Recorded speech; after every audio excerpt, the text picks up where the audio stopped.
Follow my lead.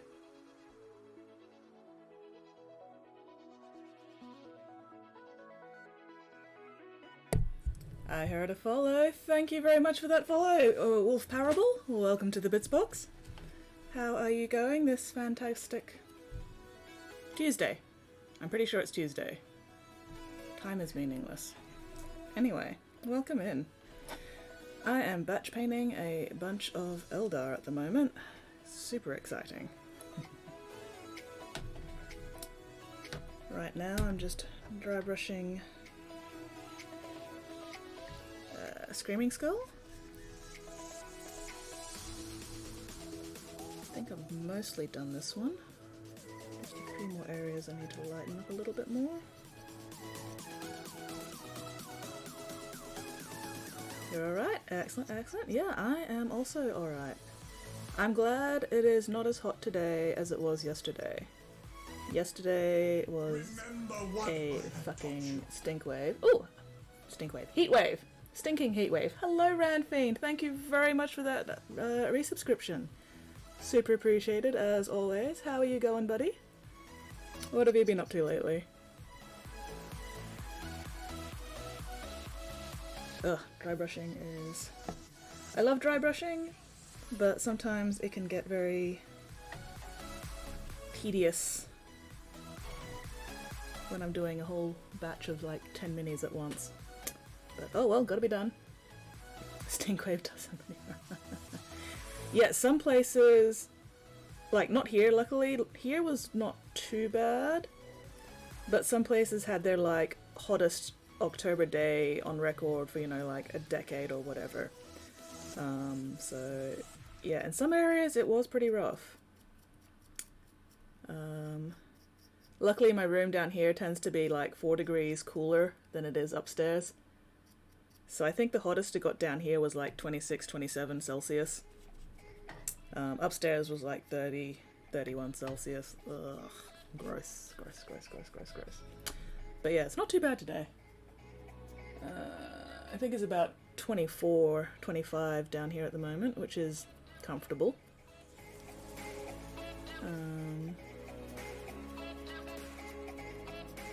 So yeah.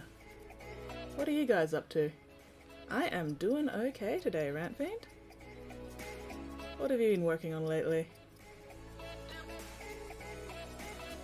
Hello, Nate! It has been a while. How are you going, buddy? What have you been up to lately? Got any minis you would like to show off? That goes for everybody, you know. If you've got a mini you've been working on that you want to show off, feel free to chuck up a link in chat. Alright, one of the important things about dry brushing that probably does not get mentioned enough is that it really helps to actually keep your brush clean. You know, if you're dry brushing a lot, make sure to stop and clean out your brush regularly so you don't end up with like massive amounts of paint buildup, because then your dry brushing gets really chunky, which is not something you generally want. Especially not when you're doing, you know, smooth shit like this. So yeah, keep your dry brushes clean.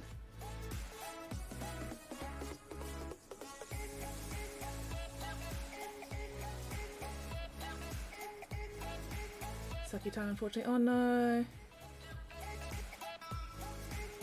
Oh, road rash in the elbow. Oh, ouch, matched up my knee. Oh, damn. Ow. Well, on the plus side, at least you hopefully didn't get hit by a car. I really hope you didn't get hit by a car as well, because that would suck. But still, yeah, oof. Road rash on the elbow. It's probably one of those like really inconvenient places where you keep resting it and then going, ow. Yeah. And hopefully your knee's not messed up too badly. I have been having issues with my knees lately. Well, one knee specifically lately. So I feel your pain. I suspect that one of my kneecaps has been subluxating, aka partially coming out of the socket and then going back in, and it's been fun. And by fun I mean internal screaming. But oh well, got my physio appointment next week, so we'll see what my physio says.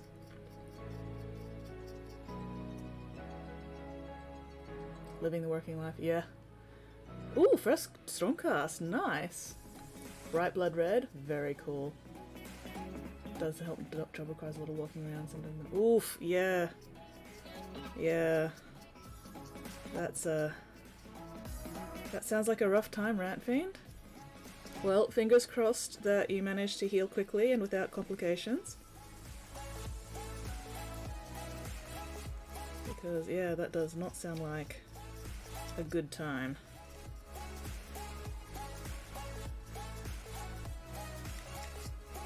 The really annoying thing about this dry brushing is that it's not super obvious while I'm working on it that, you know, the dry brushing is actually doing anything. But it is doing stuff, because you put it next to one that hasn't been dry brushed and you can see the difference. Not much of a difference, but it is a difference. So, we're getting there.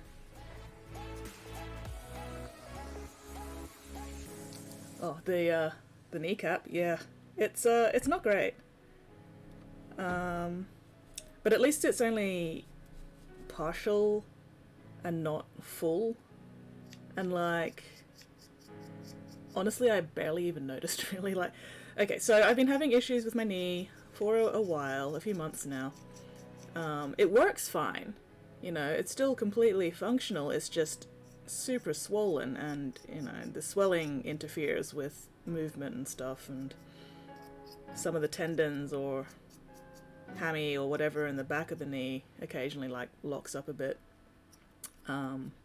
So I've been going to the physio and we've been doing exercises and stuff to try and strengthen the knee muscles, which is probably what's causing some of the issues, because I just have super weak knees.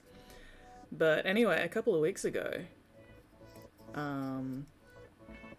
I'd been having a really bad couple of days with my knees. Like, it had gotten super swollen and I was having trouble walking comfortably, like actively limping, which is something I don't like doing because limping can fuck up everything else. And then a Sunday evening I was getting ready for bed and I felt something in my knee sort of click pop and settle back into place, which was a very, very odd but also incredibly distinct feeling. And I was like, have I been spending the past few days with a dislocated kneecap and just not noticed? Because the knee still worked, but... It's only recently, in the past, you know, week or two, actually started getting warmer. So I don't think it's heat-related thing. Like, I play a lot of netball. And netball is a very rough sport on the knees and ankles. So that's probably not helping much.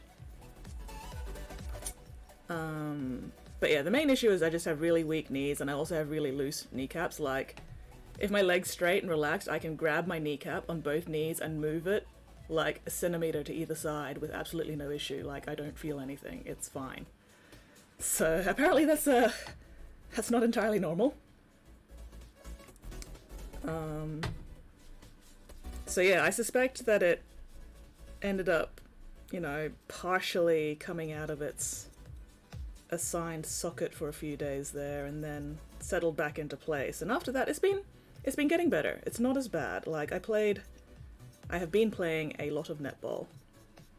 I only got 2 games last night, which was a little disappointing. I was hoping to get 3, but one of the games I was meant to be filling in for actually ended up getting forfeited, so that was annoying.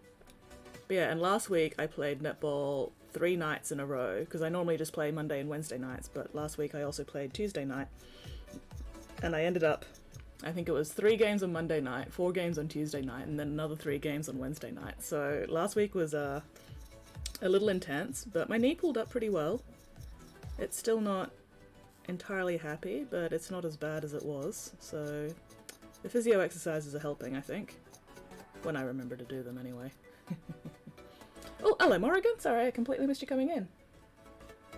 Arthritis in my knees, damp pudges them up. Yeah, that's fair. Ooh, let's check out the link. There we go, excellent. Oh, nice. Let's chuck that up. Give me a second. Yeah, road rash is a really inconvenient spot. Oof. That's always the way it works, doesn't it?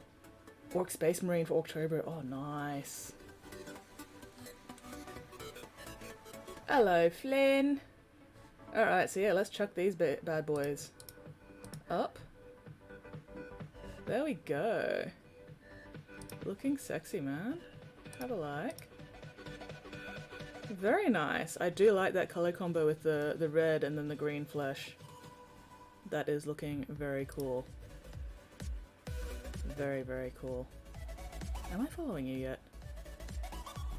I'll follow as well. There you go. Yeah. Oh, and I like the... It's not quite copper, more brass? Pale copper that you've got going for the scale skirts there. Very cool. Very, very nice, man. Ethereal green for Haunted Stormcast. Nice. Nice. Alright.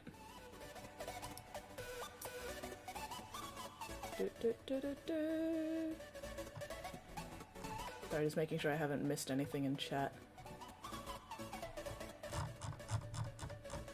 But yeah. Anyway. I've completely lost track of what I was saying. That's right, I was bitching about my knees, wasn't I? But yeah, so my next physio, I will probably ask my physio if we should get my knees scanned and just double check to see what's going on with them, because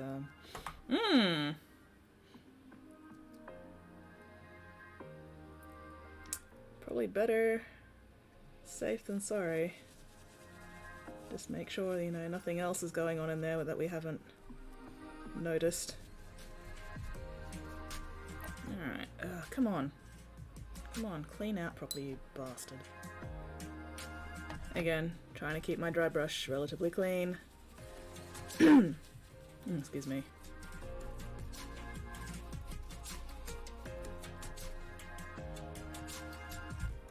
Where did I put my water bottle? Oh, fuck, it's all the way over there. I knew I was forgetting something with my setup. Give me a moment. There we go.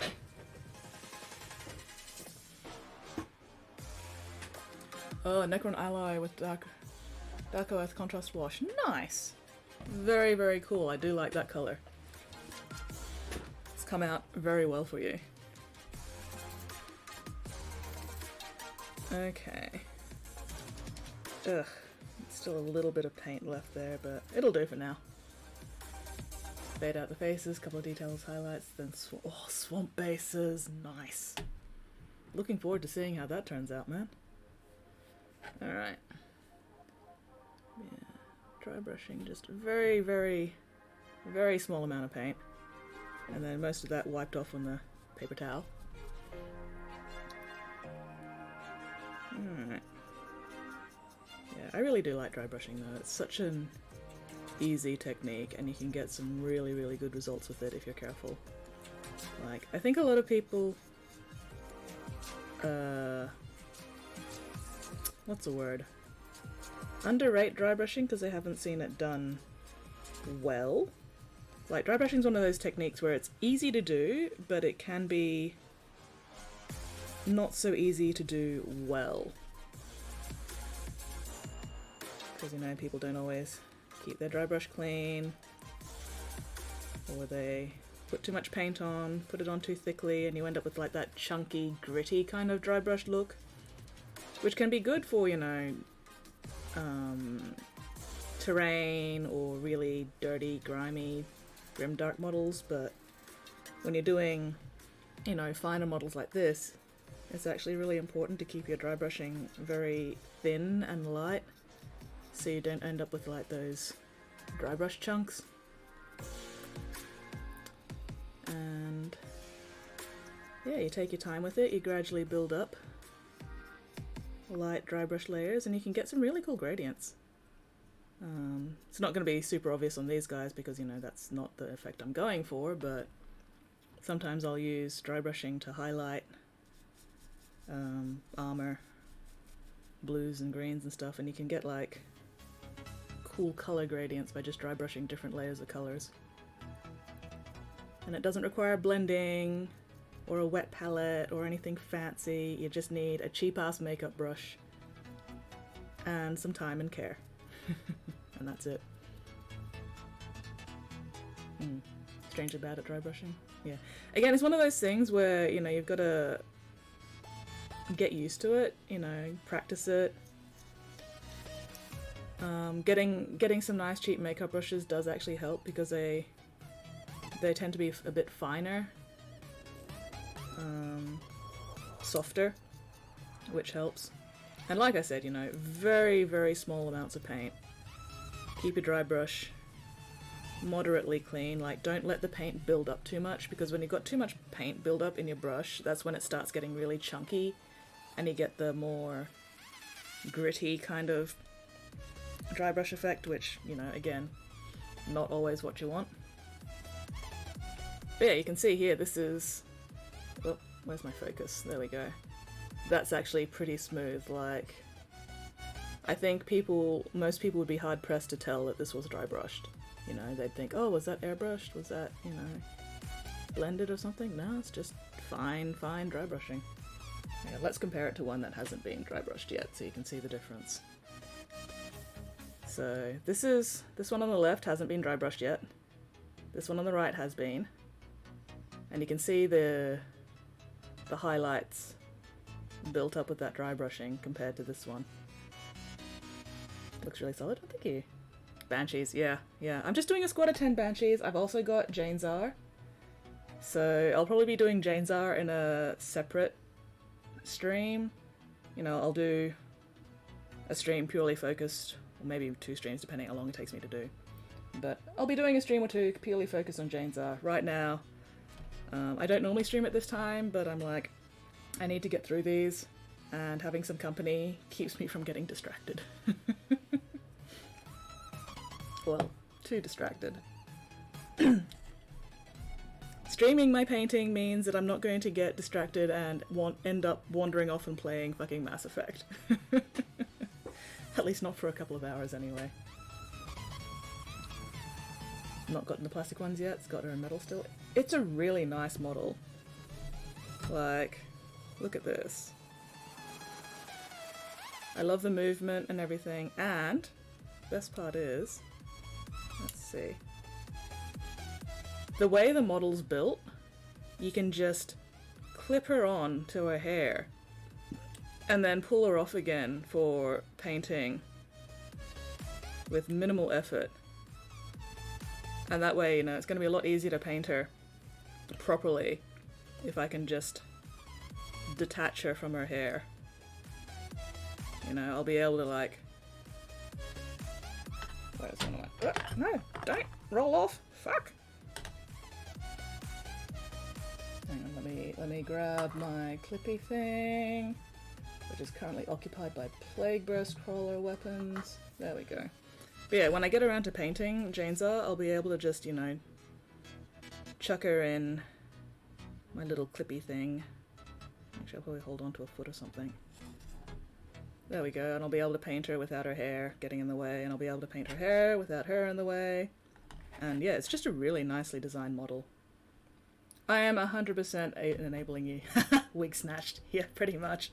But yeah. Also, I really like these little clippy hands, but if you do get one of these, I recommend gluing a little bit of, like, rubber or something to the grippy bits of at least one of them. That way, when you're gripping something that's, you know, painted or even just primed, you don't have to worry about the sharp plastic sort of rubbing off the paint you've already done. Because it's not always, you know, possible to grab it somewhere that's not painted already. So yeah, having the little rubber things super glued on the end there helps prevent paint scratches. Alright, let's get that out of the way because I'm not actually working on Jane Czar today.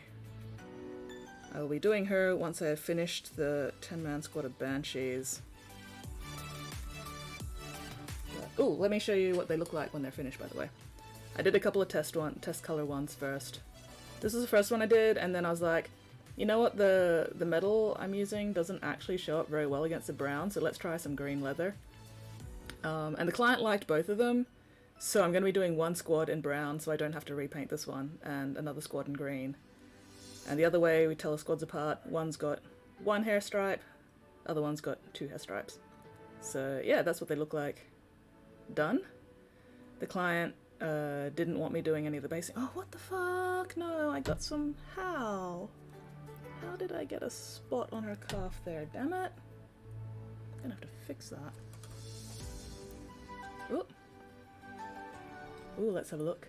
Welcome back, Hart Morrigan. Back from the heat death. Oh, and a posture check. Oh, yes. Yes, my chair is not quite in painting mode. There we go. That's better.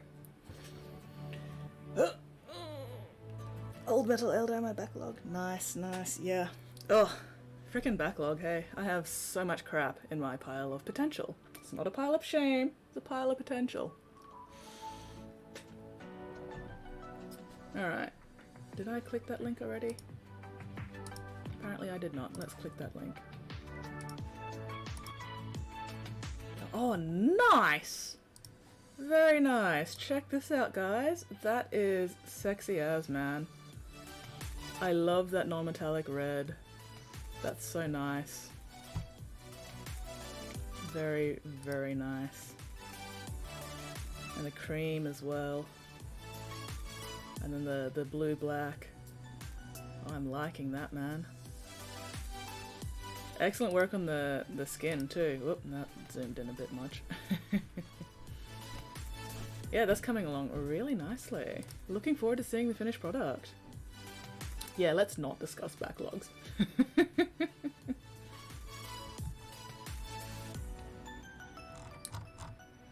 But yeah, very, very cool.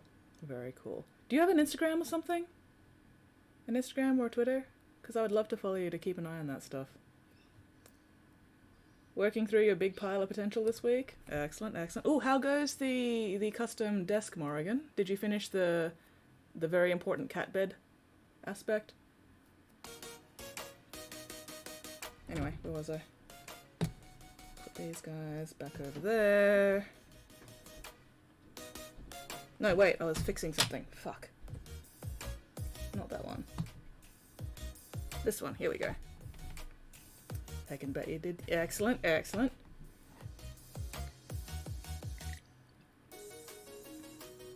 Up till sunrise, oh wow. Well, I hope you managed to catch up with your sleep eventually. Oh, why does my nose always itch when I'm streaming? Super annoying. If I'm not streaming, I'm fine.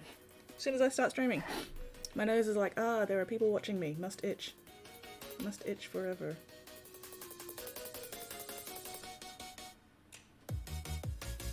There we go.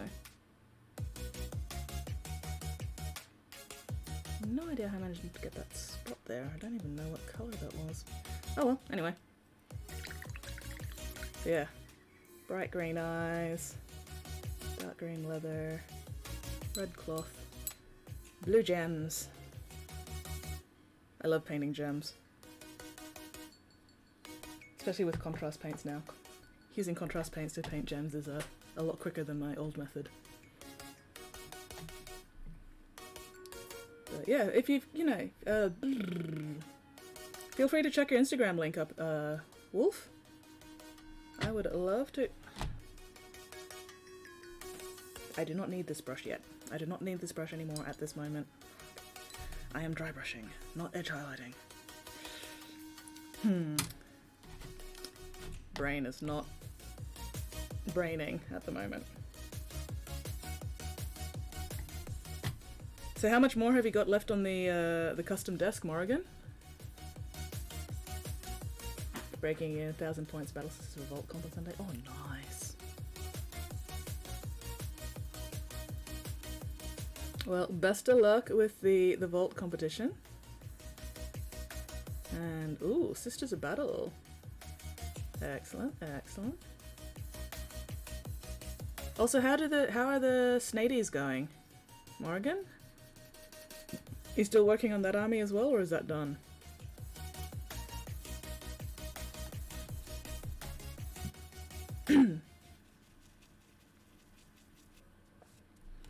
Again, cleaning out my dry brush, making sure I'm not getting too much paint all clogged up in there. Give me my brush back, I'm edge highlighting. You are quite welcome to have your edge highlighting brush back, Nate. One of the other things I've been working on for another commission is this bloody fucking chonk tonk as part of a big Death Guard army, and eventually I'm going to have to start edge highlighting this thing. And there are a lot of edges. So many edges. So yeah, that's another project on the go. And that one, once it's finished, will hopefully end up matching, well, will end up matching this lovely lad. Edgelord. Such an edgelord, absolutely. But yeah, you can see all the fucking edge highlighting there as well. So yeah, many projects on the go. I love doing freehand. Remember, I need to do freehand more often. Oh wow! Oh wow! Thank you very much for that sub, mindlessness. That is super appreciated. Welcome back in. Ooh, almost half painted their army. Had their first loss on Sunday. Super close. High scoring. Still in top 5. Nice. Won't have to be on the table for at least 2 weeks. Quit them away for a bit. Everybody needs a little holiday every now and then. But yeah, welcome in, mindlessness. Or welcome back, rather. Thank you again for that sub. What have you been up to lately? Alright, where was I? My dry brush is clean again. Plep, plep. Itty bitty amounts of paint.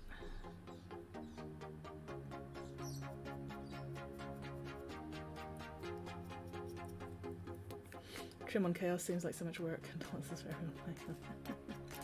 It really depends on color scheme and method.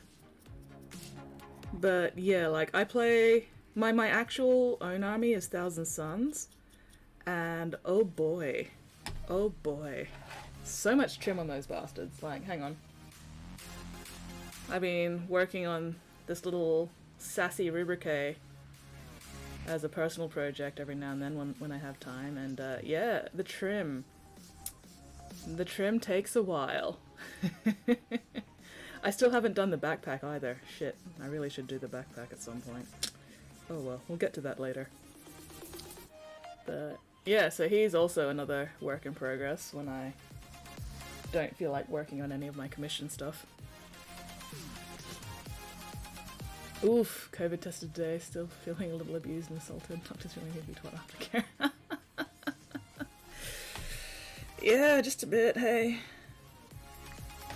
I mean, well, at least, you know, you get to sit around for like 15 minutes to make sure you don't pass out or anything, but other than that, yeah. Aftercare is never a bad thing. Work desk will be an ongoing project. Retractable paint station, built-in bin, cat bed and power board. Nice. Just feeling impressive just having patience to do the trim alone. Hang on, let me get one of my finished fancy boys.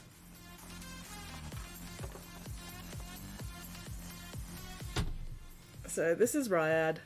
He's a biomancer.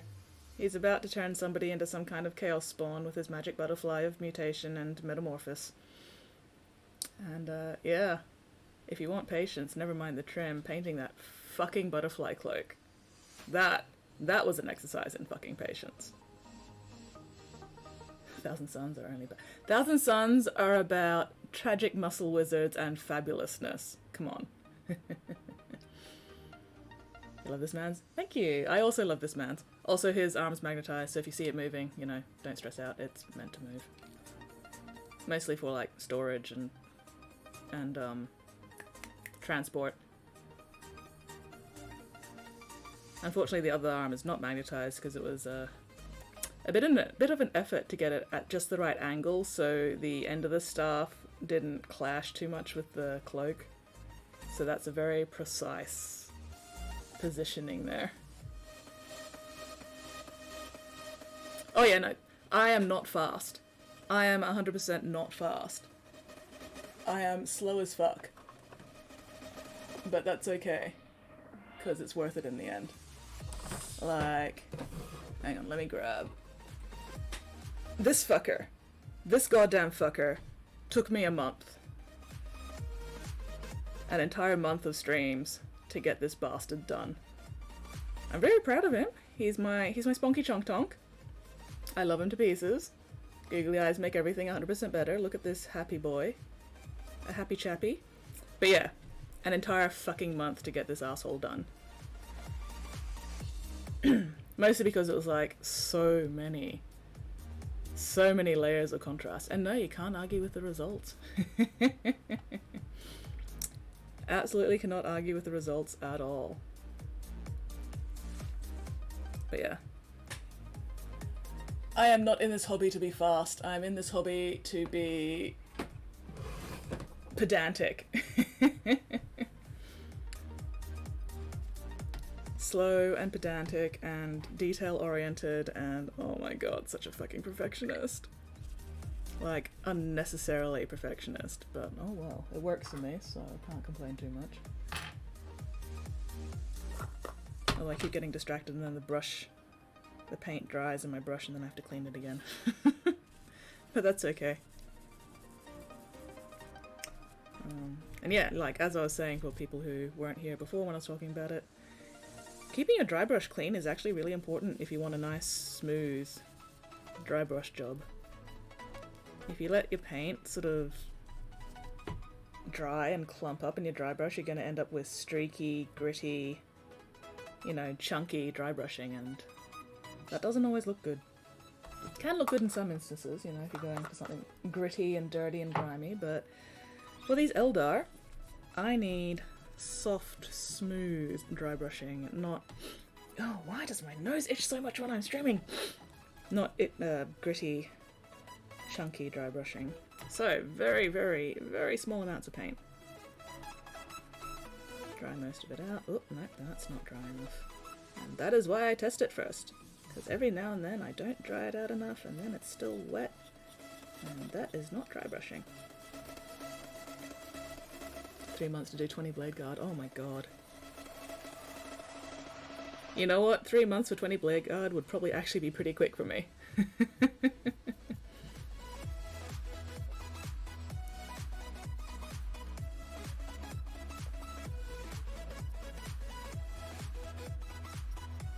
But hey, as long as they're done, you know, once they're done, you can sit back and look at them and go, hell yeah, they look awesome. Fuck yeah. And that's the important part. Rule of cool, as long as it looks good. Doesn't matter how long it took you to get there. It's just gotta look good. Bleh. Just enjoy painting, learn, finishing any ammo, such a likely 10 years away forever. Yeah. Investing in dry brush texture palette. Going to work with my hands covered in black paint, never a good look. Get yourself some, oh, what are they? Isopropyl alcohol wipes. They clean off paint really well. Give me a minute, and I will demonstrate.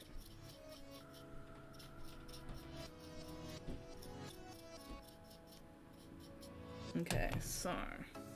let me just clean that before it dries out again.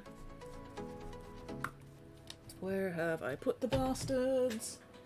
Underneath a bunch of other stuff, of course, because that's what I do. I stack things.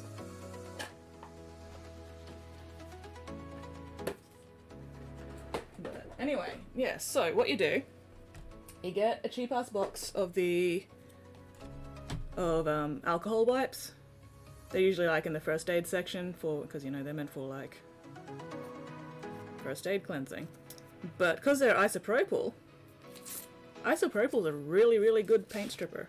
So you can see, you know, all that dry brushing paint I've built up there on my thumb. It's not super obvious because, you know, it's a pretty good color, but immediately gone. Like, completely clean. And that was like 2 seconds. Just... This stuff will take off primer off your hands. Takes a little bit more, but... Sponsored by Kohl's. I wish I was sponsored by Kohl's. But yeah.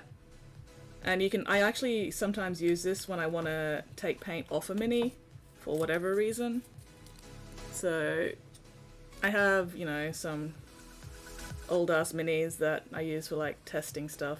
And every now and then it's like, paint's getting a bit thick on my testing mini. Let's just clean that off.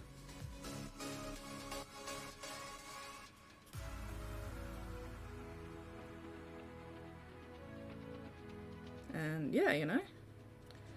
And it doesn't normally take the primer off the minis unless you're like scrubbing at it for ages. So if you've got a test mini that's getting a little bit chunky, you know, and you want to get it back down to primer or whatever, isopropyl, you know, you can just use an isopropyl wipe to get rid of most of it. Once I have the scheme down, paint pretty fast. 107 Marines, 3 months. Oh, Jesus. Oh yeah, it also, yeah, it definitely makes a difference when you're doing, you know, hordes versus characters. Characters definitely get a lot more time dedicated to them than, you know, the rank and file. There we go, that's the term I wanted. Rank and file. Oh hey, that was a little demonstration on how I do name banners. Won't wipe that off just yet. But yeah, and the best part about using isopropyl alcohol, whether it be in a wipe or just straight up 100% isopropyl alcohol, is it doesn't stink. It does have a, you know, a bit of a smell, but it doesn't like reek like Dettol does if you're trying to strip minis. Dettol fucking stinks and it's gross. Isopropyl alcohol, especially if you get the 100% stuff, strips minis like a dream. Anyway, yeah, you know, if I really wanted to get into those areas, you know, I'd just get a toothpick.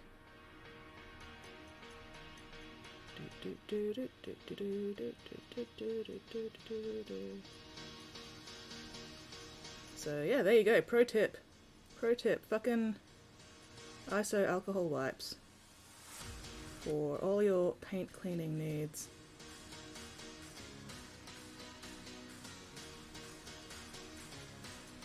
Enjoy that little cheat.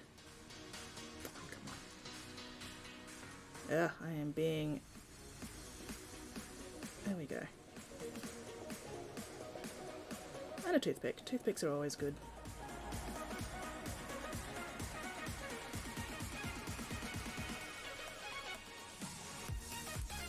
Beautiful. I could spend more time cleaning this guy probably, but I couldn't be fucked at this point. It was just a demonstration. Anyway, there you go. Ugh, I need to get myself a little bin for my streaming area so I don't have to keep doing that when I want to use a bin. Oof, being told to clean metal minis with it beforehand as well. Yeah, yeah. Isopropyl alcohol in general is just a good cleaner.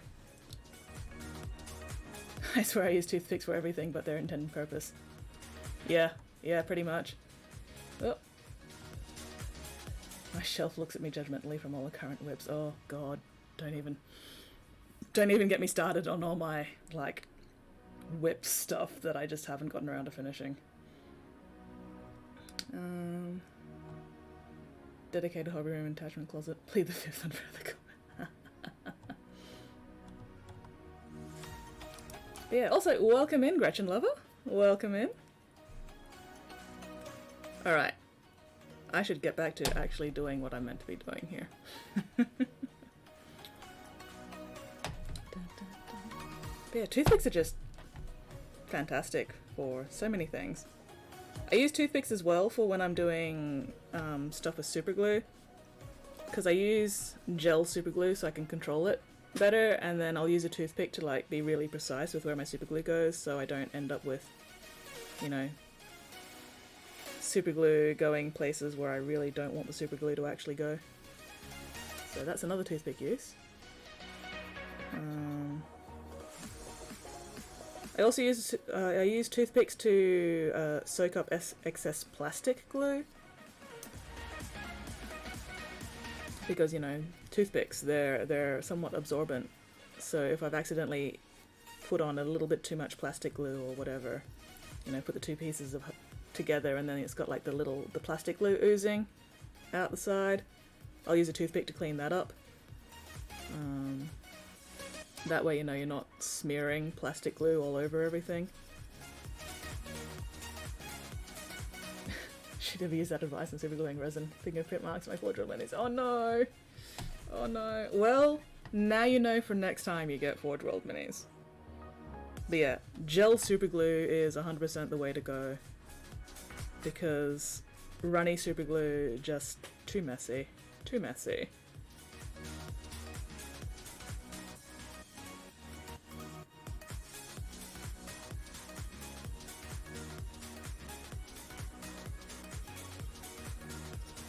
Alright. About halfway through the 10-man squad of banshees with the dry brushing now. And then I will get to...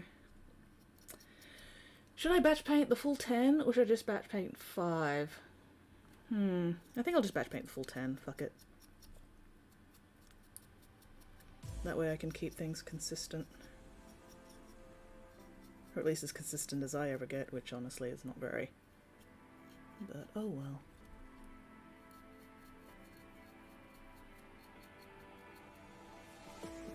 Yeah.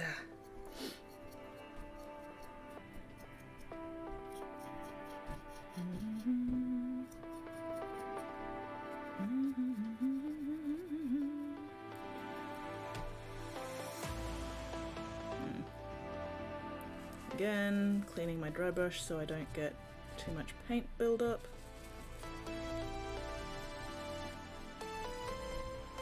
So yeah, I've got a bunch of brush soap in that particular patch of paper towel, so I don't always have to open my brush soap again to clean my brush between dry brushings. Just every now and then add a little bit more brush soap and then just reuse what's there. There we go, that's a bit better. Again, don't want too much paint building up in my dry brush. Hello, Vulcan! Get swole? Why am I getting swole? Oh, it is too hot to get swole. Excuse me while I stretch. Oh, make sure you stretch regularly. Check your posture. Have a drink. Oh. Shake out your wrists and hands and stuff so you don't get fucking RSI or carpal tunnel. Do not need RSI or carpal tunnel.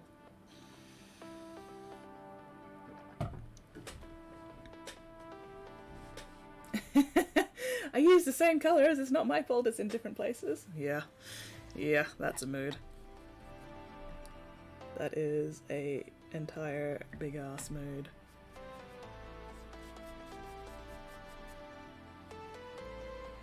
Oh well.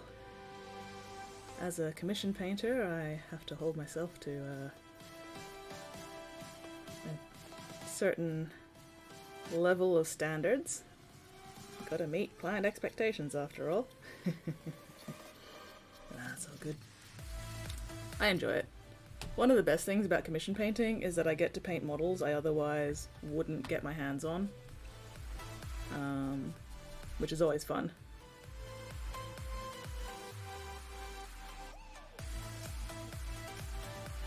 Like, normally I would have absolutely no reason to paint Eldar. But I do like painting Eldar, so it's nice to get the occasional commission where I get to paint Eldar.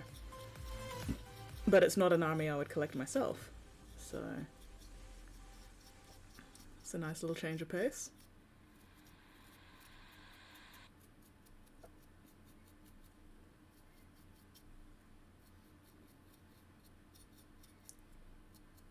Alright.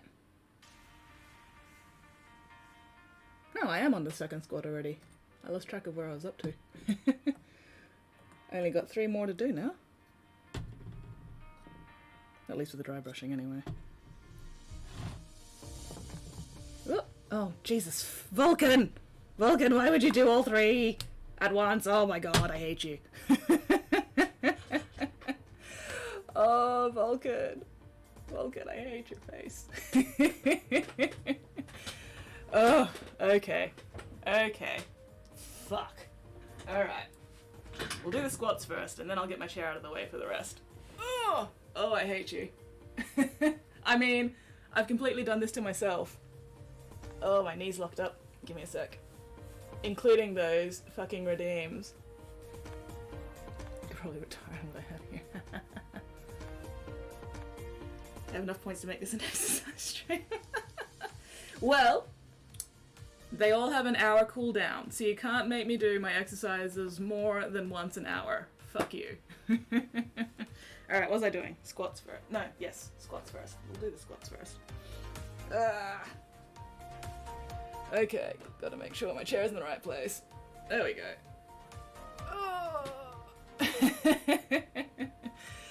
Oh, this looks really bad without my overhead lights on as well. Okay, gotta make sure I don't lose count as well. 3. No, that was 2. This is 3. Fuck. I do need to do the exercises. I have the redeems for a reason, but oh my god, why would you give me all 3 at once, you asshole? You absolute sadist. Ugh.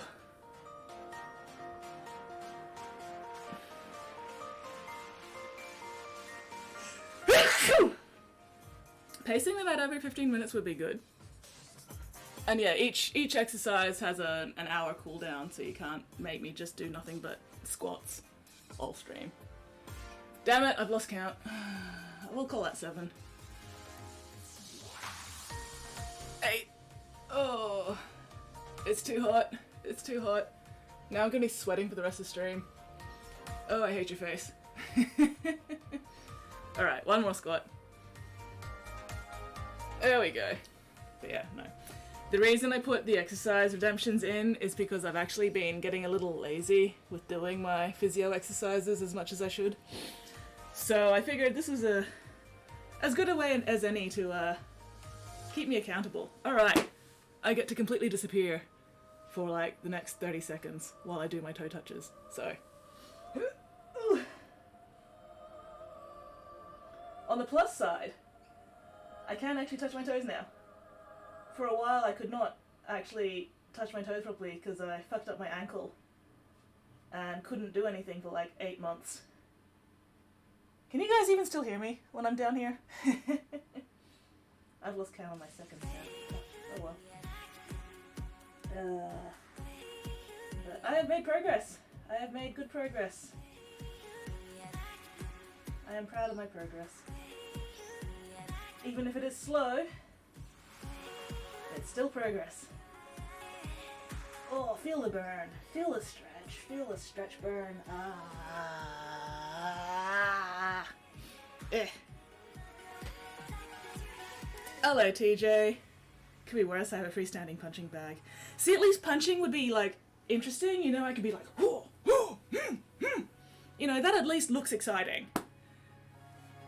But, oh, alright, what was the other one? Lunges. Oh my god, I hate the lunges. I need to get my chair out of the way for those ones. Alright, there we go. Oh, hang on, what is the temperature? Oh well, it's like 24.5 Celsius at the moment, so it's not too hot. But, you know, it's also not great. 1.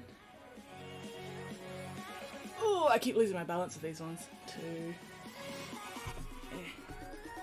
There we go. I have been told by a physio I am actually allowed to hold on to something doing these ones because my knees are still not great.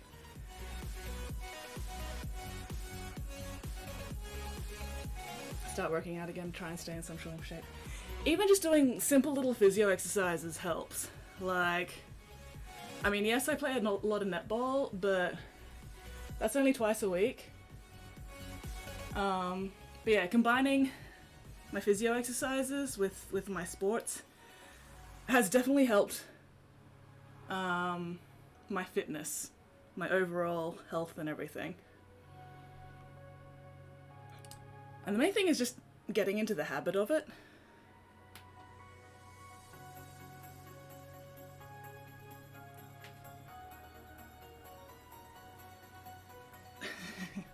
Is that 165 pounds? How does that convert to kilograms? You know, real person. Units of measurement. Oh, level 3 here, no sports for a while. Yeah, damn. I hate you. It's too hot for this bullshit. Anyway, okay. I think that was all of them. Let me double check my redemptions list. Make sure I haven't missed any redemptions. Where is my... Okay. Come on, load, you fucker.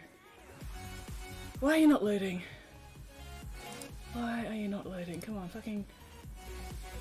There we go. Alright. Yes, I did my squats, I did my lunges, I did my toe touch. And I've done the posture check.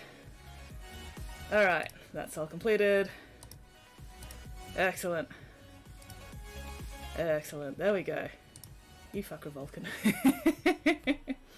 Got in good shape during quarantine times, let it all go sadly. Oh, damn. No, but... So, a couple of years ago, I actually fucked up my ankle really badly while playing netball.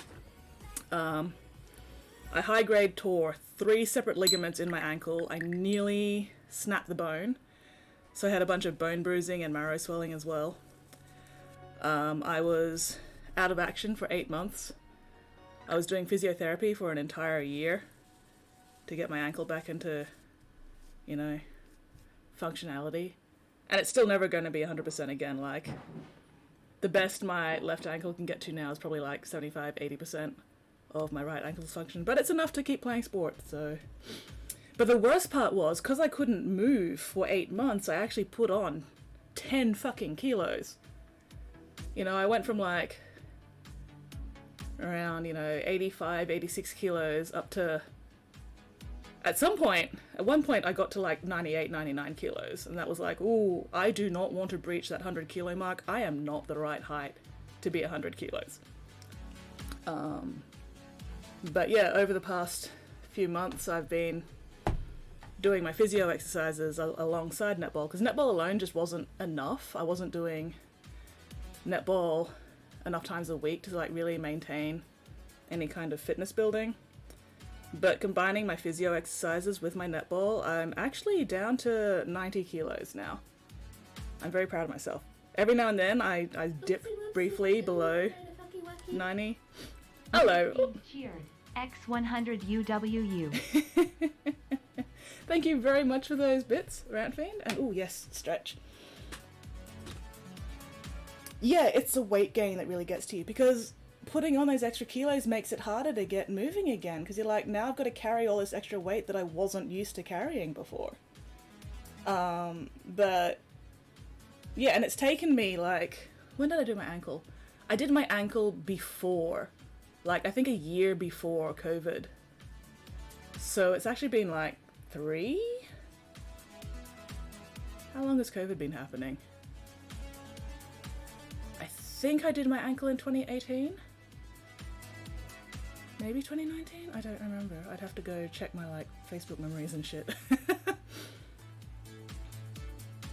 Oof, have to give up coffee, alcohol, lose 9 kilos. Well, I couldn't even give up coffee and alcohol because I've never had coffee and alcohol before, so can't give up what I never had.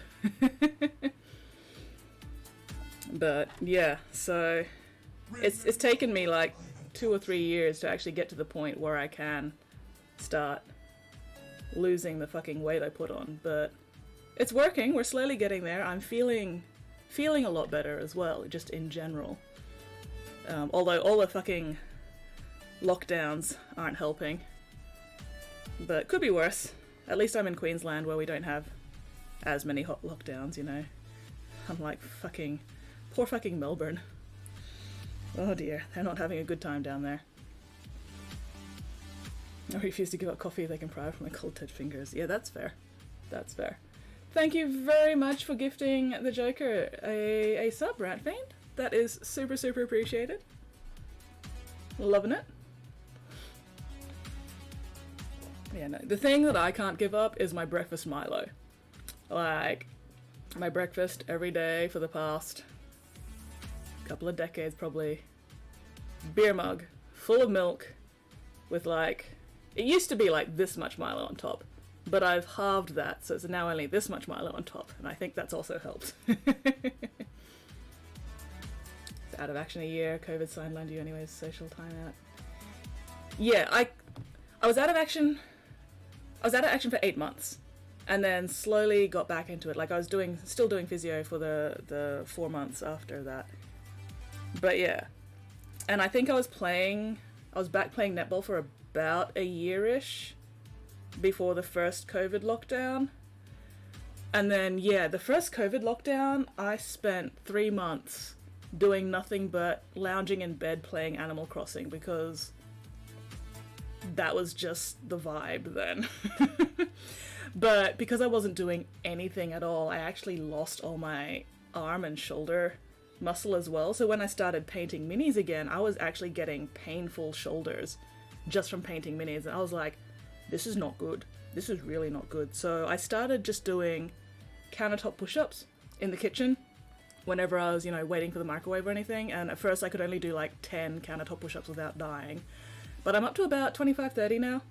I haven't been doing that as regularly as I should, but still, it's definitely helped. Like, I can feel the difference. Before I started doing them, I couldn't paint for more than, 20 minutes without getting sore shoulders. But now, I paint 3-4 hours before I start getting sore. So it's just simple little things like that. Like, you don't have to do a full-on, 3-hour exercise regime to start noticing differences. Milo is a malted chocolate milk powder drink. So if you've got like Ovaltine or Nesquik, it's kind of like that, except it's a bit coarser. It's the grains are larger than like Nesquik.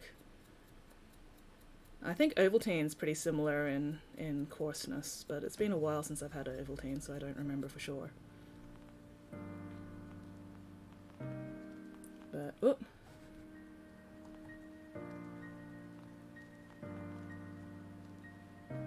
Sorry, just catching up on chat.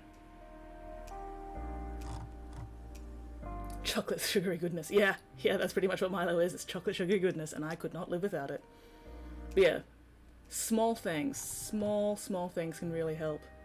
Good source of sugary iron in a pinch. Because yeah, that's one of the things about Milo. It's not just chocolate and sugar, it's also got like vitamins and iron and shit. And I also take, vitamin C tablets with it as well, because I do not eat enough fruit. I don't like fruit. So, gotta have that vitamin C somehow. Milo's also good on bread and butter, indeed. Oh, so back when I was studying 3D animation for computer games, we had a sort of 40-hour game making challenge where, we got into little groups. Thank you very much for the spray at black. And, we tried to make a computer game in 40 hours, or 48 hours or something, over a weekend. And I got put on a team where I was the only artist on a team of 5 programmers. And, yeah, I was put on that team because they desperately needed an artist. Because I was the only artist, I got to dictate, exactly what we were doing art-wise, which was great. And I was like, we are not doing 3D modeling, we are not doing anything fancy or complicated because there's only one of me and we only have 48 hours. So we ended up just doing 2D sprites. Which was a good choice because I actually managed to get some sleep in that 48 hours because I got all my shit done and then I was done. Meanwhile, the programmers were still, working out their program shit. But anyway, the main reason I brought that up was because one of the other teams, one of my friends in that team, went off to a farmer's market on like the Saturday or Sunday morning, whatever it was, and brought back a bunch of fresh carrots. And me, being, a nerd, I had come to this 48-hour game thing with a big tin of Milo and a big jar of Nutella. And I was like, oh, carrots are healthy. I like carrots. Can I have a carrot, please? I will trade you a carrot for, Nutella and Milo. And they were like, cool. So I got a carrot, and I dunked the carrot in the Nutella, and then I dunked the Nutella-covered carrot into the Milo, and then I ate that, and it was actually really good. It was really good. Also healthy, because, carrots are totally healthy.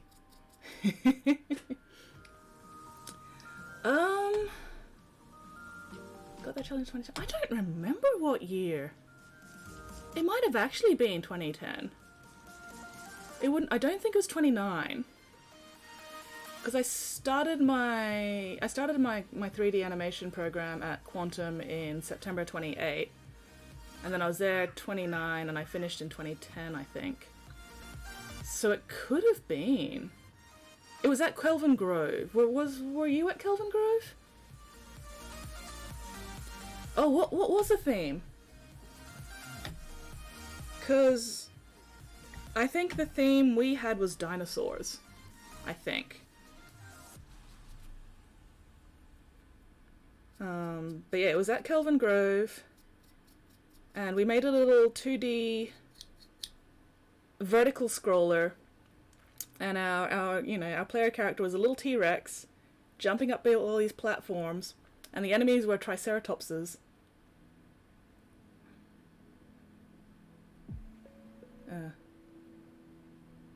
Vegans have friends. But anyway, so our little game was, a vertical scroller. You were playing as a little T-Rex. You had to jump up, all the platforms and everything to avoid the rising beer level.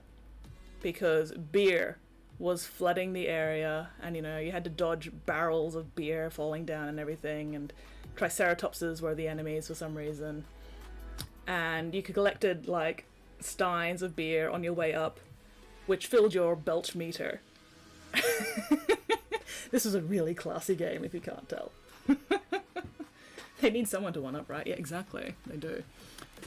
So, this little orange T-Rex bouncing up the place, collecting beer steins, filling up your belch meter, and then belching at Triceratopses. It was ridiculous. It was so cute. I loved it. It was really basic with the sprites and everything, because again, I was the only artist on the team and everybody else was programmers, so they couldn't do shit when it came to the graphics and stuff. But I was still very proud of the job I managed to do with simple 2D sprites and a basic platformer in, 40 hours. If all your Milo dissolved, you didn't have enough in the cup. I was going to say they better thank you if they get stick figures. Yeah, I know, right? No, I did better than stick figures. I had little animated sprites.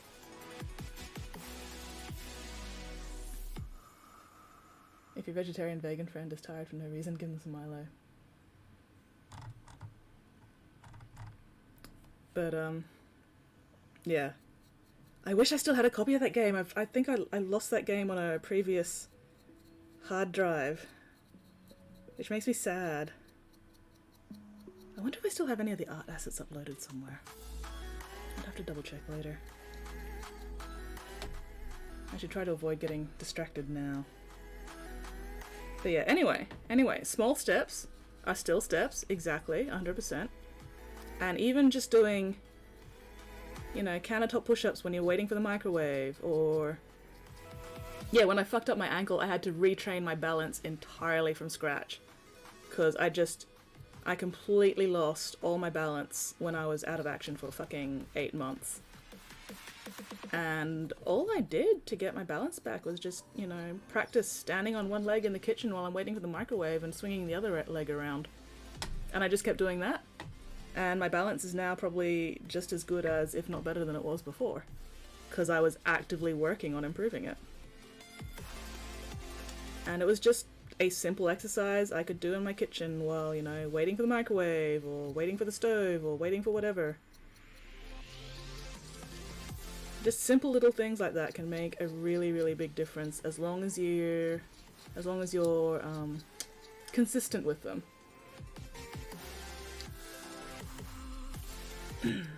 It's the consistency that matters, Even if you're only doing 5 push-ups a day, if you're doing 5 push-ups a day every day, eventually that'll become 10 or whatever. In between Rome 2 taller water, it's time to cram 100 push-ups. Oh wow. Yeah, I would not be able to do 100 push-ups or 100 sit-ups. I can't even do regular push-ups properly because it fucks with my knees. But yeah, even just fitting little things in between other stuff you're doing and just making a habit of it. It's amazing how much progress you can make. You don't have to spend hundreds of dollars on fucking gym memberships or, Pilates classes or whatever. Just grab a couple of simple exercises off the internet that you'll be able to commit to. And then just do them every day. you know.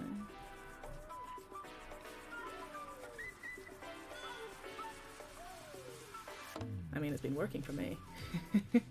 Hello, Tabletop, how are you going? What are you up to today? I am trying to get dry brushing done and talking about my experiences with health and fitness and simple exercises making more difference than people think. I'm trying to keep my dry brush clean, and it's being uncooperative with me today. Probably because I keep getting distracted and then letting the paint dry too much. But that's okay. Oh, yes, bar dinosaur. Yes, it was that one. It was that one, Morrigan. I don't think we managed to put the tornado in, but we definitely had the bar and the dinosaur. I think that's why we had a dinosaur drinking beer. Oh my god. Oh, Brisbane really is only 3 degrees of separation, isn't it?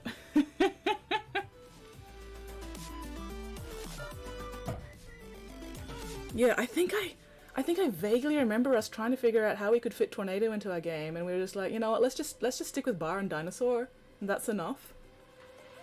But yeah, no, it was that year.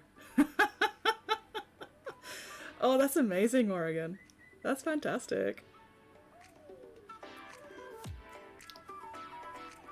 Oof. Stopping by to say hi, going for mental health took it easy. Oh damn. Well, I hope things start getting better for you, man. Yeah, it's been a rough year for pretty much everybody at this point, hey. Rough couple of years now, so totally understandable, but just gotta get it through it one day at a time. We just opened Mana Bars like, really? You get a gig helping indie gamers and you manage to turn it in promotion for your shit. I swear when he gives a genuine compliment, he has to say no promo. Oh, excuse me.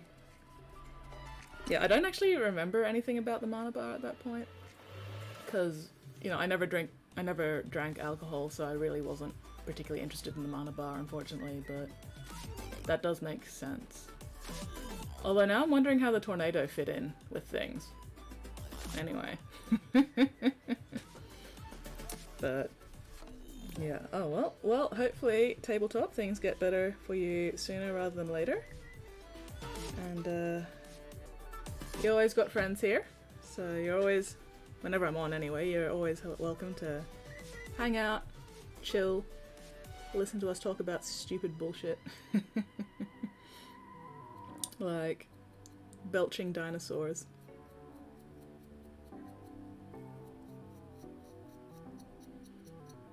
Man, I remember some of the other... I vaguely remember, like, 1 or 2 of the other games that were made in that 48-hour game challenge, and it was like... They had decided to go the 3D route, and I was like, oh my god, guys, why would you cause yourself such pain and suffering? But, you know, those were also teams that had more than one artist on them, so...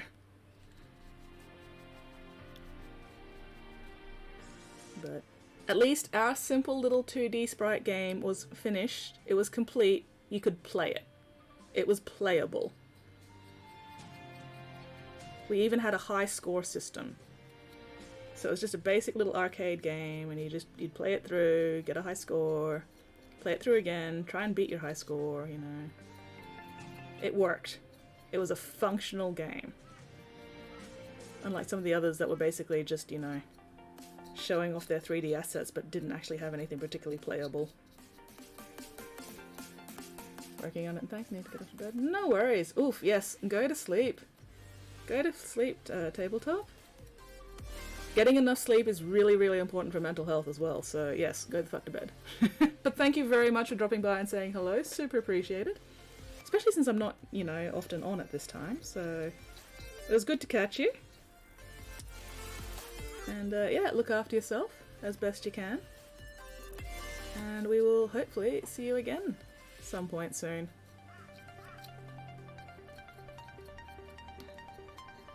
I don't know if this particular time slot in the week is going to become a regular thing or not, but I do want to try streaming during the day here a little more often.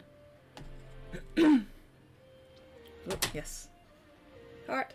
Oh, hang on. No, camera's in the way. That's a really shitty heart. But anyway, there you go. You get the idea. Oh, those exercises have made me sweat and now I'm gross.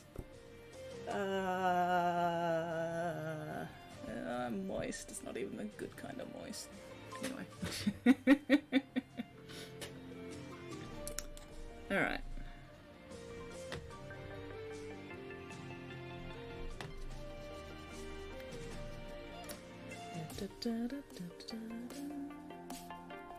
Anyway, what was I talking about? Or what should I be talking about? What could I be talking about? Give me a topic. Give me a topic to ramble on. See if I have any personal anecdotes about said topic.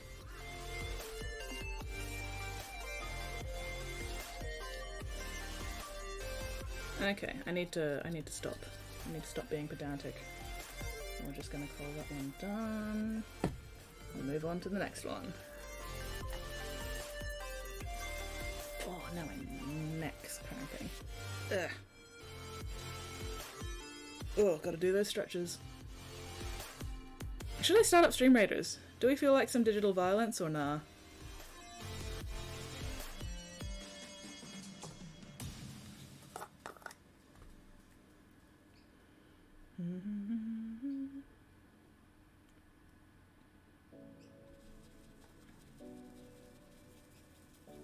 I love this brush soap. It smells so nice. Mmm, lemony. And now I'm going to sneeze. Excuse me. Whew, ha! Oh, my nostril. Super secret fitness Twitch channel. I don't know about it being super secret. I mean, I was, you know, I posted in a few areas that I was going live, so. Oh, these aren't my Eldari. This is a commission.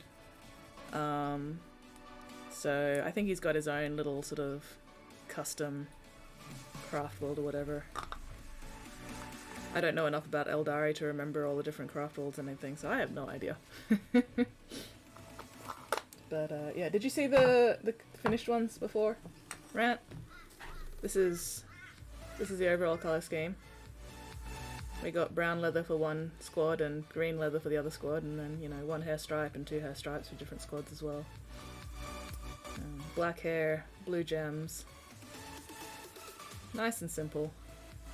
Nice and clean.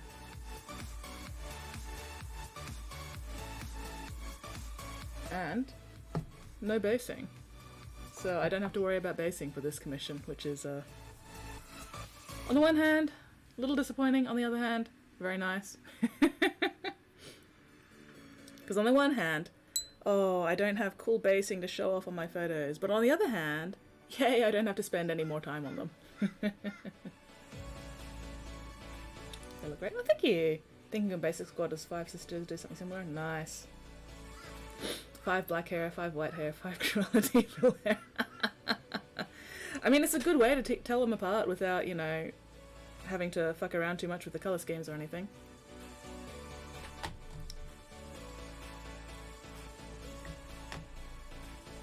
Is that thunder?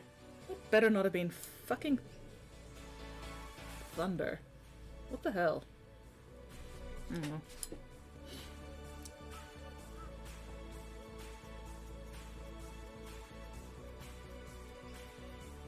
Are you hearing thunder, Morrigan? Or am I just going insane? Or am I hearing something else entirely?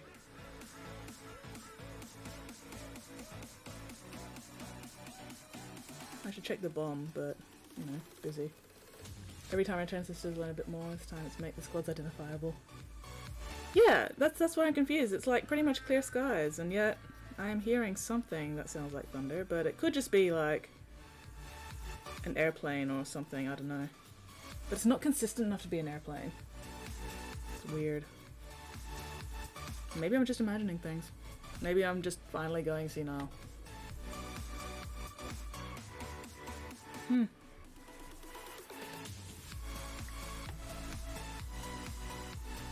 Heard it again, but still can't tell what it is.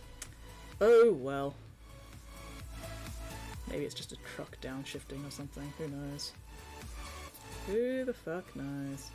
Oh, Morrigan, did you get much of the hail on whatever the hell day it was?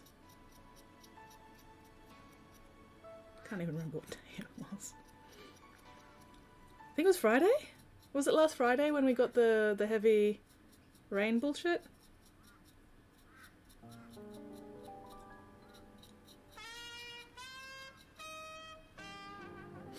And yes, every time I turn sisters, learn a bit more. It does help to make the squads identifiable, yes. That way you're not getting squads mixed up. Oh, excuse me. Whew.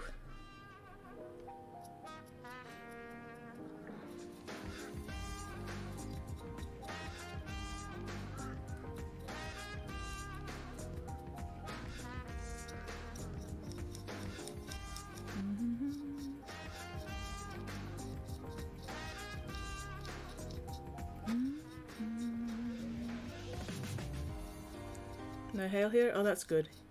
Yeah, we didn't get any hail either, luckily. But this area I live in almost never gets any serious weather stuff.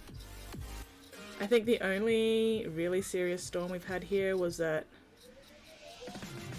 storm that came in from a weird direction that really fucked up the gap back in, like... Was that 2010 or was that 2011? Around that time period anyway. It was when I was at uni at Quantum. Yeah. And that one storm, it just came in from such a weird direction that, you know, storms almost never come in. And really fucked up the poor gap. We didn't get too much bad damage to my house specifically. Like, I don't think my house got any damage at all, actually. But after the storm, Dad was going up and down the street with his chainsaw to help clear out broken trees and stuff like that. Which I found very funny, actually. You know, Dad just wandering around the streets with a fucking chainsaw. Thank you very much for that breathe, Errant Fiend. I do occasionally need to be reminded that I do require oxygen. Yeah, did you cop much of that from the Gap storm? There was one house, a few houses down the road, that got its roof caved in by a falling tree. In my last place, I taped up the windows during storm season. Looked like a crazy person. Valid. You know, if you've lived through that shit before and you're like, don't need broken windows again, I'm taping them up, then that's, you know, that's sensible precautions. Even if it turns out to be not necessary, you know, it's better to have it and not need it than need it and not have it. Oh, and we have a hydrate. I do need to remember to hydrate as well, especially since I am sweating. Wandering the streets, fighting rogue trees, pretty much. Pretty much. But yeah, that's basically the philosophy I take with many things, where I'm like, I might not need this, but I'd rather have it and not need it than need it and not have it. So whether that be, you know, taking my bag with me when I go out to the city or whatever, or taking a jacket with me when I'm not sure if it's going to be warm or cold, that sort of thing. I would much rather have it and not need it than need it and not have it.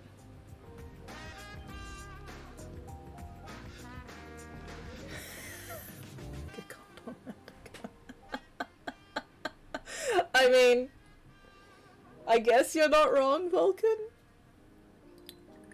Definitely not wrong with the condom, anyway.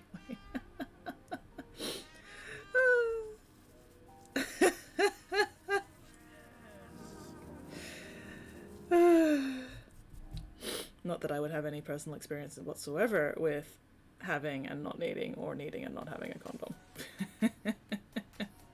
But still, valid point. Texas Chainsaw Massacre meets Don Quixote in the windmills. Don Quixote. Why did I say Quixote? Anyway, Quixote. I used to keep a zombie kit in the boot of my car, and the floods hit it, and it wasn't so weird.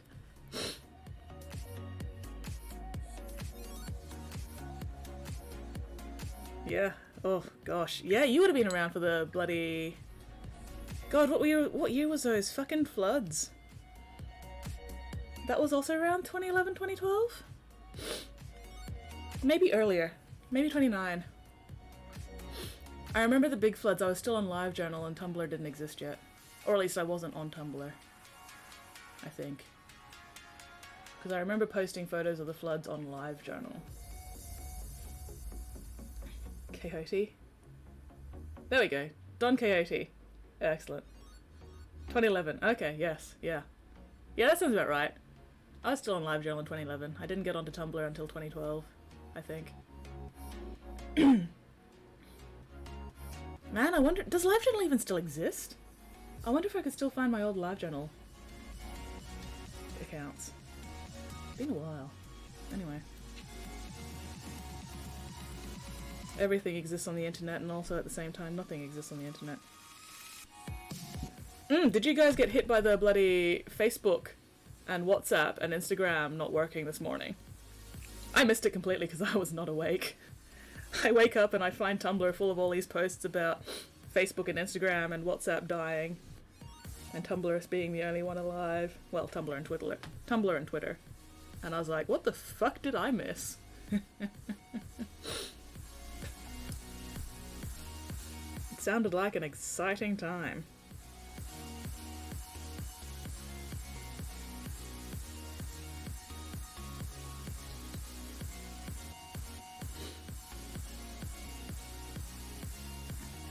Don Quixote.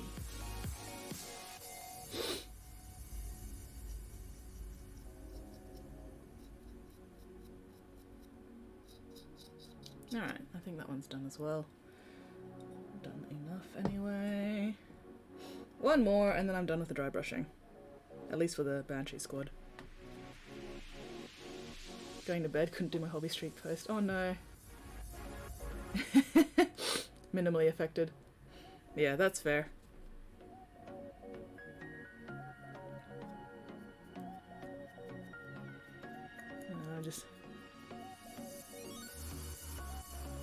I was just very amused by all the memes on Tumblr about it. I love Tumblr. It's a cesspit, but I love it.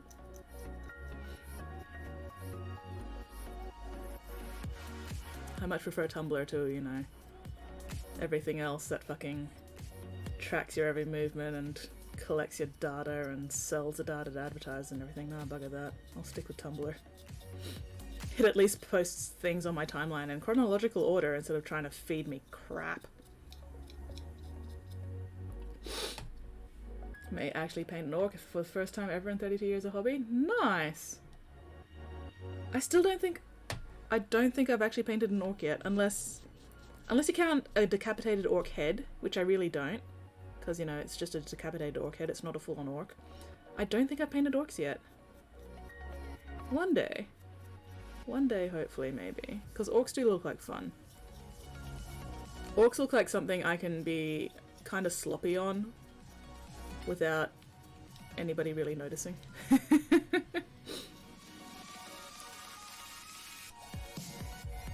Orcs look like something I could really take advantage of contrast paints with.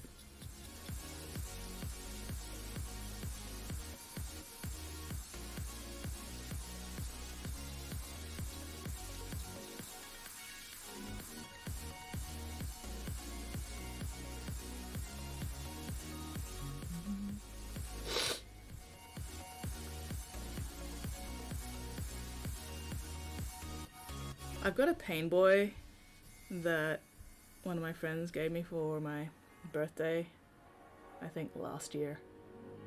Maybe even the year before. No, last year. And I still haven't gotten around to fully putting it together because I wanted to make a custom base for it and then I got distracted and never got back to it. And I don't know where I've put it. It's around somewhere. Where? I don't know, but somewhere. But yeah. Since I haven't finished the base, I have not started painting it, obviously, so... But one day I'll paint that Pain Boy. One day.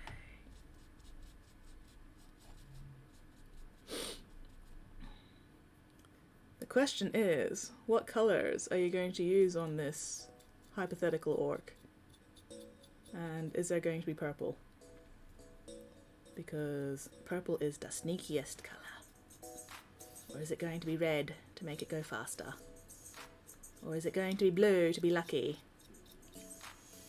Or is it going to be yellow for the shinies? 3 boxes and potential pile built, 4 to go. Oh, nice! Nice, you are churning through that potential pile, Morrigan. Very cool, very cool. Possibly 3. Ooh. 2 sets of Dominion Orcs as default. 15 Battle Sisters and 5 Celestians. Nice, making good progress.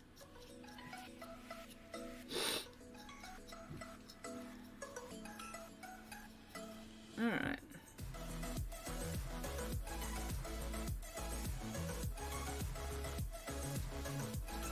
There we go, that'll do, I think.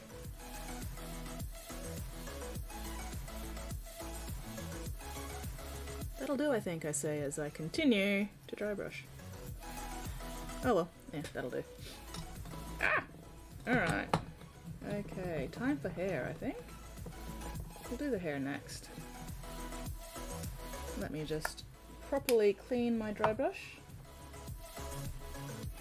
Still have the orcs and the old Blackreach. Oh wow, that is old. That's like... Blackreach, was that like 3rd edition? I didn't get into 40k till 5th edition. But I remember Blackreach being, you know, a cool set even back then. Was Blackreach 3rd or 4th? Should be able to do that with 2 boxes of 10 models. 5 and 10, how fancy you want to make them. Yeah, that sounds like a plan, Morrigan. Well, get to it. Chop chop. Okay. Still a little bit of paint left.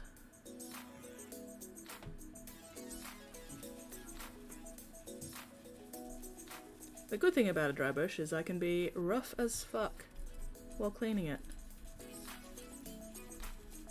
And just scrub, scrub, scrub, scrub, scrub, scrub, scrub. Now scratch, scratch, scratch, scratch, scratch, scratch. And I'll turn this way and then I'll scratch, scratch, scratch, scratch, scratch, scratch. I am hidden. You cannot see me, I cannot see you, I am hidden. How about black? Good way to make them real killy. Ooh, yeah. Black orcs. Blackreach was 4th? Okay. Yeah, that sounds about right. Yeah.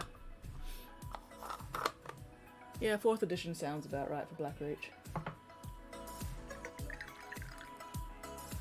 It was definitely before 5th edition. That's for sure. Or it might have been at the start of 5th ed. I don't know. Anyway. Irrelevant. Okay, so that's the dry brushing done. Now... Okay, which is the squad? This is the 2-stripe squad. Alright. Where is my Black Templar? There we go. Black Templar.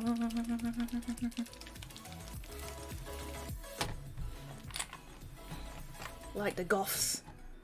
Is it the Goths that have the black checks? The black and white checkers? Which one's the ones that's got the black and white checkers? Because they look really cool, but they also look like a pain in the ass to paint.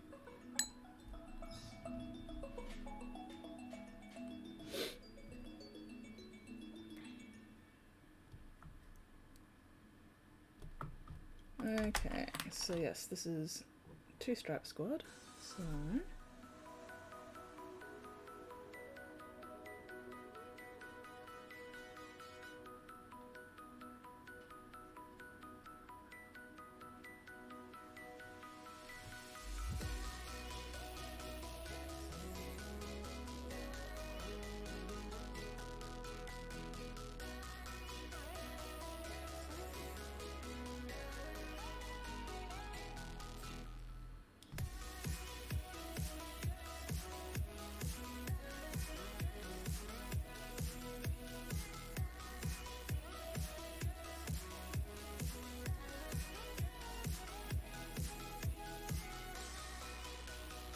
oh, I am hunching like a bastard.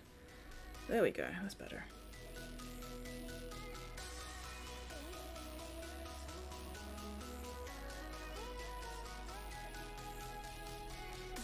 The an Iron Jaws dude based in this guy earlier in the year. Ooh, let's have a look. Oh, sweet. Hell yeah. Quickly check out that art. That is some cool fucking art. Iron Jaws. Yeah, that works. Oh, here we go. Nice. That worked really well. Very nice, very nice. Goths of the Orc Close Combat Specialist Tribes. Sweet. Yeah, loving that. Have a like. There we go. Beautiful. I love the purple skin for some reason. The purple skin just makes me very happy. He's got an LED in his mouth. Oh, even more awesome. That's so cool. I keep wanting to do LED stuff, but then I'm like, then I have to learn how to do other shit, and I don't wanna.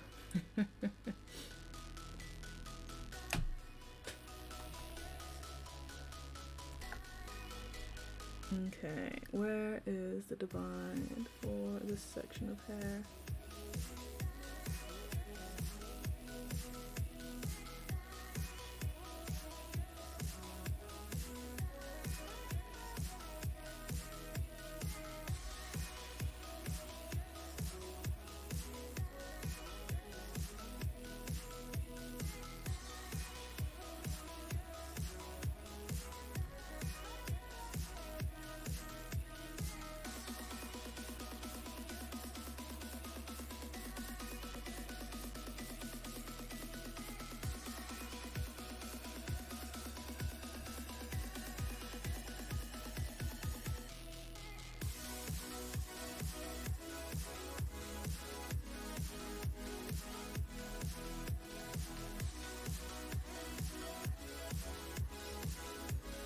Focusing.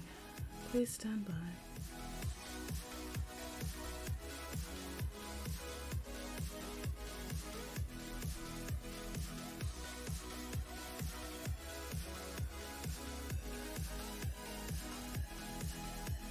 Okay, let's see, where's a good section?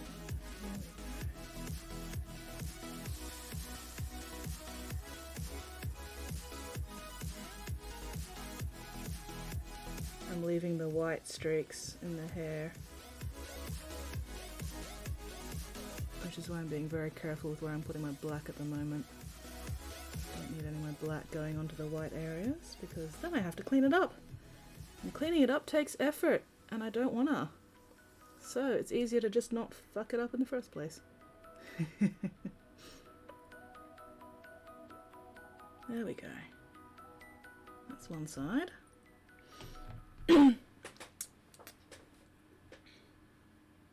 Ooh, omelette for dinner tonight. Nice. That looks good. Thank you. Unless you're talking to Morrigan, in which case, thank you on Morrigan's behalf. I haven't had a good look at the new Black Templar stuff yet. Like, I saw it had been released, but I didn't bother actually looking at the minis because I am generally indifferent to the existence of Black Templars. But what I have seen looks pretty cool. I'm glad that Black Templars players are getting something new and cool, but at the same time it's like, god damn it. Give a faction other than fucking Space Marines some love for once. And like, why Black Templars specifically? Oh well. Design teams and marketing teams have their favorites, apparently.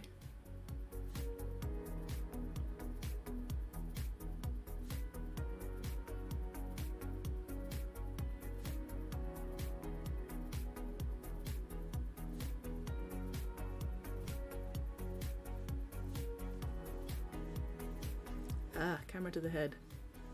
Camera to the head. Oh, posture check. Yep, definitely need that. General indifference is my favorite Space Marine.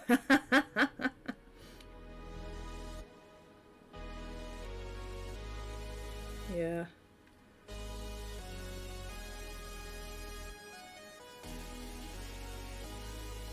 I tend to be pretty indifferent to most of the Space Marine releases just because they're not Thousand Suns. and therefore I'm not particularly interested.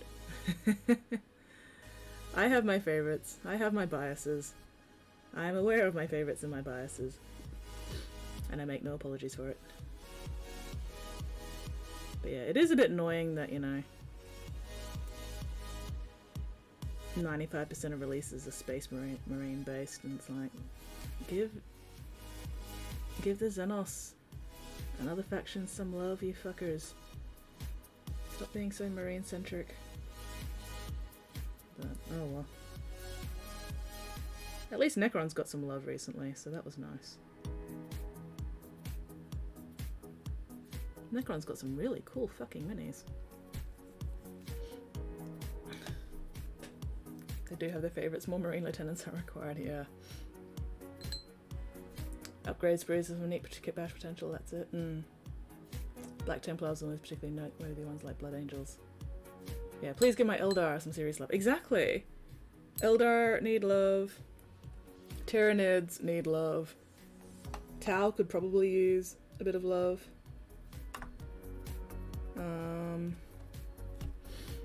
Who else? Orcs. Although orcs have gotten some cool potential stuff from Age of Sigmar that can be kit bashed for 40k, but that's still not, you know, new 40k orcs. Apart from Gazgul. So yeah, orcs will probably use some more love. And I mean, even... I know Chaos Marines are still Marines, but my gosh, the Noise Marines need some fucking love. Like, apart from that one singular Noise Marine mini, when have the Noise Marines gotten anything new?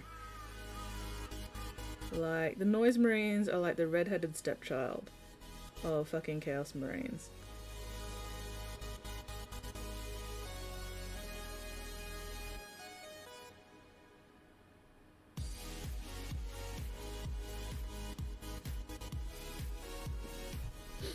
Didn't Orcs just get a few releases? Maybe, I think? I might have just forgotten about them.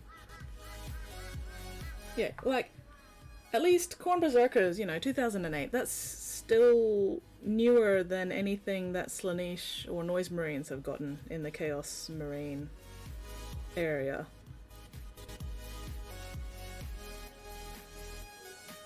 And yeah, especially when you compare it to the love that the Thousand Suns and the Death Guard have gotten, it's like, why have Khorne... Why has the World Eaters and the Noise Marines, Emperor's Champions, gotten, like, no love whatsoever compared to T-Suns and Death Guard? I mean, I'm happy that Thousand Suns got some love, because holy shit, we got some sweet models, but Death Guard are the favourites of the Chaos Marines, because oh my gosh, Death Guard got so many cool fucking minis.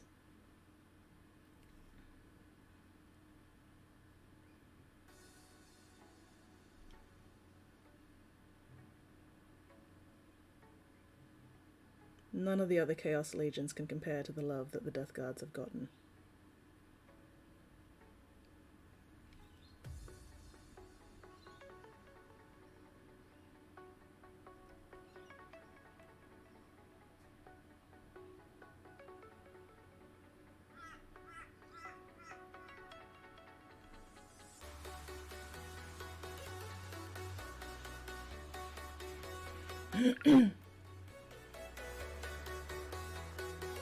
Yeah, Emperors of Children entirely are the stepchildren. Yeah, exactly. Like, I don't remember the last time Emperor's Children, you know, Chaos Marines got even a mention. Berserkers too, Mole's fucking ancient. Yeah. Oh well, we can only hope that one day they too will get their moment in the sun. I mean, the sisters finally got some love after 20 fucking years, so fingers crossed Emperor's Children and World Leaders eventually get some love as well.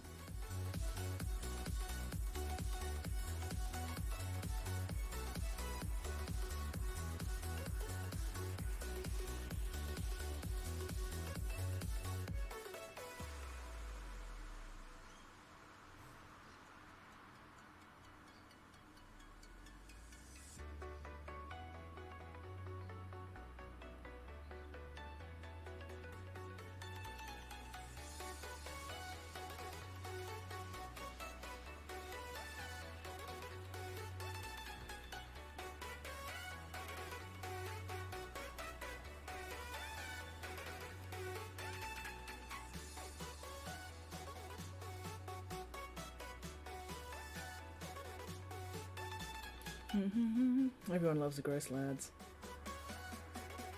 To a degree. To a degree.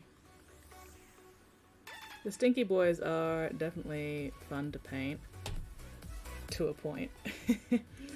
But at the same time, oh my gosh, so many little fucking details. Slaneesh got the most releases, at least beyond brand. Moment in the sun would probably be when said sun turns into a red giant. Yeah, well, fingers crossed, you know, we get something before then. We can always hope.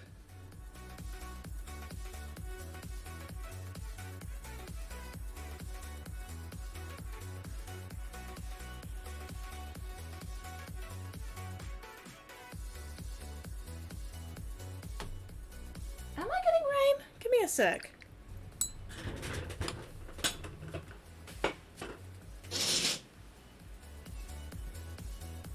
No, it's just wind. Okay. Ugh. It's just windy. Clear, clear blue skies and lots of wind. The sky is farting. Hello, Leroy. How are you going? What have you been up to lately, buddy?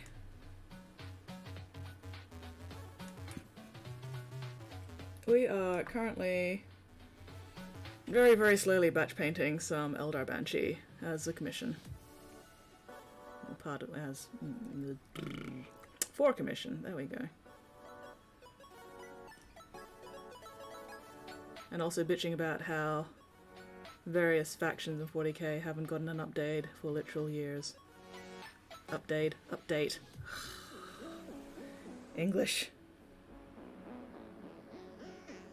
Words. My only weakness.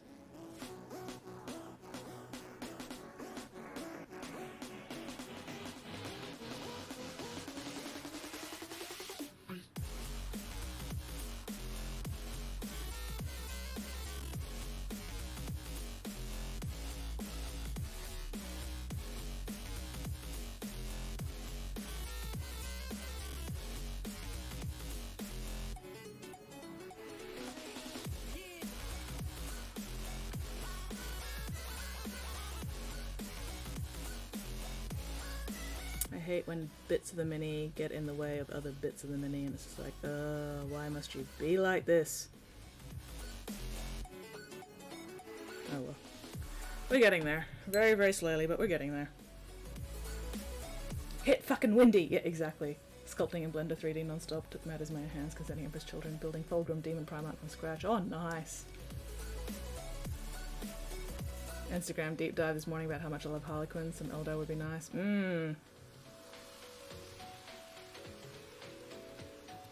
Yeah, just sculpting in Blender 3D non-stop. Nice! What have you been sculpting? Do you have any pictures to show off?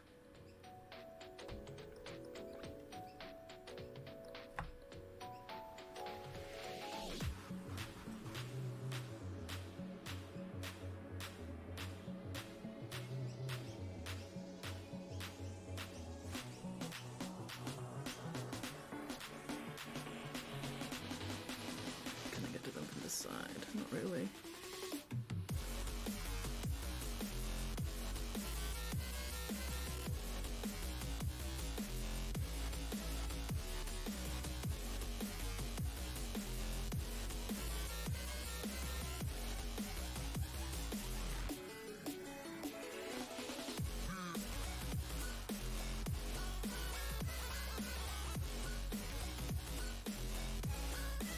Don't mind me while I make horrible faces while trying to do this.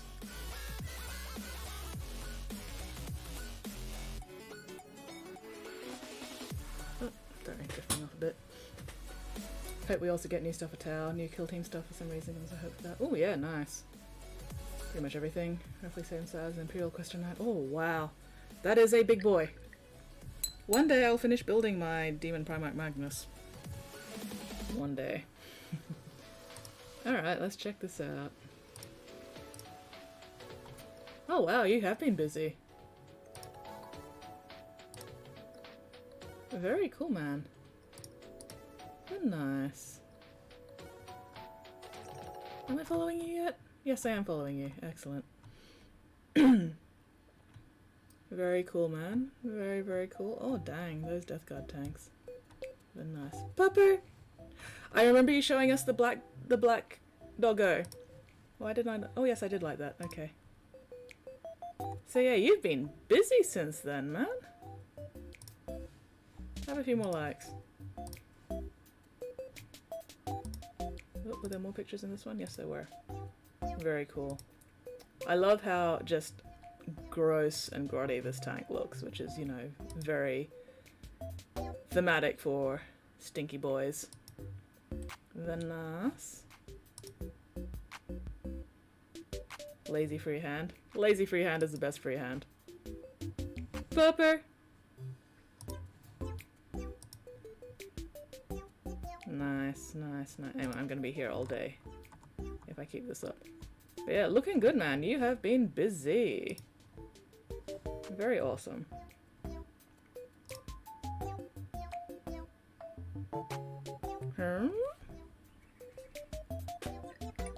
Use Tesseract Glow. Best Nurgle paint just happens to be a Necron paint. I know, right?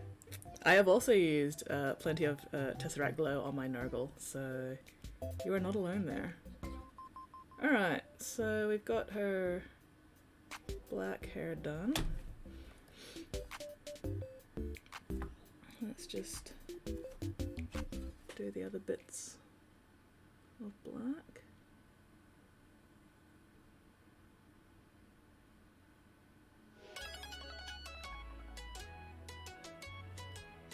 Trying very hard not to get any of the black on the bone, because that's going to be a bastard to clean up if I fuck this up. Ooh, Army Builder Barbed Wire just arrived. Nice! I've actually got some of the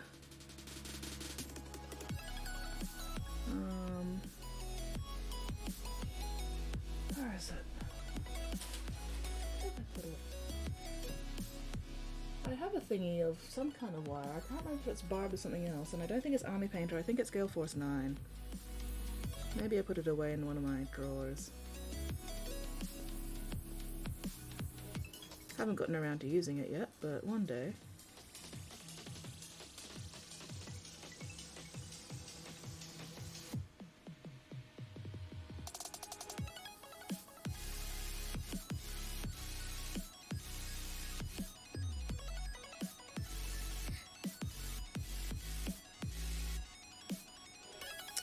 Fucking camera to my face.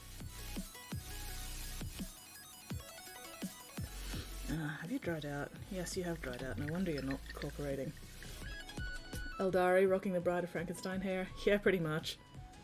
This is actually squad markings. So one squad only has one stripe, and the other squad has 2 stripes. So that's going to be an easy way to tell them apart on the tabletop, even from top down, you know. One squad's just big white stripe from the top down, the other squad's black bordered by white from the top down. Very easy to tell them apart.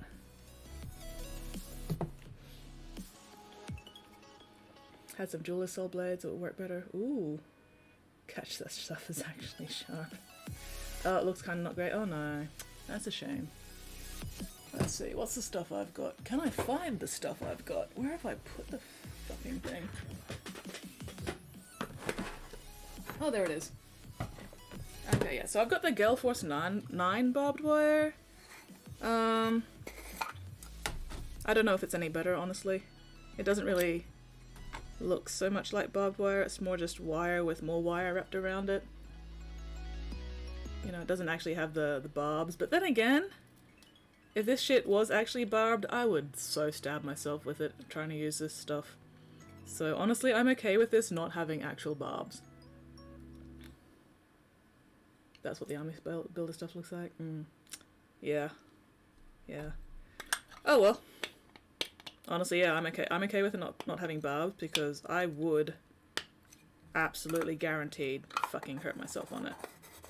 I have cut myself on toast. I have pulled a nut muscle in my neck while eating soup. If I had to use actual barbed wire on my bases. Why will you not fucking close, you piece of shit jar?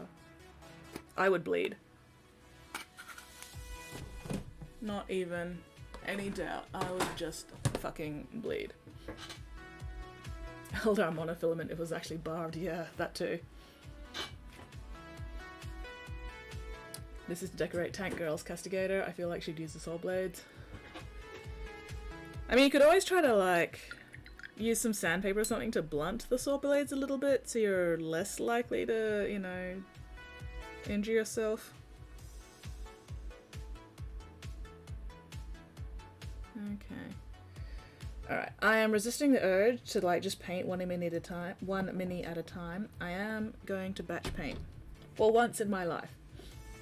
I'm going to stick to attempting to batch paint. Yell at me if I start doing other colors instead of batch painting what I've got.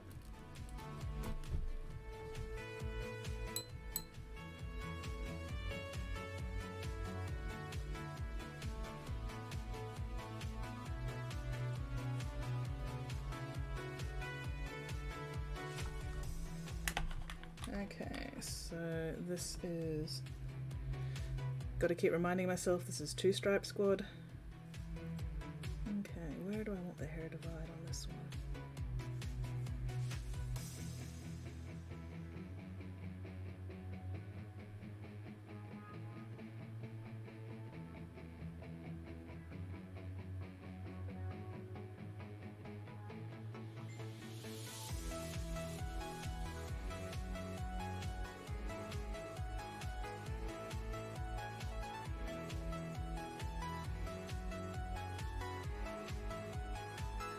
This one's going to be a bit trickier.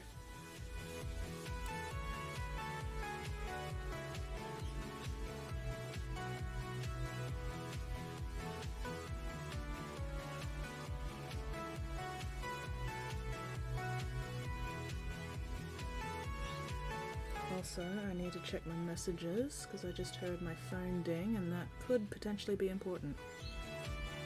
Maybe. Alright, let's see. Do I want to try and continue that black stripe down? Let's figure out where the rest of my borders are first.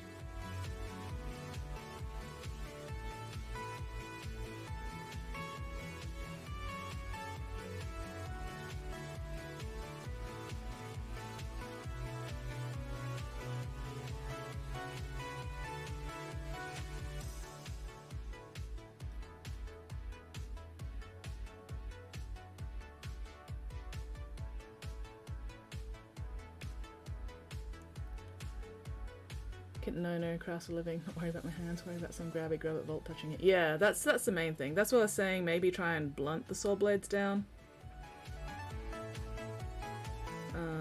For, you know, safety's sake. Because, yeah. Being cut by your own minis is fine. Accidentally, you know, somebody else. On the other hand, it would teach grabby McGrab hands to not fucking touch other people's minis without permission. Like, oh, you cut yourself on my mini? What were you doing touching my mini in the first place without asking me? So maybe leave them sharp as an object lesson on not touching other people's fucking shit.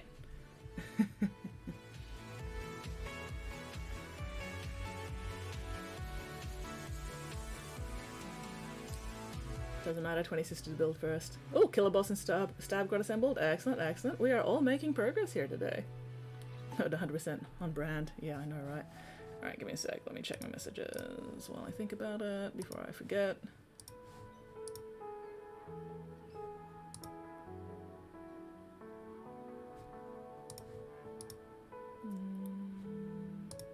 Let's see. Okay, nothing important. Follow my lead. Oh, hello, we have a new follow. Thank you very much for that follow, Jenna-san. Welcome to the Bits Box. We are currently slowly batch painting a squad of Eldar Banshees. And talking about not touching other people's minis without fucking permission first.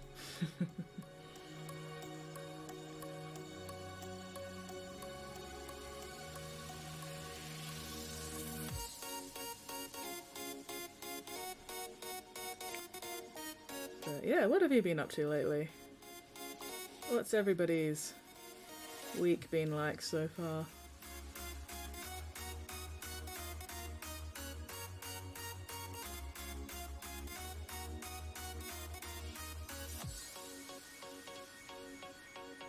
Yeah, how hard is it just to ask? Exactly! Exactly! Especially if it's like something that obviously has had a lot of time and effort spent on it. Don't just fucking pick it up and then fucking drop it, you asshole. Or you know, if it's just don't touch other people's stuff without asking first. Is it really that difficult a concept? But apparently it is a difficult concept for some people.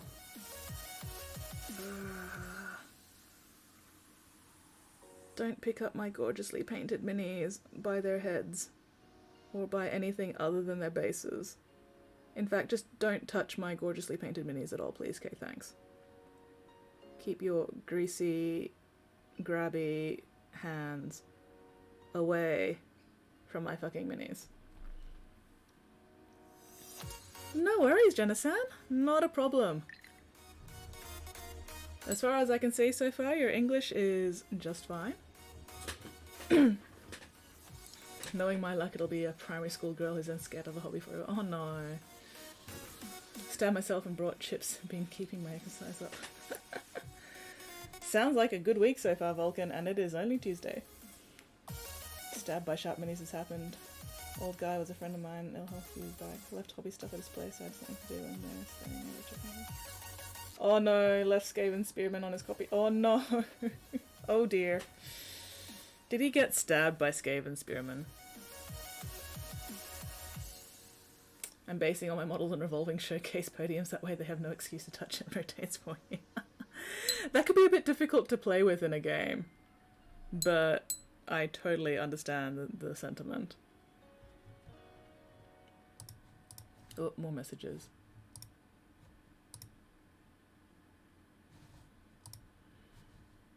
Alright, let's see. Where was I? But yeah, oh, just... do not touch other people's minis without permission. It's so rude.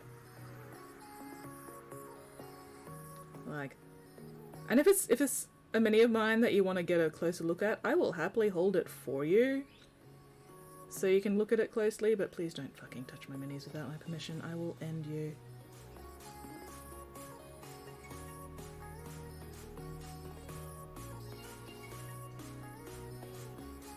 Half blind, lean forward to see if he got 3 or 4 spear stabs through blue jeans. Oh no! Stabbed myself with a sword. Good work. Like an actual sword or a mini sword? I feel like this needs some clarification just in case. But yeah, welcome in, Jenna-san. And yeah, if you have any questions, feel free to ask. I am always more than happy to answer questions. And don't worry about your English. I'm sure we'll manage just fine.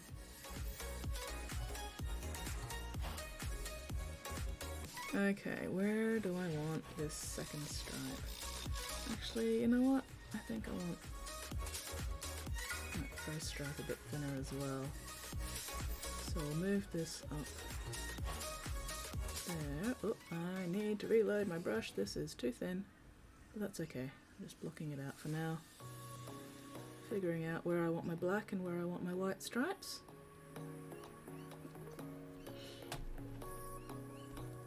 Stepped on my old metal grey knights. Oh no. Halberds are still bent, foot is still scarred. Oh, actual sword. Oh wow. Good work, Vulcan. One of my mates had dropped a D4 without realizing it, or you know, had forgotten it was there, whatever. And his D4, it was on a tiled floor, and it was dark, and he didn't realize it was there. So he stepped on a D4 with his full weight on a tiled floor, and the D4 ended up basically the bottom of the D4 was flush with the bottom of his foot, and it did permanent tendon damage to him, and he now has to walk with a cane. So D4s are fucking dangerous. D4s are literal caltrops. and do not ever leave them lying around on the floor, because you will find them with your feet and you will regret it for the rest of your life.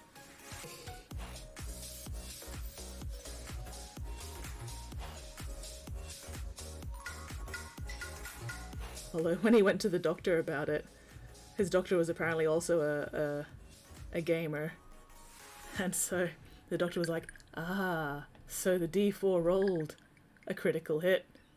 And my friend was both amused and also not amused. Oh, Guatemala? Guatemala? I am from Australia, East Coast Australia. We love a good caltrop story. Yeah.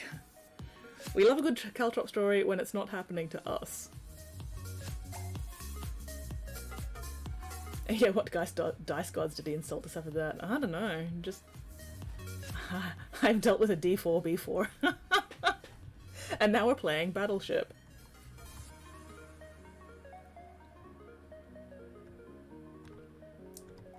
The worst thing I've stepped on was a bee. A live bee. Which proceeded to sting me because, you know, fair, I just stepped on the damn thing. And I stepped on it basically so, you know, say that's my foot. That part of the foot beneath the big toe, and that swelled up so much that none of my toes could touch the ground. So, yeah. Australia, wow. We are definitely pretty cool down here. Happened to me in preschool. Oh, dang. I think I was in... I can't remember if I was in primary or high school when I stepped on that bee. Either late primary or early high school, maybe? But, yeah. Wasn't a particularly fun time. Luckily, you know, it was just the foot that swelled up and nothing else. Could have been a lot worse. I could have, you know, gone into anaphylactic shock. That would have been not a good time. But... And even more fortunately, I have not been stung by a bee since then. So I do not need to find out if I am now allergic to bee stings. Or at least I have not yet found out if I am now even more allergic to bee stings. Fingers crossed. But yeah. So yeah, it is currently almost 4:30 p.m. Tuesday afternoon down here in fucking Australia. It is rather warm, but not as hot as it was yesterday, thank fuck.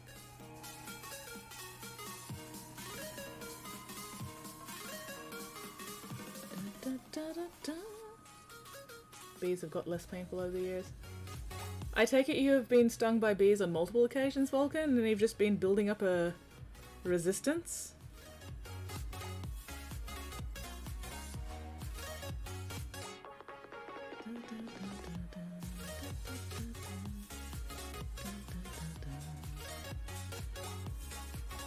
Why are you constantly getting stung by bees? What are you doing to insult the bee gods like that?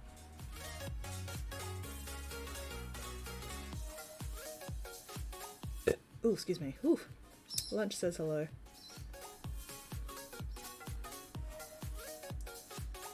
Why? Why do you keep getting stung by bees, Vulcan?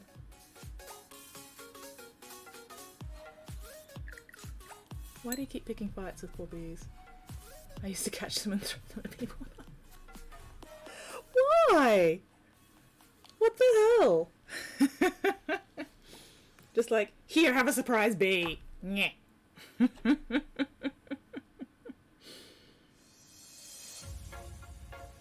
I mean, I guess that's one way to build up a tolerance. But at the same time, what a horrible child.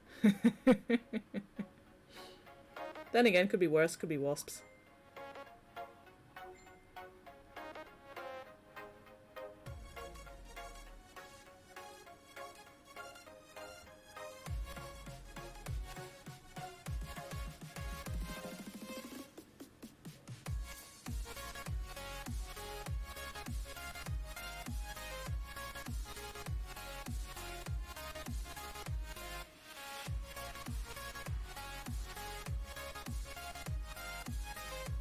At least bees only sting you once. Wasps just keep stinging ya because they're assholes.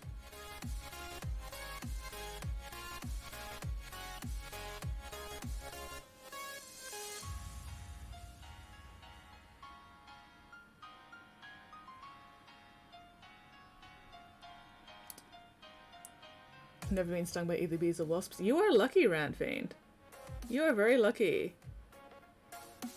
Touch wood that you do not get stung by bees or wasps. I have not actually been stung by wasps.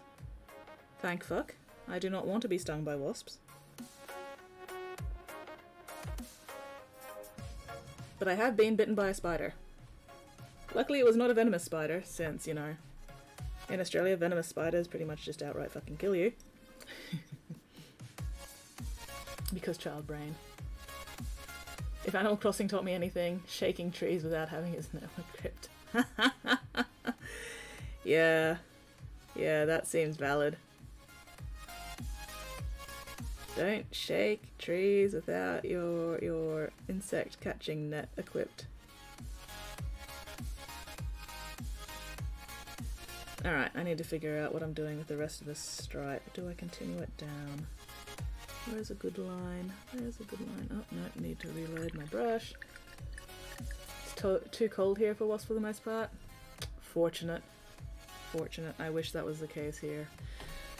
But it's not. We do get wasps. I've just been lucky enough to avoid getting stung by any wasps because I leave them the fuck alone.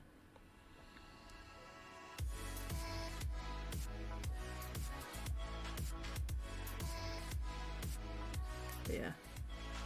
Unfortunately for me, the spider was in my shoe, so there wasn't really a way to avoid it because I didn't know it was there.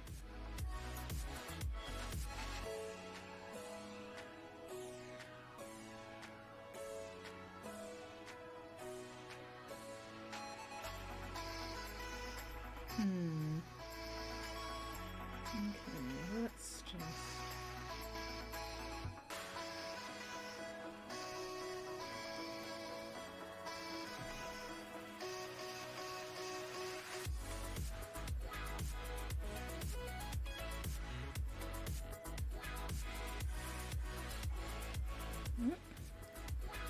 Apologies if this just drifts off camera. I'm having a time trying to reach things around this bloody sword.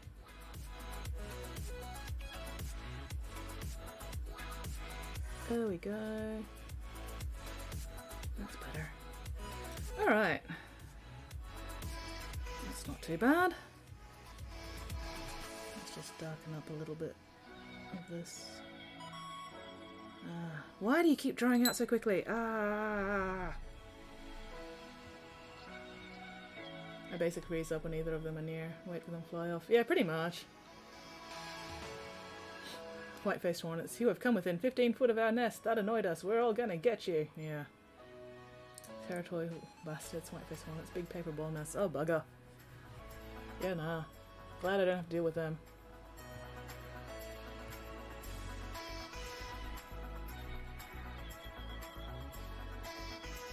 What was I doing? Yeah, that's pretty much done enough. Oh, still need to do the face masks though. Alright.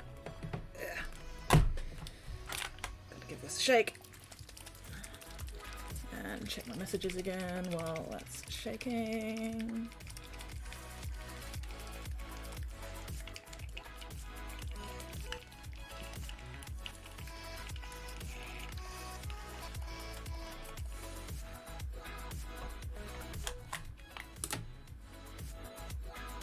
Oh.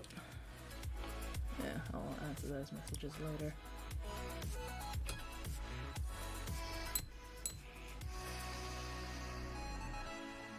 Used to develop a few of them for years because of whatever that all I'd drawn on. Oof. Yeah, some people just smell nice to various insects.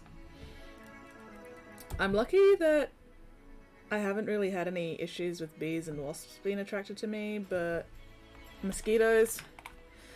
I'm apparently fucking delicious to mosquitoes, which is very irritating.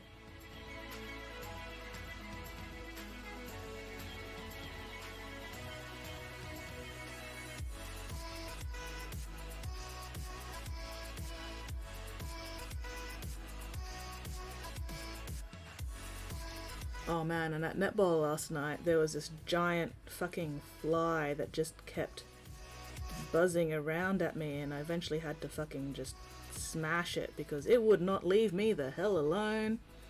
I don't know why this fly kept bugging me. Lol, bugging. But yeah, it was like, God damn it, go away, go away. Oh, you're not gonna go away. Fine, I'll just fucking smash you. I gave that fly a chance to retreat and leave me the hell alone, and it didn't.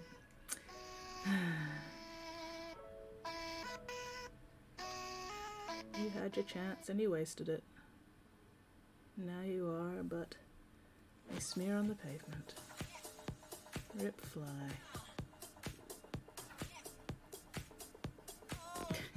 Some people just smell nice. That could be taken out of context. I mean, pretty much everything I say could be taken out of context, one way or another. That's, you know, part of the entertainment of streaming.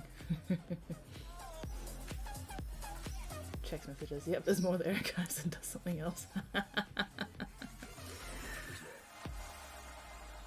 It's one of my gaming groups trying to figure out what day is good for our next game, because one of our players, his work schedule keeps getting fucked around with, so we couldn't actually have our game last week.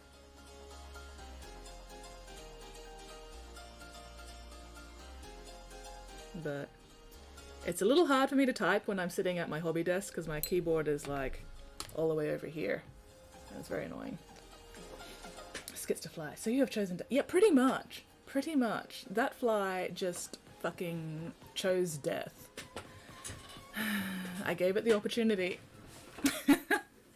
It's like playing my light side Sith character in fucking Star Wars The Old Republic online.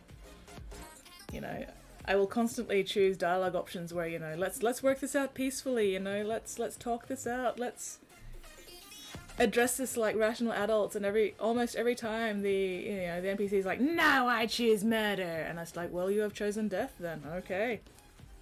You're dead now. Enjoy that. I gave you the chance to sort this out peacefully, but no, you chose violence. And I am much better at violence than you are. Because I am a player character.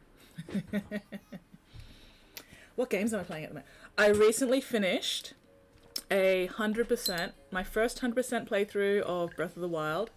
That took me most of my free time in September. So yeah, that was my fourth playthrough of Breath of the Wild, but the first time I've bothered actually doing 100%. So I'm just thinking what else I need to do. Yeah, that's good enough.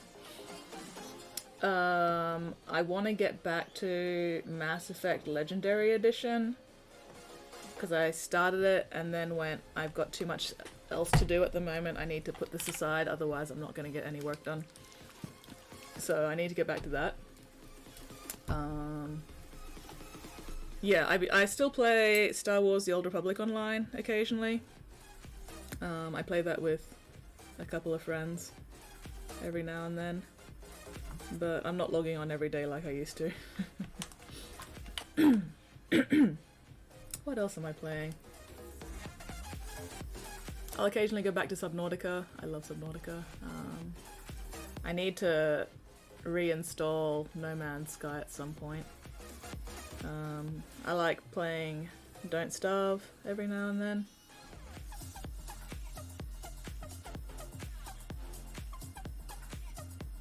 But yeah, I think the next game I'll be focusing on will be my Mass Effect Legendary Edition.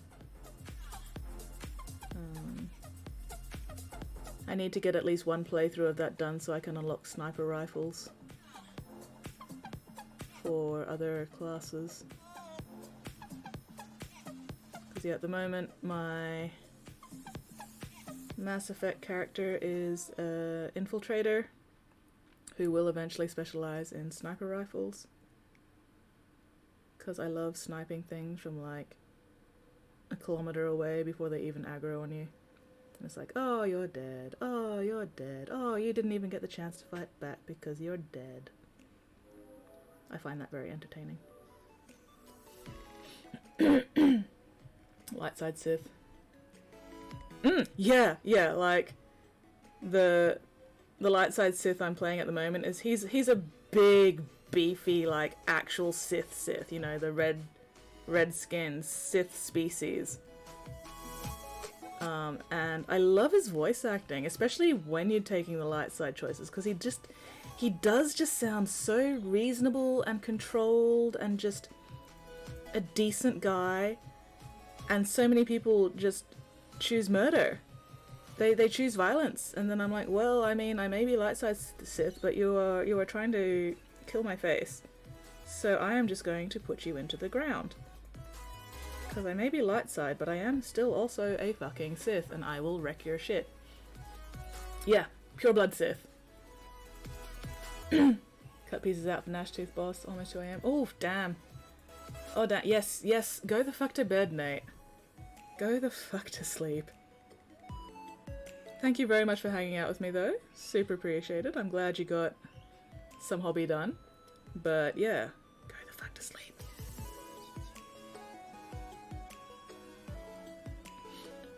Played a Vanguard and Assault Rifle. It was boss. Yeah, no, my favourite classes to play so far in Mass Effect are Infiltrator with the Sniper Rifle. And then Pure Biotic with the Sniper Rifle unlocked. I just love Sniper Rifles. I love, especially once you get the Widow and the Black Widow, I love being able to just annihilate people from the next hill over. Yes, Sith Pureblood, there we go. Good news is it'll be my Friday. Oh, awesome. No worries, Nate. Catch you later. You have a most excellent evening. Look after yourself, and yeah, I'll see you later. But yeah, I'm loving my giant beef light side Sith boy. His name is Kazim, commonly just called Kaz. He is a sweetheart. He's not quite dumb enough to be a himbo, but he definitely gives off himbo vibes when, you know, he's not trying to be a scary Sith. And yeah, you know, every time he tries to choose diplomacy and everybody else chooses violence, and he's like, damn it, I gave you the choice to settle this peacefully, but you have chosen violence, so now I'm going to have to murder the fuck out of you. And then he puts him into the ground because he is a Sith warrior. I think he's Sith Juggernaut, so not the dual wielding lightsabers, you know, just single lightsaber. He has the option to be a tank, but he's not. He's just DPS at the moment, because being a tank means you just kill things too slowly. Lots of games, sniper rivals. I mean, Mass Effect lets me be a blue glowing freight train with a girlfriend who makes miniature bicycles. Yeah. You can rant fiend, but I'm not going to be able to watch it on stream. I don't like playing videos on stream because, you know, potential DMCAs and legal stuff. But if you're in the Discord, you can check it up on the Discord, and then I'll be able to watch it later. I can't remember if you're in my Discord or not.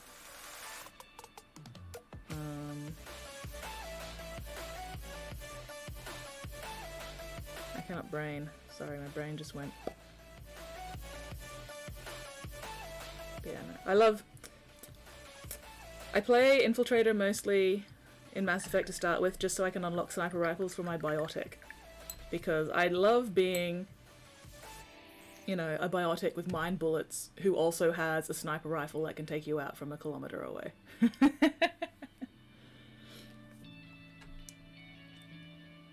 You know, he only breaks out the magical mind bullets when people get too close. And then, you know, it's like singularity, warp, singularity explosion, lift, throw. And then, yeah, once I get to whatever part of the game it is that I unlock Arya's powers. Oh yeah, biotic devastation. I am a fucking biotic god. Hell yeah.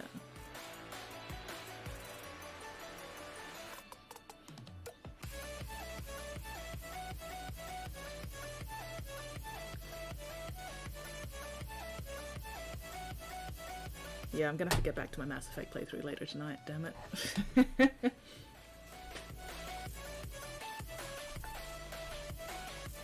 Oh well. Yeah. I don't know, I'm just not much of a close range fighter. I never really got into playing a Vanguard in Mass Effect. It just doesn't super appeal to me.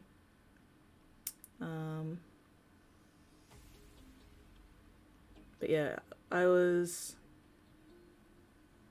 think I was playing my Biotic with sniper rifles unlocked when I was doing my Insanity difficulty playthrough. I think. That was fun. Frustrating, but fun. So yeah, I can boast about the fact that I have actually completed Mass Effect Trilogy on Insanity difficulty. Will I do it again? Probably fucking not. But I have done it before. So I can claim that title.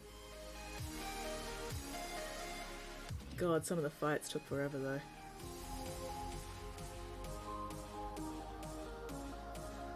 Especially since I don't really bother with like squad mate coordination or anything. I just let my squaddies do whatever they want to do, which, especially in Insanity difficulty, is usually just die. And then I take everything out by myself. Post on Discord server under memes. Excellent, excellent. I will have to check that out later. I played 2 on Insanity as an infiltrator. I never have enough ammo. Oof! Yeah. Yeah. I think that's part of the reason why I decided to do Insanity on my Biotic. Because at least if I ran out of ammo on my Biotic, I still had, you know, my Biotic powers. And the sniper rifle makes things easier. If if you've got the opportunity to thin out the horde from a safe distance with the sniper rifle before you have to close in, that does make things a bit easier. Although, man, doing the Arrival DLC on Insanity while also trying to get through every single wave of the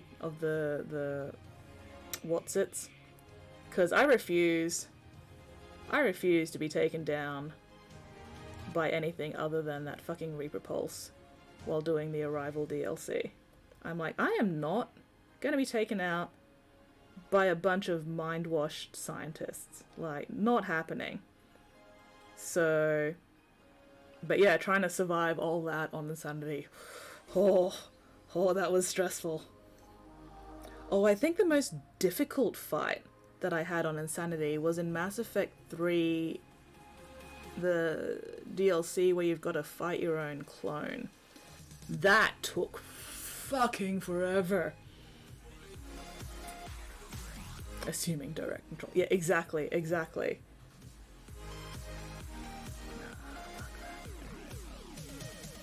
But yeah, no, I think the clone fight was the hardest. Or at least it's the one I remember being the hardest. Because it was just...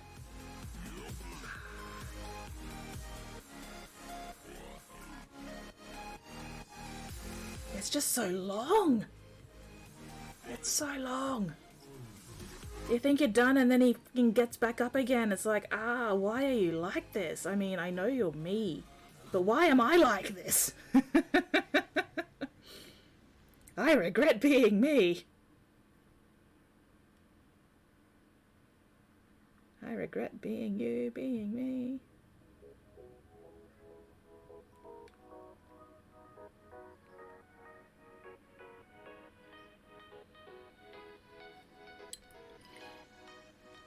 But yeah, nah. I'm looking forward to getting back into my Mass Effect playthrough though. I've missed my idiots. My idiot squad. And of course, gotta get everything 100%, you know, gotta do all the side missions and everything. Gotta get that, you know, best ending where everybody lives. Or at least as many people as possible live. Sorry, I keep drifting off camera because this is a bastard. Gotta cure the genophage. Gotta make sure Uncle Rex survives because Rex is best Kurgan. Grunt is best Kurgan's son, but Rex is just best Kurgan. I love Rex. And when I'm playing a lady ship, gotta romance Garrus. No other options.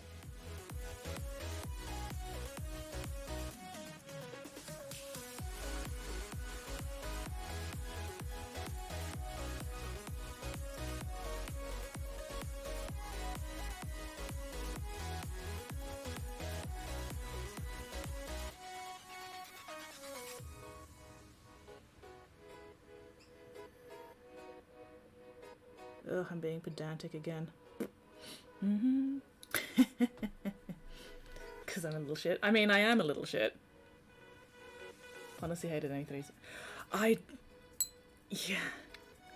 So when ME3 first came out, you know, I jumped on it immediately because I'd just finished ME2 and I was like frothing at the bit for ME3.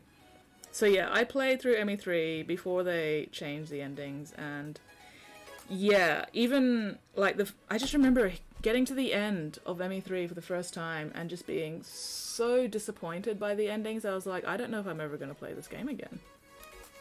But then they released the DLC, and while it wasn't a great fix, it was at least better, and it made me willing to play the game again, you know. So I've played through it a few times now. I guess Garrus can calibrate me anytime. But yeah, it was just, the endings just, they were disappointing. Like, all this effort, all this work, all this everything, and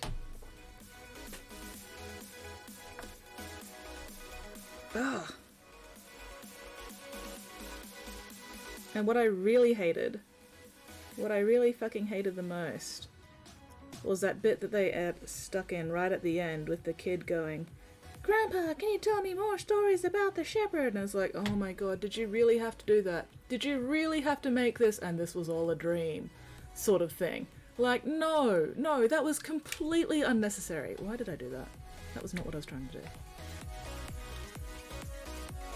The only thing I liked about ME3 was the companion endings. Yeah, that's fair. See you at the bar. Oh yeah, Citadel. Citadel DLC was fucking fantastic. Like, Citadel DLC redeemed Mass Effect 3.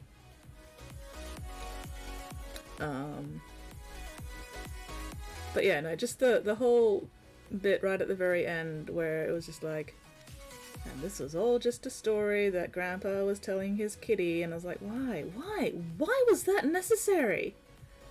What did that add to the story? Absolutely fucking nothing. Oh, stock image with color filter.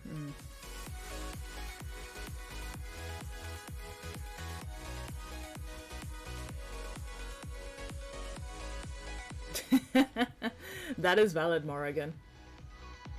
How are they going to milk the franchise for the next 20 years? That shit was solid gold sci-fi. Yeah. I'm still salty. I am still fucking salty that the Andromeda DLC never got released, because I actually enjoyed Andromeda. Was it as good as the first games? Probably not really. But was it still an enjoyable game? It was still an enjoyable fucking game. I really, really liked Andromeda's combat system. I loved being able to jump around and, you know, use a jump jet and everything. That was really fucking cool. And I really wanted to know what happened next in the story. Like, it wasn't the best story, but it was still interesting enough that I was like, I want to know what happened with the Quarians and the other races and everything. Like, give me more. But people were bitching about it too much, so they cancelled it, and I'm still salty about that. I am still really, really salty, because I enjoyed Andromeda. Oh god, synthesis. Yeah, I always choose the destroy ending. I always go destroy. Because that's the only way Shepard survives, and I am not playing through 3 fucking games to have my character die at the end. Like, nah, no thank you. And Control's just skeevy. Control is just really, really fucking skeevy. So yeah, I always end up going destroy. Because fuck you Reapers. You've been dicks this entire fucking time. I hate your faces. Goodbye. Yeah, they cancelled it instead of fixing stuff, and really there wasn't there wasn't that much that needed fixing by the end of it. Because, you know, they did patch stuff, they did fix shit that people were bitching about. It was still an enjoyable game, and then they just cancelled it because people are whiny fucking babies. And I'm like, God damn it, this is why we can't have nice things. I want to know the rest of the story. And I loved the Ryder twins in Andromeda. Their voice acting was fantastic.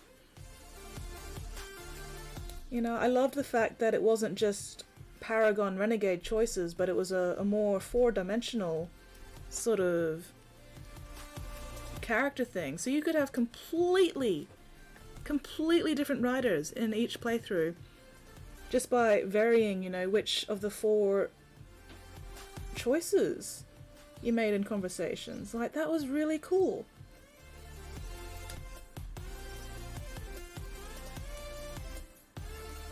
And I loved how they utilized, you know, the other rider twin in the story.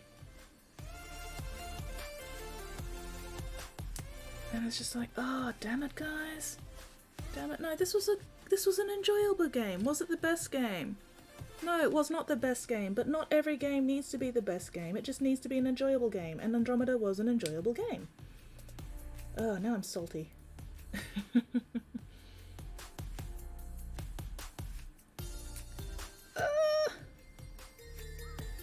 I don't know if Renegade Shep is best Shep. Like, I usually play my Sheps very Paragon, but there are some Renegade choices I make because why wouldn't you make those particular Renegade choices? And also, Renegade Femme Shep has the best fucking voice acting. Like, Jennifer Hale. Hell yeah, she is one of my favorite voice actors.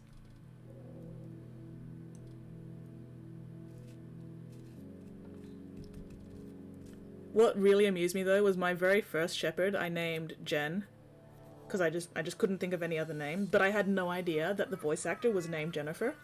So when I found out that the voice actor was, you know, named Jennifer Hale, I was like, it was meant to be. I named my shepherd Jen.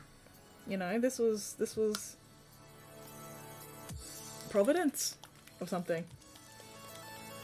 Destroy ending, aka work hard to bring peace to the Gethin Quarians. Guess what, now that Gethin possibly ED are all dead. Yeah, it is EA we're talking about.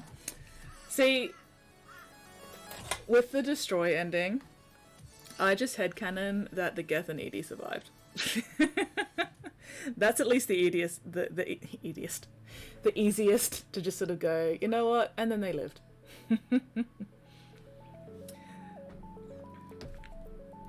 Yeah, the fact that BioWare is still alive, nothing short of surprise. But, you know, BioWare still got Star Wars The Old Republic.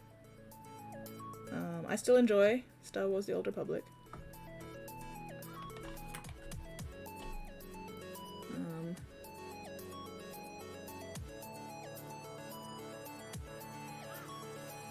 But yeah, Electronic Arts can just go fucking fall down a hole and die in a fire.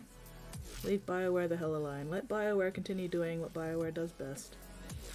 And leave it the fuck alone. EA. You piece of shit.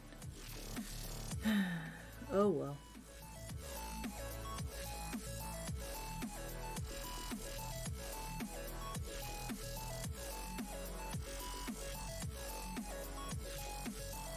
But yeah, anyway.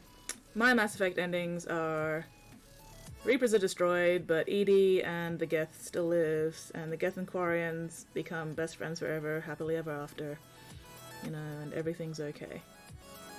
And Shepard lives, and marries Garrus, and you know, they adopt a bunch of Krogan babies, and a dog, and also a cat. And they go to the beach for vacations, and it's all good.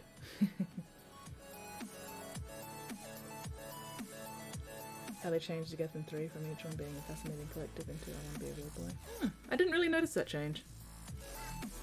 I don't know.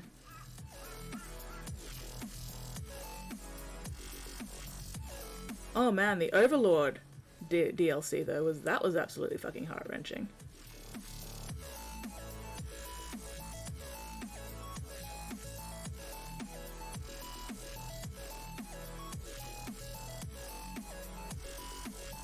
And also very much what the fuck.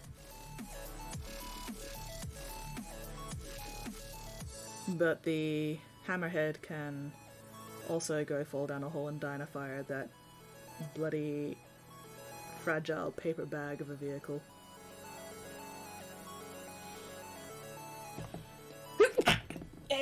That was a bad time to sneeze. But at least I didn't drop anything. Okay. Why do you keep drying out so quickly? Oh my gosh. Pain in the ass. Ugh.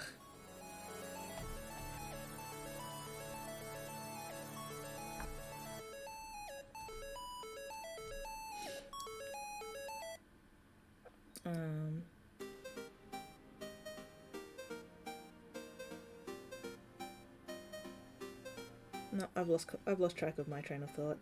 It has derailed and fallen into a canyon and exploded in a fiery fireball, as opposed to an icy fireball. And now I can't brain. That sneeze just completely blew out my every single brain cell. I too am a salty bitch. The thing is, when we get salty about stuff, it's because we enjoy it to the point where we're like, this had so much potential. You don't get salty about things that aren't worth getting emotionally invested into. It's just like, oh yeah, that sucked, whatever, move on. When we get salty is when it's something that we really care about. Like Mass Effect. Or like Warhammer. But Warhammer, I think it's also easier to just like pick and choose the bits you like and ignore the bits you don't, because Warhammer is such a big fucking setting. I'm talking Warhammer 40k. Obviously. Oh, posture check. Oh yes, yes, I do. I needed that posture check because I am not sitting properly right now. Oh, there we go. Oh, the whole virus thing and the gift going from way to eye. Yeah, I don't remember that. I'll have to pay more attention to that next time I'll have to pay more attention to that when I play through it. Oh, my back's all sweaty.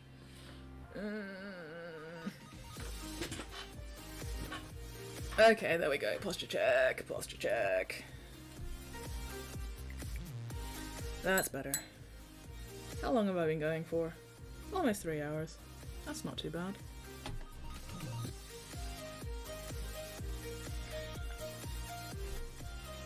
Okay, this is 2 Strat Squad, that's right.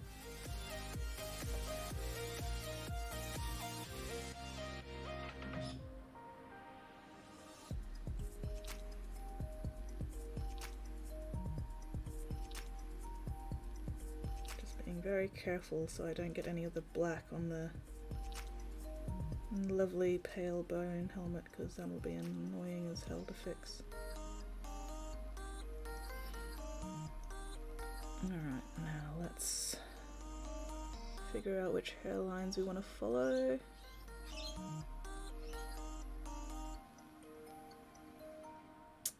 But yeah. The Citadel DLC was fucking amazing. Like, oh, it was so good.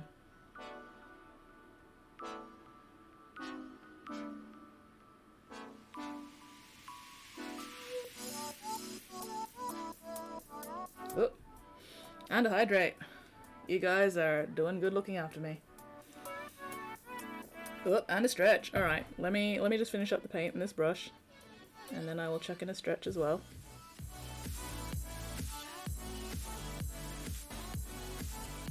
Alright, where do I want this hairline? I'll go there.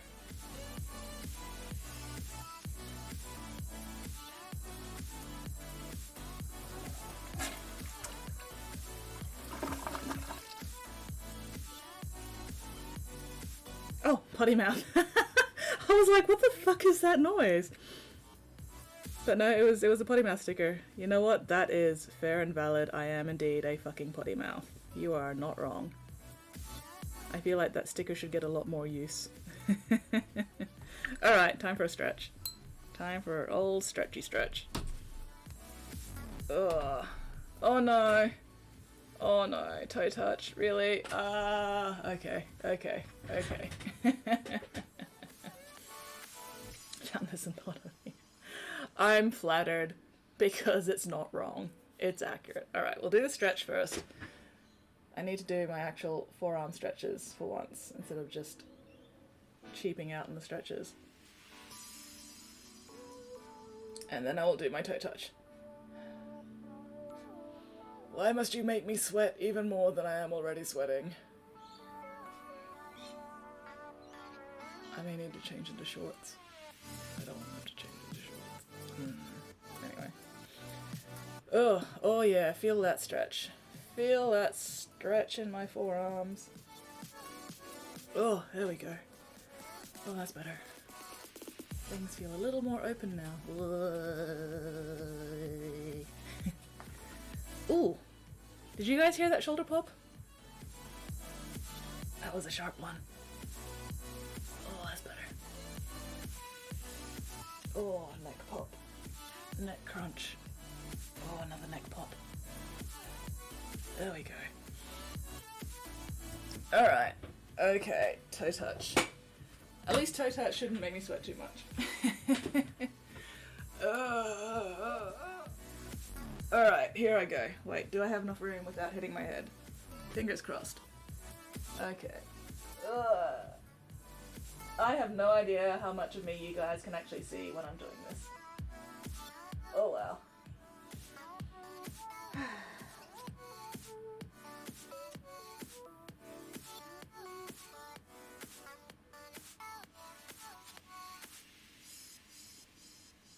Uh, 10 more seconds.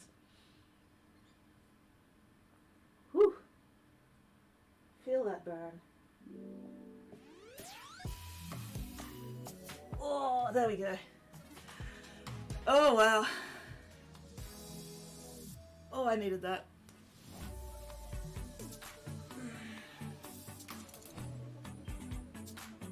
Twist that spine out.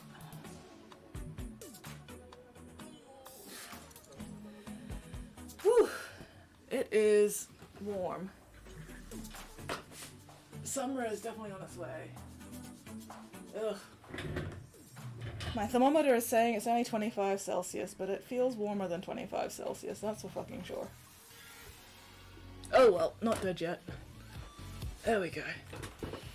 Yes, thank you very much for the bits with that potty mouth sticker, Rant Fiend. Super appreciated. And like I said, not wrong.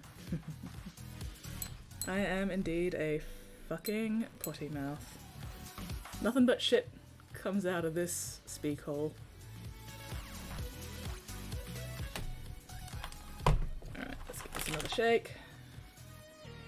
Shake, shake, shake, shake, shake, shake, shake, shake that booty. Shake that booty.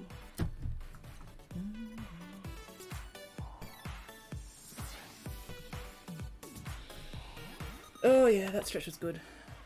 My back feels more open now, if that makes sense. Alright, where do I want?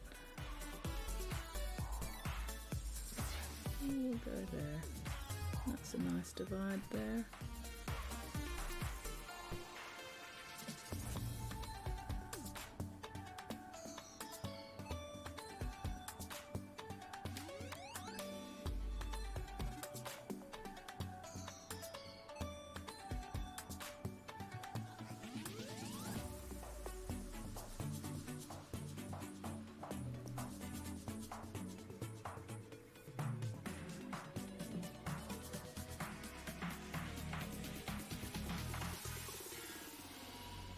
Focusing.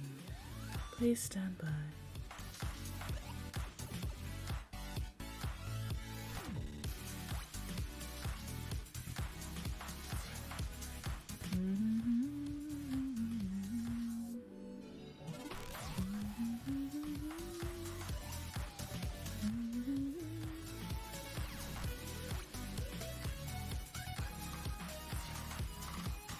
Wait, what? Story time? Story time. Ooh, yes. You have a story? Story. Tell us a story, Morrigan. Tell us a story.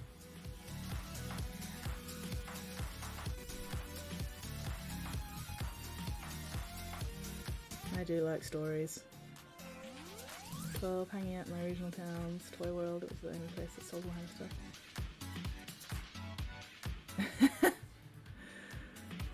Oh dear. Oh dear. That's why I'm worried about scaring kids out of the hobby, and also why Space Wolves are the worst. That is entirely fair and valid. And yeah, most of the not great experiences I've had, you know, in real life with 40k players were Space Wolf players. Especially as a Thousand Sun player. Like, holy shit. Holy shit. The crap. The flack I take for being a Thousand Suns player from Space Wolf players is like ridiculous. You know, and a lot of it's not even in good spirit or good fun or anything. It's just straight up, lol, you're a fucking nerd. And, you know, everything else that comes with being a Space Wolf player who hates Thousand Suns. Like, you know, I don't want to feed into stereotypes here, but there is a reason why there is a stereotype of Space Wolf players being some of the worst fucking players in the hobby.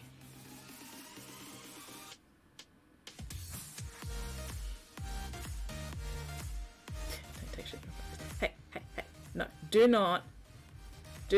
not conflate Space Wolves with furries, because at least furries, you know, generally tend to respect commission artists and pay well for their furry commissions. Like, if I hadn't gotten into miniature painting commissions, there was a good chance I would have attempted to get into doing furry commissions, because holy shit, there's some good money there.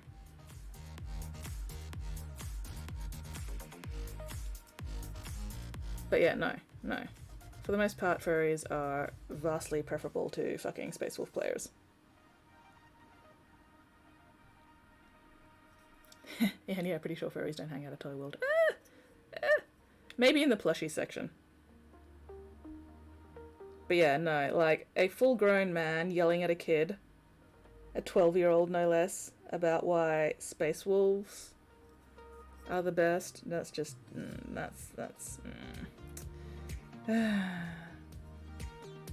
Dingo, how can I stop giving you shit when... Nope, I lost track of that. Hello, Dingo, how you going?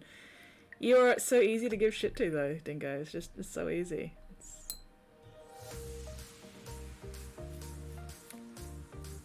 Black Templar players to be the cringiest LARPers. Oof. Yeah. Yeah, walk in here, find you bitching about Space Wolves thinking. Hey. Don't blame me. Blame Morrigan. Morrigan was telling us about the time when little baby 12-year-old Morrigan was at a Toy World and simply, you know, was wondering why Space Wolves are such a big thing, and then got yelled at for an unreasonable amount of time by a fully grown adult about why Space Wolves were the best. And we're just like, yeah.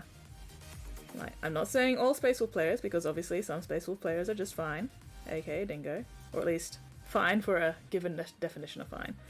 But as a Thousand Suns player, the worst experiences I've had in Meat Space with 40k players has been from Space Wolf players. Like, it's a good thing I'm thick-skinned and I don't give a shit about other people's opinions, because otherwise I may not have stayed in this hobby, that's for sure. Because of just some of those fucking Space Wolf players. Yeah, those Space Wolf players. That's what we're bitching about. Not Space Wolf players in general, just those ones. They make the rest of us pariahs by association. Exactly. You know, that's yet another reason to dislike them, because they're making the decent Space Wolf players look bad.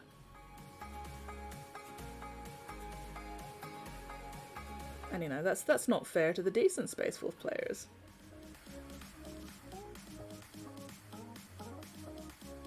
But that's unfortunately how it is at the moment.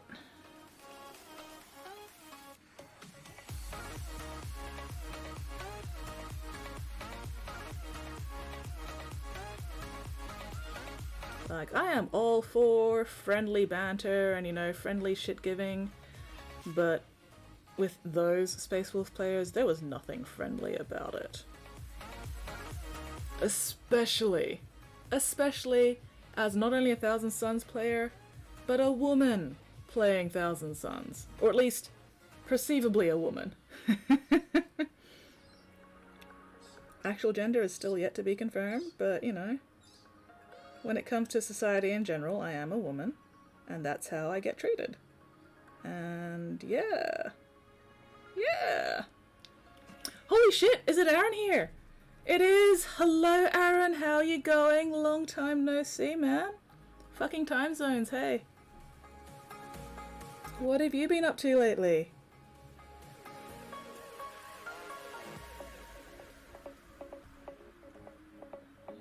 Where?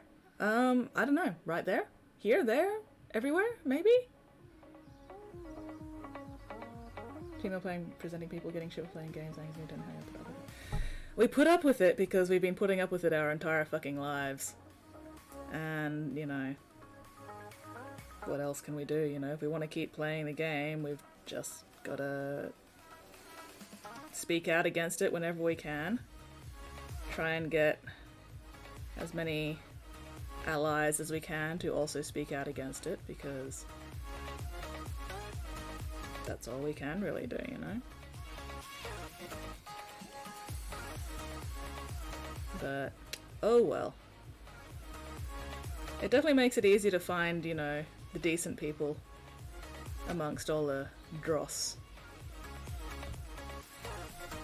Just looking for my streaming music again? Oh, that's a mood.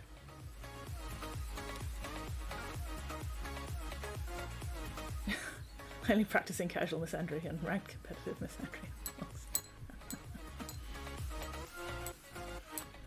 Had a regular opponent years ago. Chicken beat the crap out of me every game. Respect. Yeah, yeah. Thing is, we shouldn't have to beat the crap out of you every game to still get the respect, you know? Like, I'm not super into playing the game because I just don't have the time to learn the rules and everything, but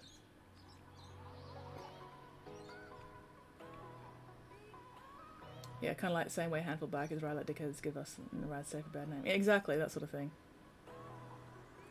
Ooh, we've discovered that jewelry saw blades won't cut you, Morrigan. Awesome, awesome, excellent. You're obviously not trying hard enough.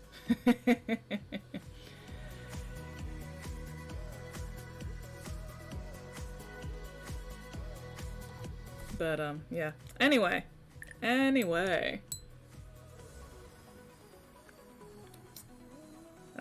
What was I doing? What was I talking about? I've forgotten.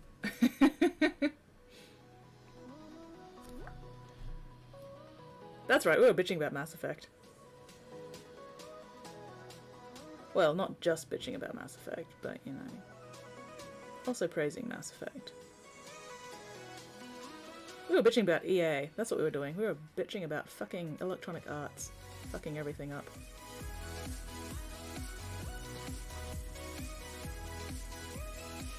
Cat my fingers didn't bleed. Fingertips callous that my phone doesn't recognize me as human. A lot of 40k players are sore losers, only gotten worse as the years found culture. Yeah. Yeah, that may have contributed to why I stopped playing 40k. But honestly, the main reason I stopped playing 40k, I just don't have the time. I do not have the time or the energy or the effort to put into learning the rules and remembering the rules and buying every new fucking rulebook that comes out every 6 goddamn months. Especially when said rulebooks cost like $100.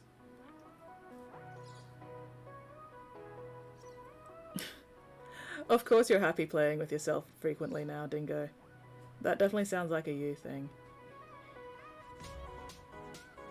Playing with yourself, I mean. But yeah, like, if you can find a group that's decent, then, you know, that's awesome. And much fun can be had. It's just trying to find the people that are decent in the first place. That's the challenge. But no, we've got a good community at Vault. We've got a really good community at Vault. And that's pretty much down to Dylan and his staff setting the tone and not putting up with bullshit. So, mad props to the Vault crew. for being amazing and cultivating a good culture. And I hope it continues. Oh, don't even talk to me about the fucking facts. Oh my god, trying to keep up with the facts alone. It's enough to drive anybody mental.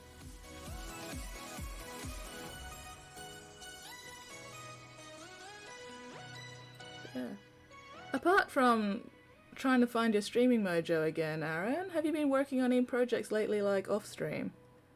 Have you got anything that you would like to show off? It has been a while since I've checked out your work. And yeah, if anybody here isn't yet following Aaron, go give Aaron a follow. Help encourage him to get his streaming mojo back. Aaron is a fantastic bloke and 100% worth all the follows. Give him love.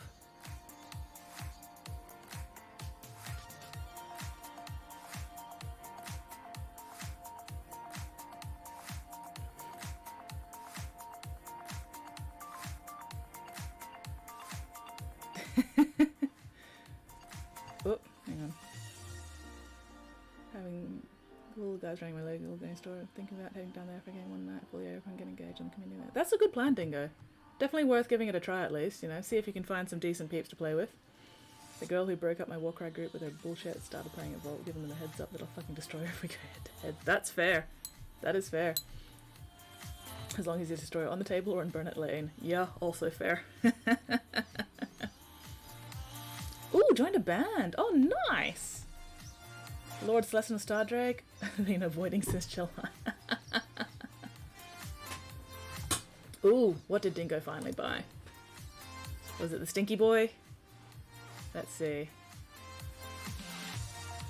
Oh. Dingo, you accidentally linked the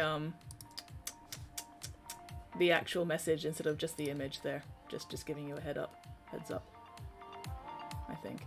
But yes, he bought the Great Unclean One, and we have been trying so hard to convince Dingo to turn the Great Unclean One into a Great Clean One, but he's just not having any of it, much to my eternal disappointment.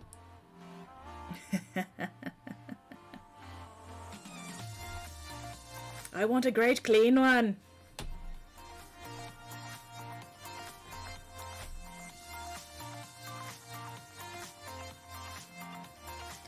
Oh well. Stinky Bastard Man is almost as good.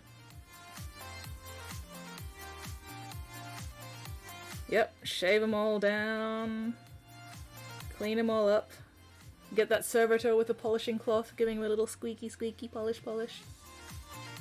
Still need to make my Great and Clean One, also not doing that. Making it into Oogie Boogie. Oh, nice. Get someone else to make one. Thing is, I'm not trying to clean the filth from you, Dingo. I know you were a filthy, filthy man, and I accept that. I just want you to make a Great Clean One, because suffering.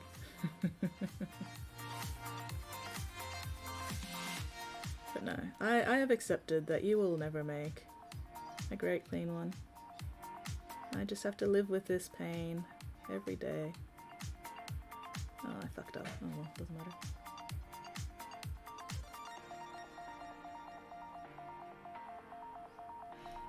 Man, so the next door neighbors have a swimming pool.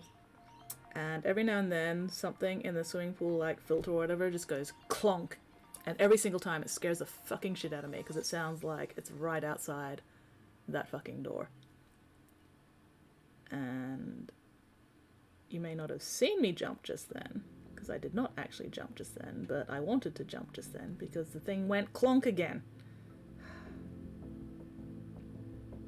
But it's not so bad when it's daylight, but when it's like 3 AM at night, and something goes clonk out there, oh.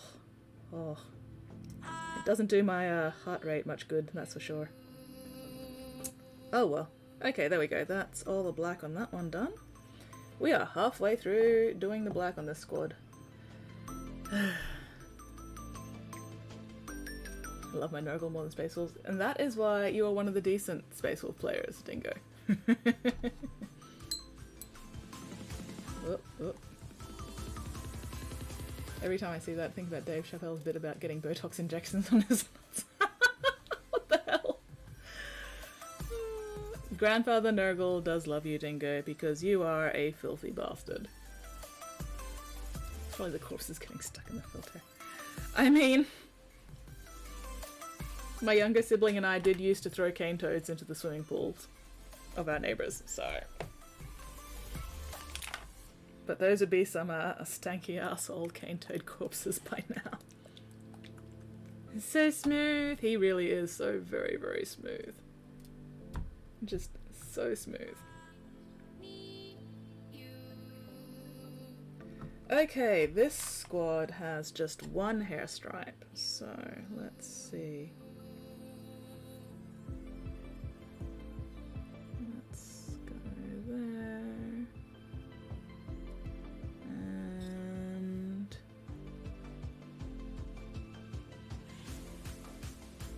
there.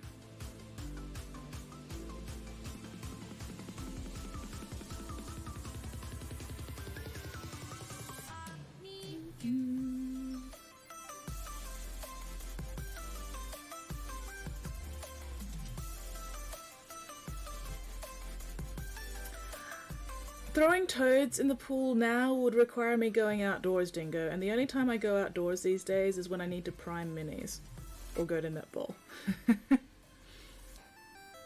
I am too lazy to go outside and hunt down cane toads anymore. I just could not be bothered. It's too much effort. My cane toad hunting years are behind me now. I'm getting old and decrepit. Too old and decrepit to hunt cane toads like I used to.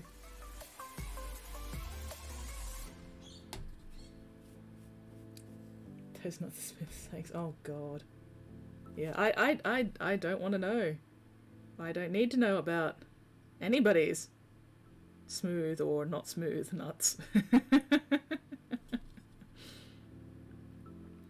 Why do people know how smooth or not smooth David Chappelle's nuts are? Like, why is this apparently common knowledge? I don't get it. I don't understand. I'm so confused. It's the one and only thing I miss about living in Queensland, cane toad golf. Yeah.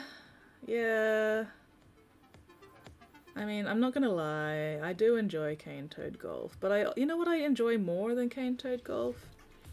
I enjoy sitting on my ass at home on my computer playing computer games and not going outside and getting eaten alive by mosquitoes while I try to hunt down cane toads and commit, you know, indecent acts of bodily violence upon them. Because I also do not use a golf club when I am hunting cane toads. We use a fucking machete. And that gets messy.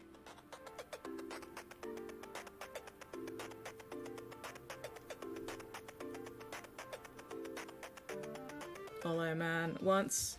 I don't know how true the story was because I wasn't here for it, but some family friends were telling us a story about how they were hunting cane toads one day. And, you know, they belted a cane toad, as you do.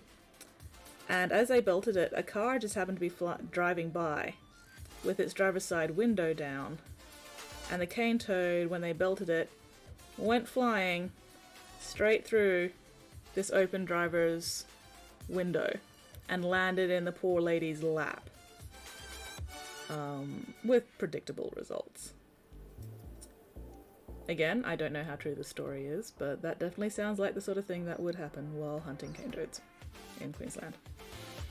Out in the bush.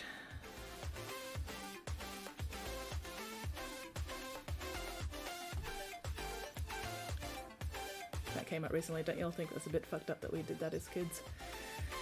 It is a bit fucked up, but we were kids. How are we supposed to know any better?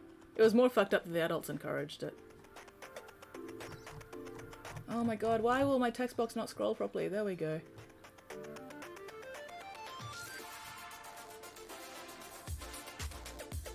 Do your nuts hang low? Do they wobble to and fro? Can you time in a knot? Can you time in a bow? Can you toss them over your shoulder like a European soldier? Do your nuts hang low?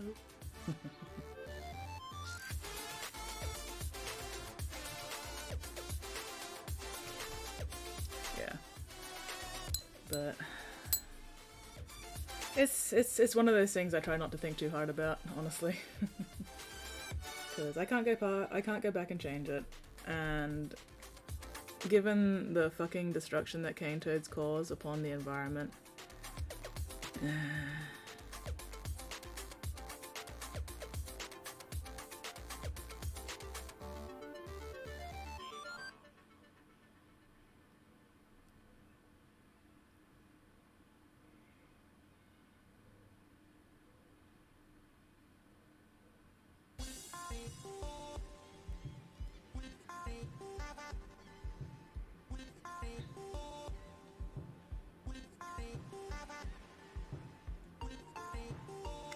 and like, it's not the cane toad's fault that stupid fucking humans introduced them to an ecosystem that just is not ready for cane toads. But at the same time, we gotta get rid of them somehow.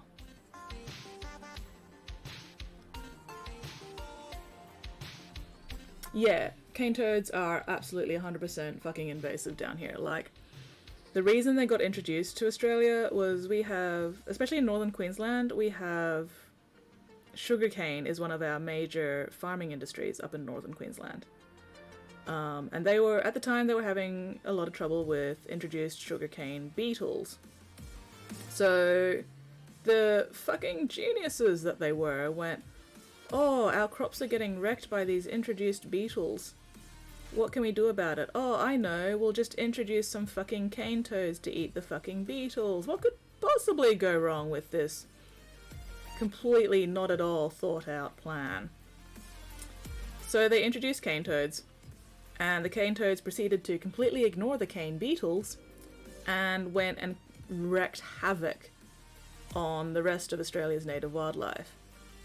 And people were like, oh, we did an oopsie. Oh, that was a bad idea. Oh, how are we going to fix this? Oh, let's just introduce a national pastime of animal abuse against cane toads. Hence, cane toad golf. So, yeah, it's kind of fucked up. But, 'tis what it is. Oh yeah, the arsehole introduced rabbits. My gosh. Yeah, it's like cutting back on sugar 1 grain at a time. Yeah, but you know, if you've got enough people cutting back on sugar 1 grain at a time, it'll hopefully at least make some kind of impact.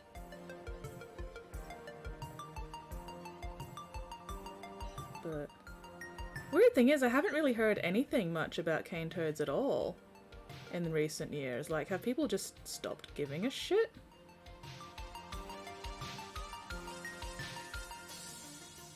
Like, one way or another, I haven't heard anything about cane toads for literal years.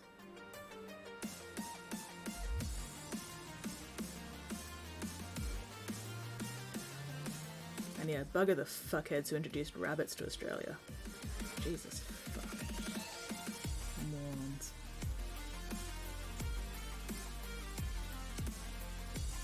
Oh no. Oh no, dingo. Oh no. Really?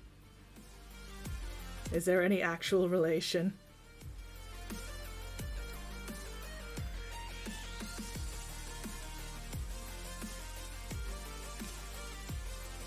There is an actual relation? Oh no. National pastime, that is one of the signs of a future serial killer. Well, I mean, I hunted cane toads as a kid, and I'm not a future serial killer yet, so... That yet was probably concerning, wasn't it? I'm concerned.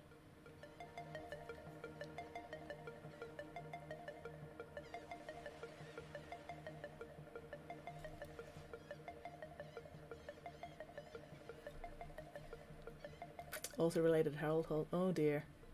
History YouTube channel loves covering the Emu War. Absolutely calling holes in our racist history. Excellent, excellent. Because our racist history absolutely does need to be called out. You know, we can't just keep ignoring that fucking bullshit.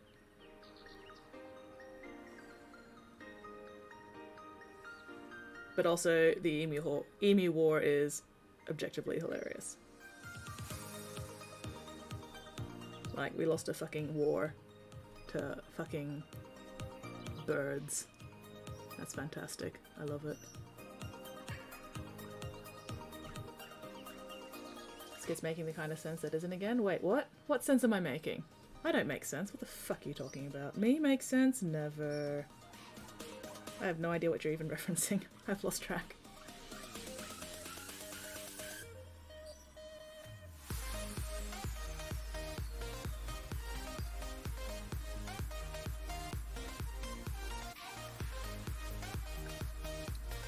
They're big, scary psycho birds.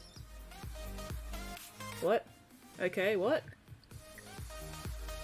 I'm so lost. Then again, when am I not lost? I'm usually pretty lost. Oh, that needs shaking again.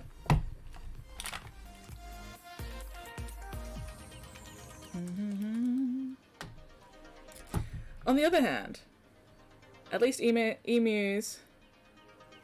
I was about to say emails. No, emus. At least emus aren't fucking cassowaries. Like... if we had cassowaries in the same kind of numbers that we had emus, and it had been Australia versus the cassowaries in the cassowary war, we wouldn't have just lost that war. You know, the cassowaries would now be in complete fucking control.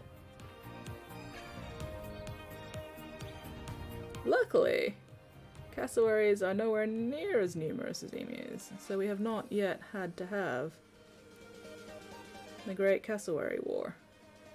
Because that is absolutely one we would lose.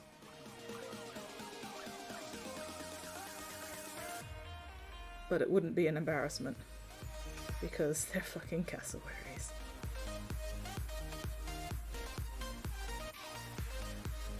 There's a link in Discord, heard the intro again.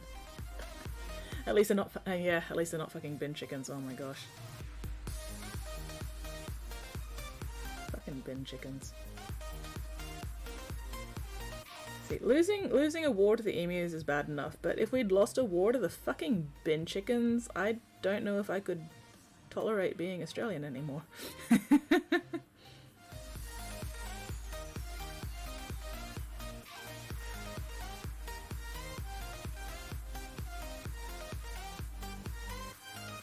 Losing a war to emus is one thing, losing a war to fucking bin chickens is entirely another thing.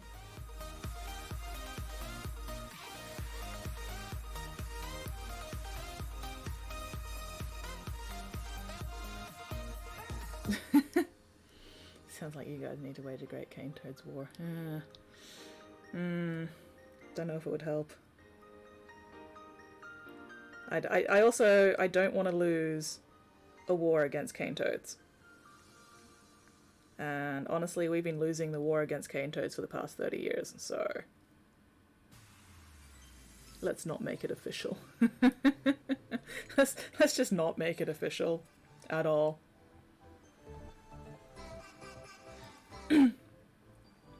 There's a mental image. Aussies in their tens of thousands all armed with a 7-iron going hunting in drives.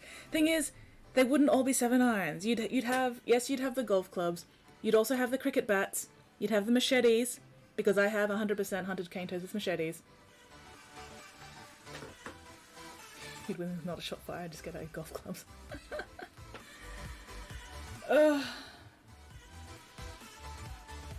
Thing is, if you had that many Aussies out in those kind of numbers, with that many bludgeoning weapons, sooner or later it's going to devolve into a brawl, and nobody's going to win that war.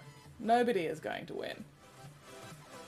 Everybody is just going to end up with fucking grievous bodily harm. Golf club kid. 7-iron really is the best for distance power. I'm just gonna have to take your word for that, Dingo. So many in Townsville. Oof, yeah, I can imagine. There weren't as many down here because Brisbane's a lot further south, but yeah, I can imagine there would have been a fuck ton of them up north.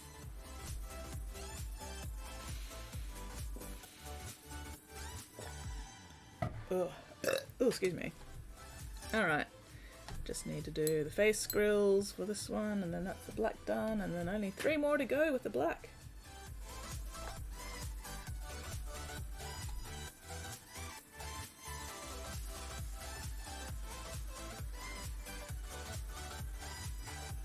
Trying to make sure I don't get any of the black on the fucking bone is entertaining.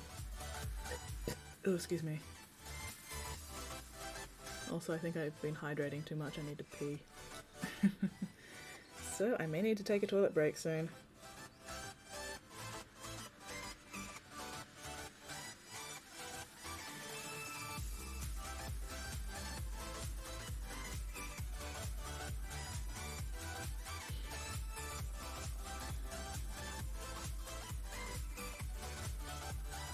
I don't remember if I've ever actually used a golf club, honestly. Like, I've used a machete, like I said, and I'm pretty sure I've used a cricket bat. But I don't remember using a golf club. Like, Dad had a set of golf clubs. We have a golf course behind my backyard. But I don't remember if I ever personally actually used a golf club. Huh. I don't think I did. Chatham's. Going to off. No worries, Aaron. Thank you very much for dropping by and saying hello. Super awesome to see you again. Fingers crossed you get the streaming mojo back eventually. And I will have to keep an eye out for you, man.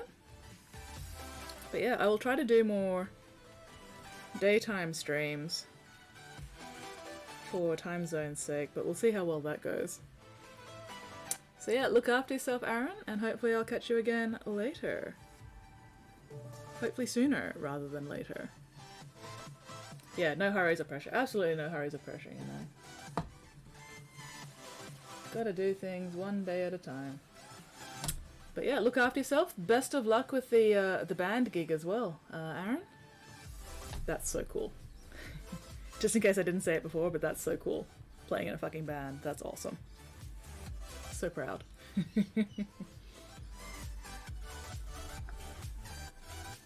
Okay, yes, this is the One Stripe Squad.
No thoughts, head empty.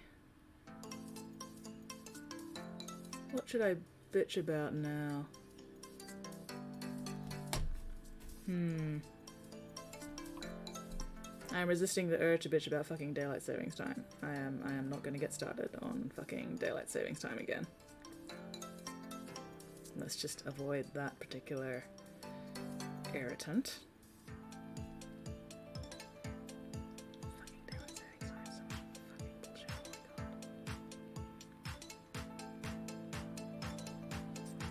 Oh my god. But yeah, No thoughts, head empty. Maybe I'll just groove to my music for a while. Oh yeah, gosh. That's why I use the same username, or at least as close as I can get, everywhere I go, because I have no hope of keeping multiple different usernames connected. I have no idea who anybody is half the time.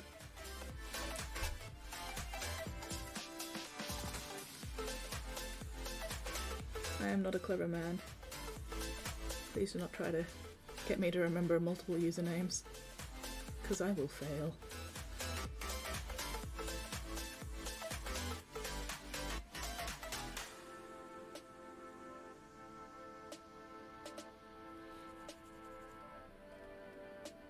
But yeah, I think Mindlessness is a fellow Voltian, I think, maybe, perhaps.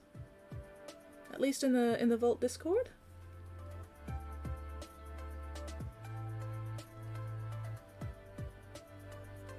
My username having my legal name in it helps. That does help. That does help. But yeah, I've been going by skits since like 2002, 2004, something like that. So skits basically is my name at this point.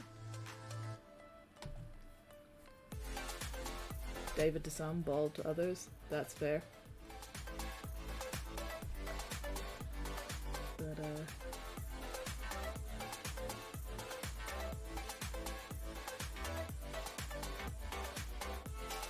Pokemon Master. Oh, nice. Like Pokemon Go Master or just Pokemon in general?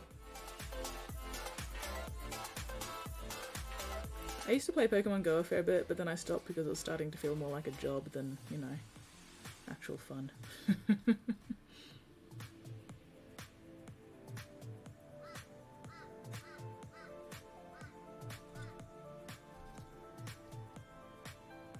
Man, I remember playing the original Pokemon Red and Blue on my old Game Boy. I feel really old now. Vulcan with varying numbers since the mid-2000s. Is there any particular rhyme or reason behind the numbers, Vulcan, or is it just whatever numbers you can grab first when you're claiming the username?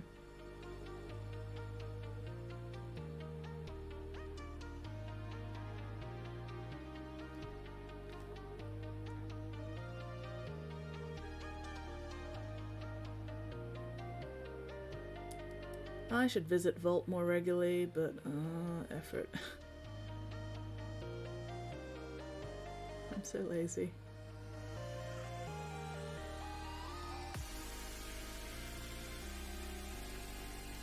About the only time I visit Vault these days is when I really need supplies, or when I'm meeting a commissioned client to either pick up or hand over minis.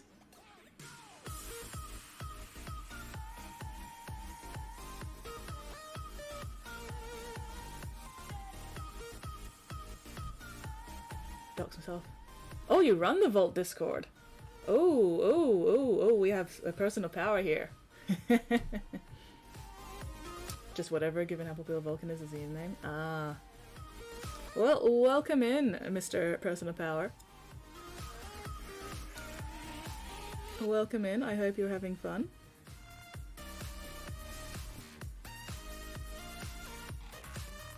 I will have to double check who exactly runs a Vault Discord server later. 5 hours of time? Oh, bugger. Oh, well, Dingo, I should probably be here for at least another... Hang on, what's the time? I'll be here for about another half hour, maybe. Didn't realise it was almost 6 o'clock already, Jesus. But yeah, thank you for dropping by, Dingo. Your filthy presence is always welcome here. Despite the filth. Maybe even because of the filth. And yeah, we'll see you later.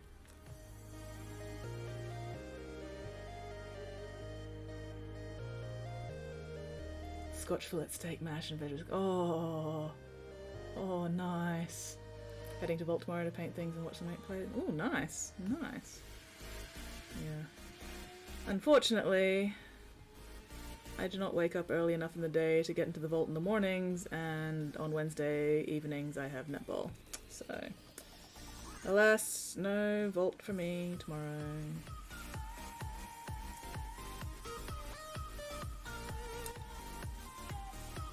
But Morrigan, you know what? We should meet up at Vault sometime just to hang out and paint or something one day. Although it would definitely be in the afternoon because yeah, I'm not waking up till like noon these days because I don't go to bed till like 4 AM. Consistently. So mornings just don't exist for me. Watch those D4s, yeah. It's nearly 9 PM. It's not nearly 9 PM where I am. It's only a 5:45 PM here. I think Sunday thing finishes for. Thing is, I've got my scheduled stream on Sunday evenings as well, so I'd only be able to be at Vault for like an hour or two, at most.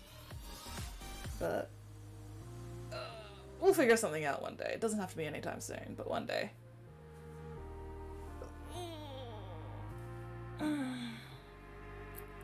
Saturdays would probably be good because I don't have anything else on Saturdays that I have to worry about usually. But we'll figure something out. One day. Alright, do I want to narrow down that white stripe? I kind of do. Which side should I take it from? Maybe just a little bit there.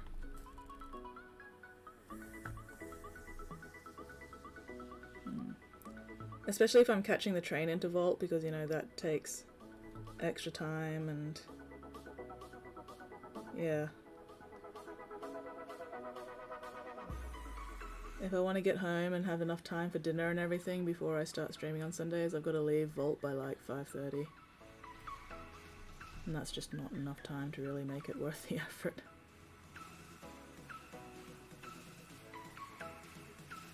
But yeah, maybe a Saturday. Saturday would probably work, eventually. Preferably a Saturday, you know, doesn't have any of the big crowded events on. Thursdays are usually also, or at least sometimes okay. Tuesdays are sometimes okay. I just don't have a regular schedule at this point. Which is why I haven't, you know, scheduled a regular daytime stream, because my schedule keeps changing.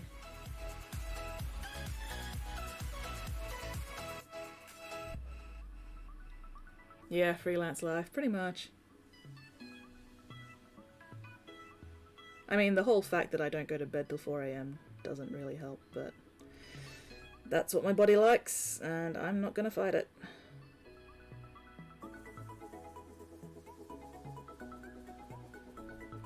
Especially when it starts getting hotter and it takes till fucking 4 AM for anything to cool down enough for me to actually get to sleep, because I do not have air conditioning down here, which makes things super fun.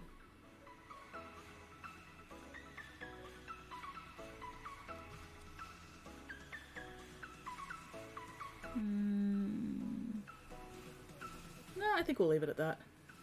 That's a nice big white streak. Alright, 2 more to go with the hair, and then I'm done with the black. Oop, you know what? I forgot the face grill. Let's not forget the face grill. I am trying to batch paint properly here.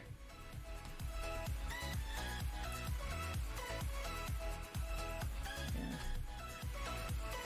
Part of the schedule fucking around is one of my fortnightly games. One of the guys' work schedule keeps changing, which means we have to keep changing which night we play our game on, which is less than ideal, but oh well.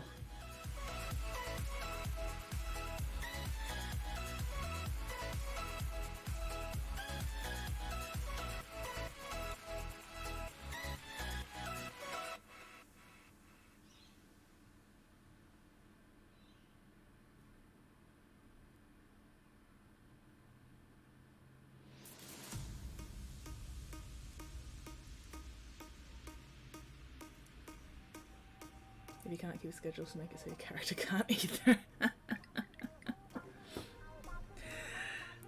Which would be, you know, decent advice, except one of his characters is the Inquisitor of the group.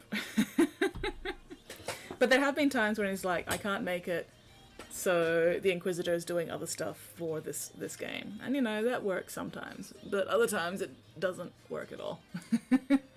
No, we're pretty flexible. You know, we can usually work around his schedule. It just means that I don't have a regular schedule because it sort of very much depends on what his work is doing. But the game's generally also fortnightly, so nobody expects the Spanish Inquisition to not be there. Yeah, pretty much. Pretty much. Oop, oop! Skitten sticker! Yay!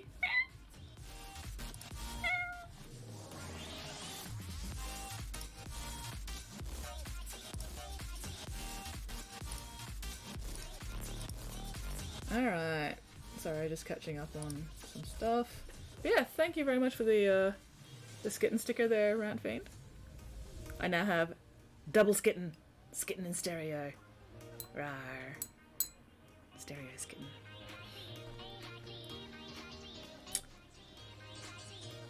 Black. Oh!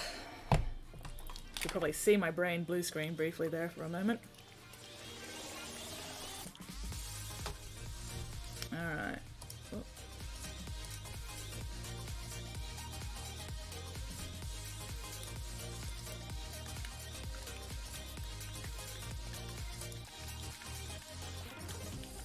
Okay, so I take it, mindlessness, that you are on the Vault Discord, the Vault B&E actual store account. Is that you? Could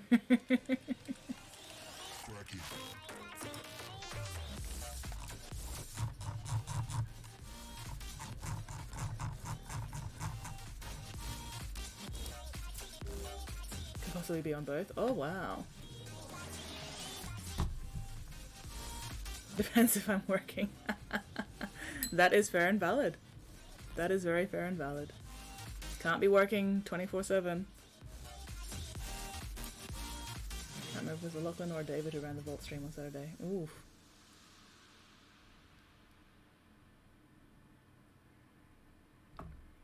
Could have been both.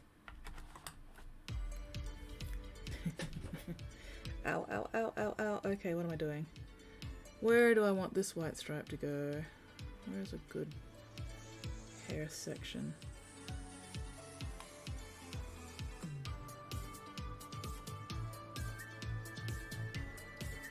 The results will shock you. Oh no, Rant Fiend, no! Why would you do that to me? I mean, I know I'm doing it to myself by having the redemptions there in the first place, but still, why would you make me suffer like that? Alright, let me get the black done on this mini, and then I will do a set of squats. Then I will suffer and sweat for your entertainment. At least it's starting to cool down a little bit now that the sun's going down. And I have suddenly realized I am really fucking hungry. Fuck. Oh well. The results will shock you. But, if the results will shock us, do we also get a free set of steak knives? I could always use free steak knives.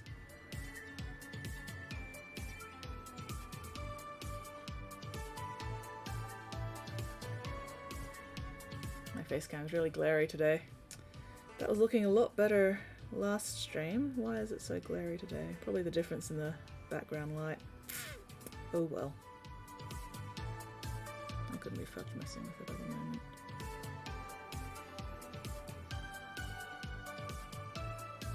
Oh, that's probably why, because fucking OBS does not save my camera settings. Every time I close and reopen OBS, I have to redo my camera settings, and it gets very annoying. So that's probably why I'm looking very glary right now. I do enjoy breathing. The main reason I have the breathe redeem there is because I do actually legitimately forget to breathe when I'm painting sometimes. Like, I would be at uni painting between classes, and my mate Dingo, not the same Dingo that was on before, a different Dingo, he'd be watching me paint and he'd literally have to go, "Skits, you haven't taken a breath in like 5 minutes, breathe." And I'd be like, "Oh yeah, oxygen." So that's why that redeem is there. Because I do legitimately just... I hold my breath sometimes when I'm painting, you know, like fine details, whatever, and then I forget to stop holding my breath. So I'll just be sitting there for like 5-10 minutes. Well, maybe not 10 minutes, but you know, longer than I should.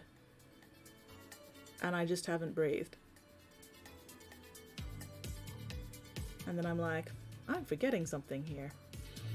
Oh yeah. Yeah. Oxygen. And yet I've never passed out. So, I don't know what that says about me. Probably nothing good.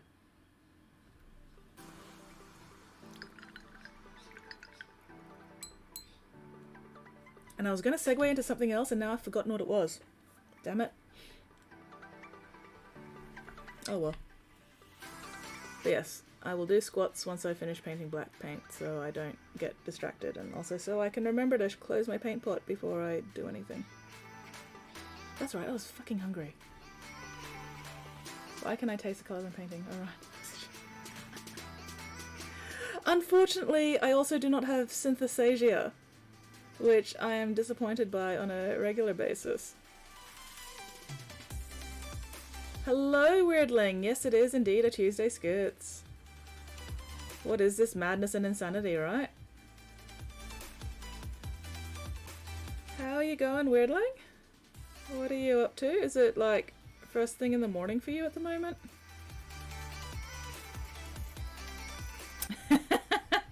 Your vault staff are fucking with me to make sure I can't possibly remember your goddamn names. I mean, let's be honest. That is 100% something the vault staff would do.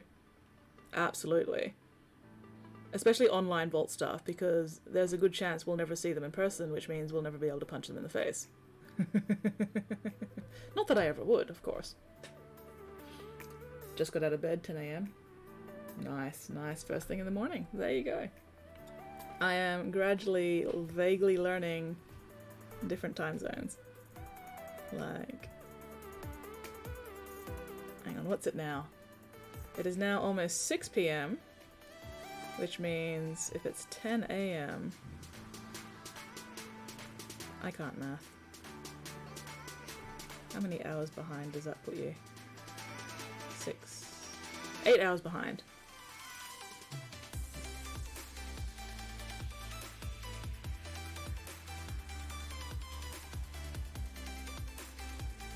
I think the only one so far I remember is put some cold water in coffee. It forgets to make the coffee itself. Valid. You are 100% valid.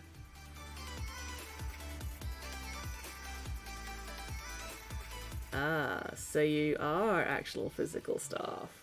Excellent.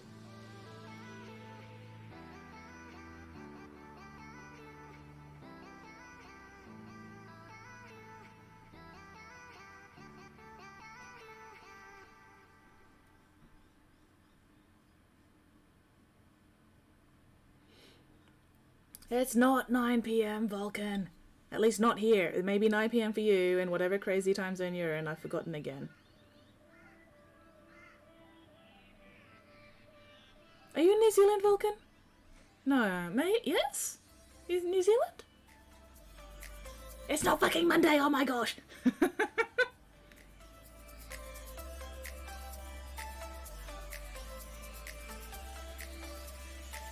It is beyond Monday, it is past Monday, it is no longer Monday.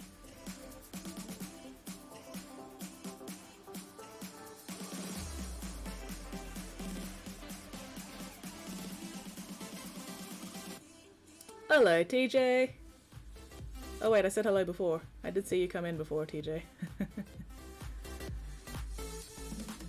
But hello again anyway, just in case I forgot to actually say hello and I just thought I said hello, because sometimes that happens. I'll be like, oh, somebody just came in, I need to say hello to them, and then I get completely distracted by something else and just totally forget to actually say anything.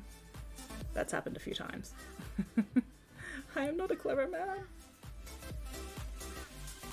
Alright, we just need to do the face grills now, I think. And make sure I've gotten the tips of the hair. And then I can do my fucking squats. Oh, no, missed a bit. Missed a bit. I need a bit more paint. Oh, Crow is yelling in the background. Ow, ow, ow! Ow, ow, ow. If I could just be uploaded as a vault bot, I would be. Josh remembers.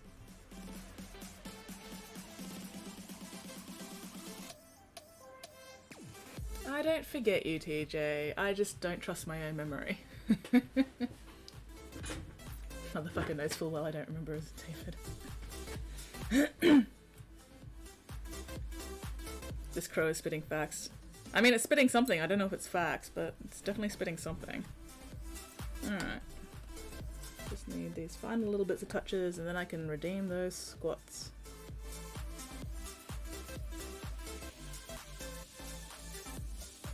Oh, excuse me. Oof. My stomach says hello.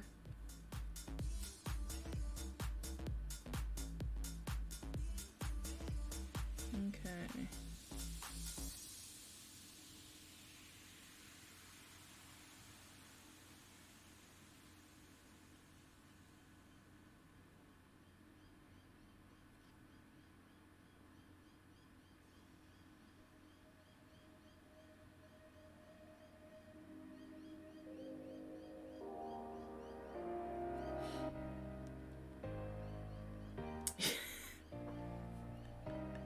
Shut up, weirdling. Shut up. Shut up. Don't remind me of that. Stop it. You asshole. You bastard. Why would you do that to me? Why would you do that?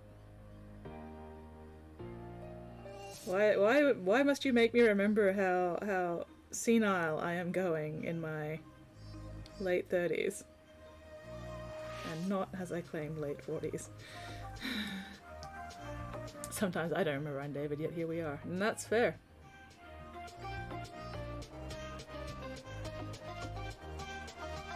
Have I met you in person before, David, at Vault? I don't remember. I don't remember anybody named David, but to be fair, I don't remember anybody's names, so that's not, you know, indicative of anything. The only reason I remember Trent is because Trent has the hair.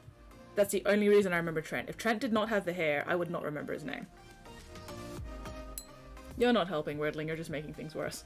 You are causing problems on purpose.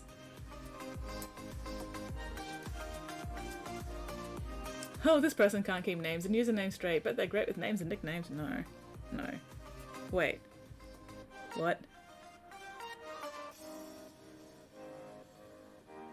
I've met all of you often, really. Oh, yay! Yay! Excellent! Excellent! I have no fucking idea who you are. Oh, well. Oh, well. Next time I'm in Vault, mindless, mention flesh tubes. And I will know exactly who you are. You are PJ? Fucking knew it. I was looking at the Vault moderator list online and going, is this PJ? But PJ is not David. Ah.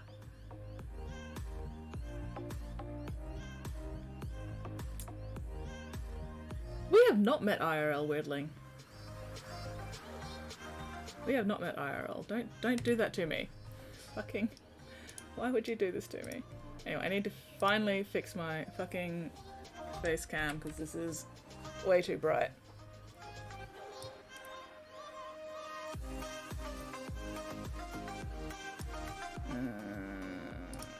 Oh wait, no, it was the... Aha, that's what it was. It was the exposure. There we go. Now you can put this back up a bit. There we go, that's better. That's much better. I am no longer a completely glared out fucking monstrosity. Alright, fucking PJ. Fuck you. I still don't remember what you look like. I'm sorry. I'm just really bad with matching faces to names. Anyway. Okay, I have done all black. Nope, wait. I have one more mini to do with black, but we'll do the squats first. And then we'll get to the black. Yeah. Oh, you're all assholes. Oh my god. Oh, my knees. Hang on. I need to warm my knees up first. Oh, and now I have disappeared into the darkness. Muhahaha.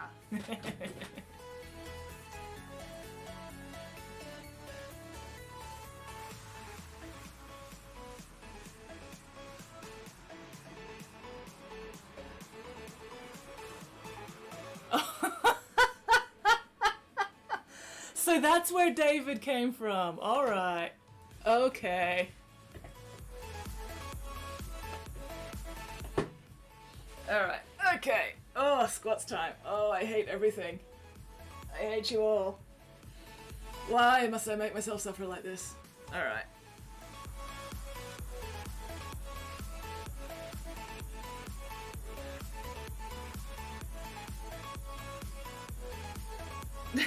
Killed a polite, considerate customer service Morrigan. Killed or dead. Oh, feel the burn.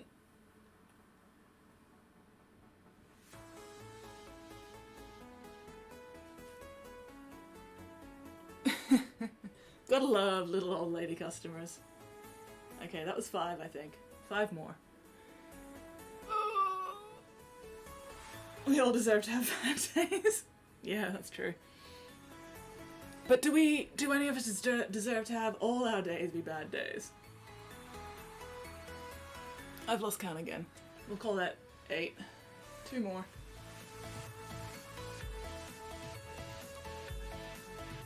Oh, 1 more. Oh, there we go. Oh, wow. Oof. Oh, shoulder popped again.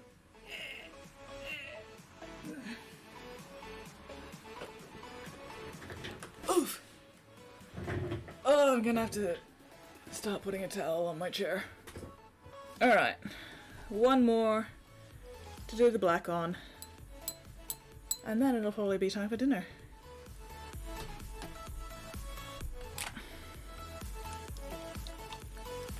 That was the most vindictive thing I can think of, and I need to come to terms with that.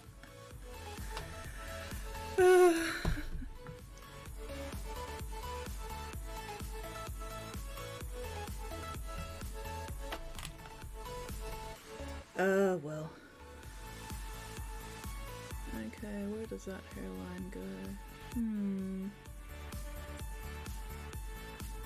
Yeah, we'll start here. We might narrow it down later, but let's just start here for now.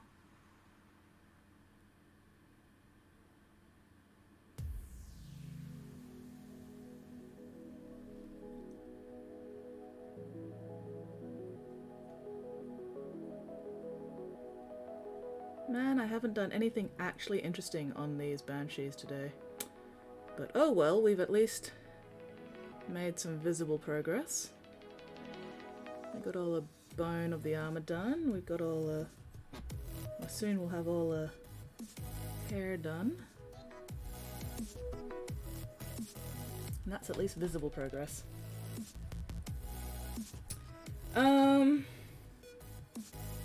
Tell me how to get perfect brush control without practicing and painting every day. Practicing and painting every second day. Also, honestly, the main thing is accept that you will never have perfect brush control. You will always make the occasional mistake, and then you're always gonna have to go back and clean up your occasional mistakes. I still make mistakes all the fucking time. But, yeah. If you want to improve your brush control, you're just gonna have to use your brush. I did get ya. I got you good. But every second day is at least, you know, slightly more manageable than every day. But you know what? I'll tell you a secret. I don't paint every day.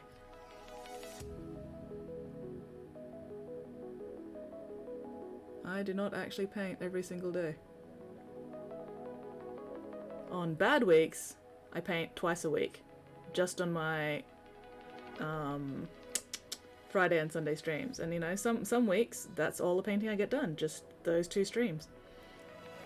But at least I still get that, you know, twice weekly progress. Other weeks, you know, I'll paint most days of the week, or I'll paint, you know, some days of the week. But I rarely paint every single day of the week.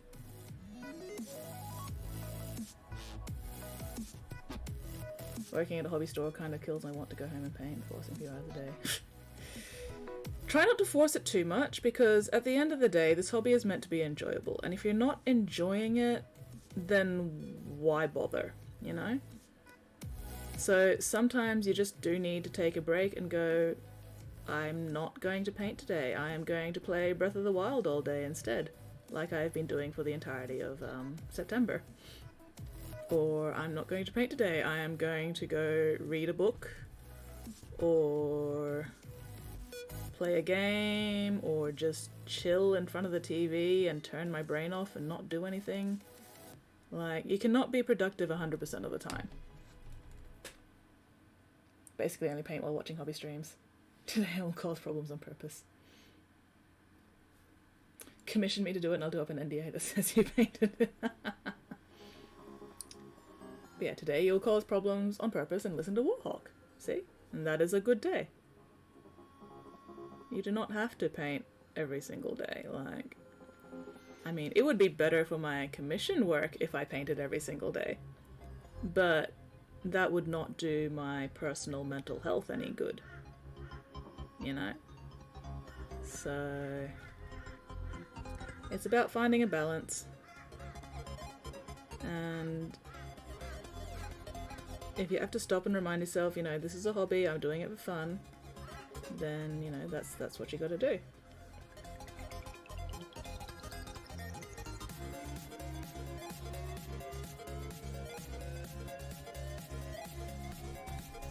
Paint every day, entire sense of worth embedded in my creative activity.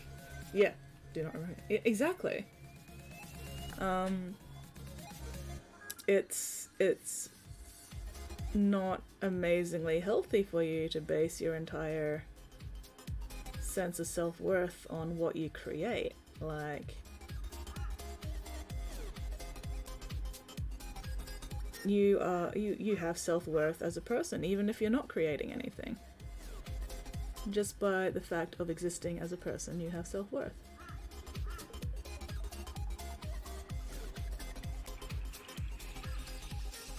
And hobby should be fun. Hobby should be enjoyable. If you're not having fun with your hobby, it's no longer a hobby, it's a job.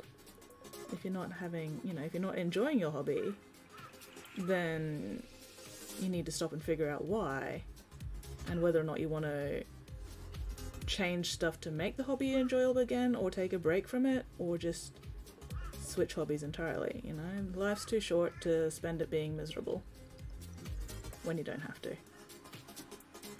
And like, for me, this isn't even a hobby, this is an actual job. But at the same time, I'm not going to ruin myself over something for other people, you know? I have to look after myself first. If I'm not healthy, whether that be physically healthy, mentally healthy, whatever, then I cannot do a good job on whatever it is I'm working on. So, end of the day, gotta look after yourself first. Gotta make sure you're in as good a place as possible before trying to force yourself to do anything. You know, like, I've been there, I've done the whole trying to force myself to do shit, and it doesn't work. It doesn't work long time. It's not good for you. Also, I want every Stormcast in my 2.0 list to be Golden Demon winning. Seems like a problematic one. Yeah. Sometimes you've just got to put aside the pedantry, the perfectionism, and just go, done. Done is good enough. Like, even just 3 basic colors is better than not painted. Get some Retributor armor spray, then airbrush. No, not fucking Nuln Oil.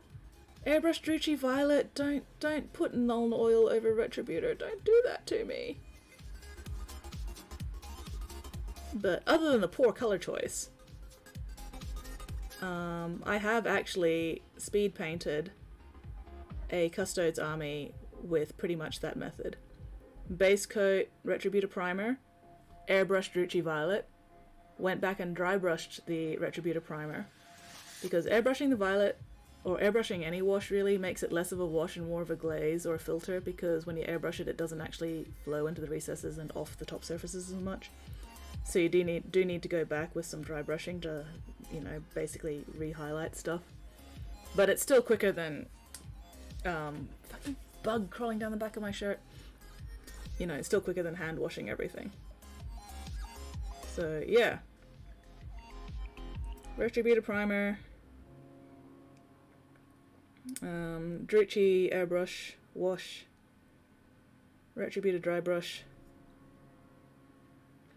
I think I might have also done a Liberator dry brush for the highlights and then done another wash with sepia.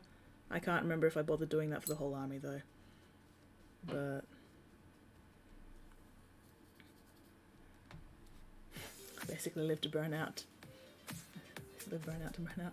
No burning out. Do not burn out. I do not recommend burning out. Tonight's goal is getting the first yellow coat in my base coat of Marines. Nice, nice. That is a worthy goal, especially with yellow.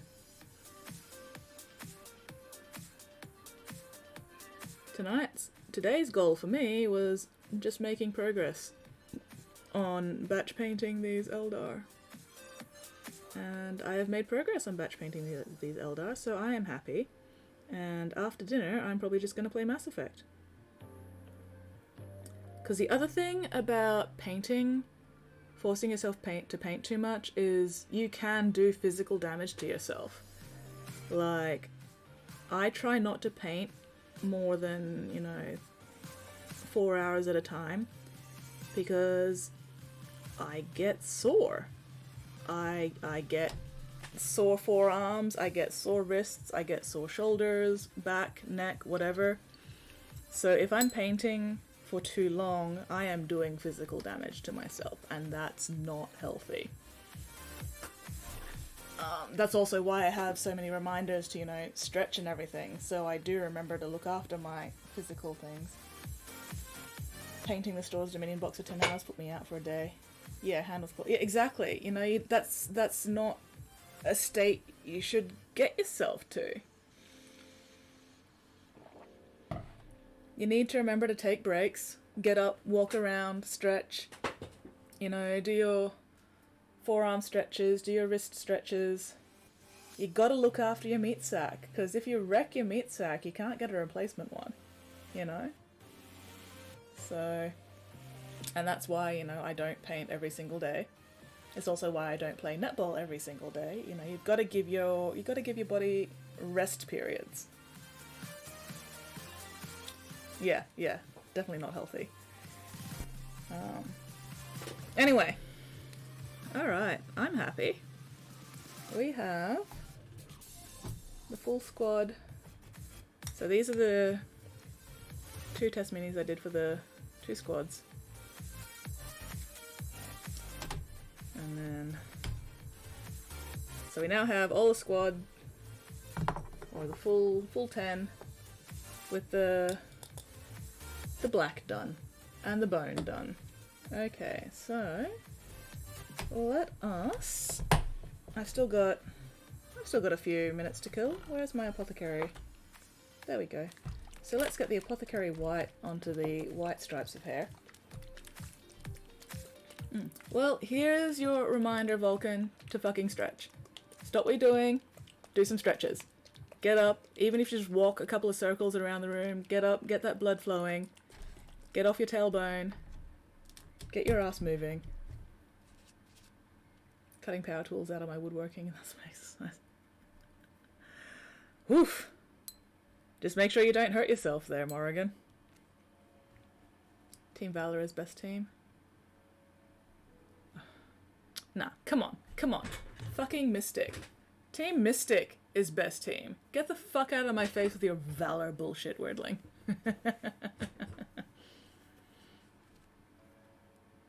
Faster is not necessarily better. Use your brains, not your brawn. Icarus may have flown higher than anybody else, but then he died and could not fly again, ever. You know, I'm not here to fly higher than anybody else. I'm here to continue flying for as long as humanly possible. And I can't do that if I burn out.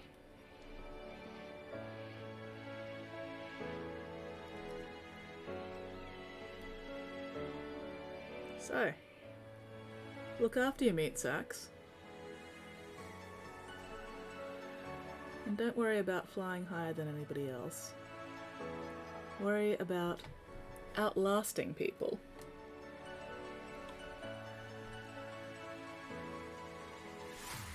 Back with more riddles next stream. Hey Chris is not a tale of success.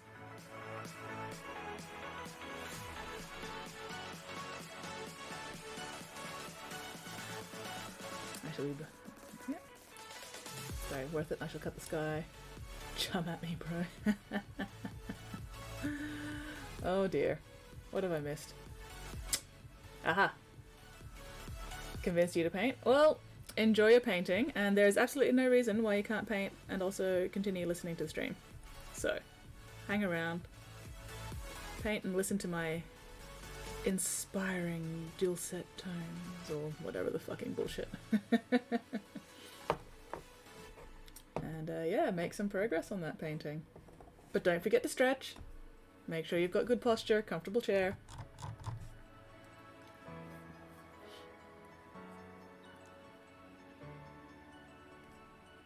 Look after your meat suit, and it will look after you.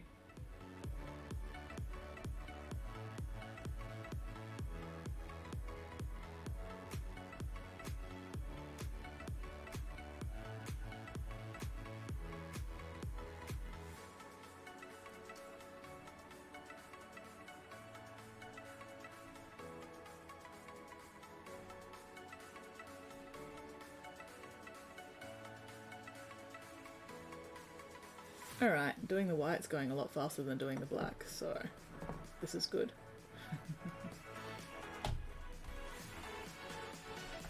But I'm also not having to be... I'm not having to be as neat and precise with the white as I was with the black.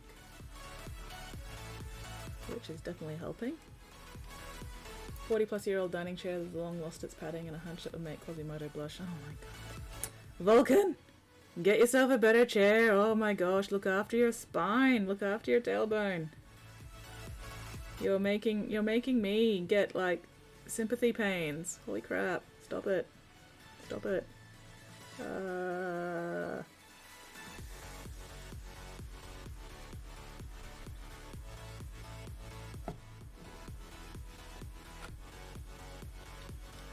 Man, that's when I haven't catching up to do. All that timing for the best and what it could do. That's fair. But still. You know.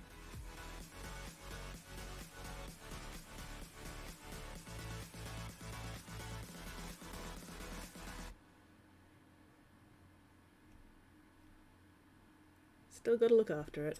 It's the only one you got. Don't know what is a good share. Online shopping. Online shopping is bad. Oof, and you're locked down at the moment too, aren't you?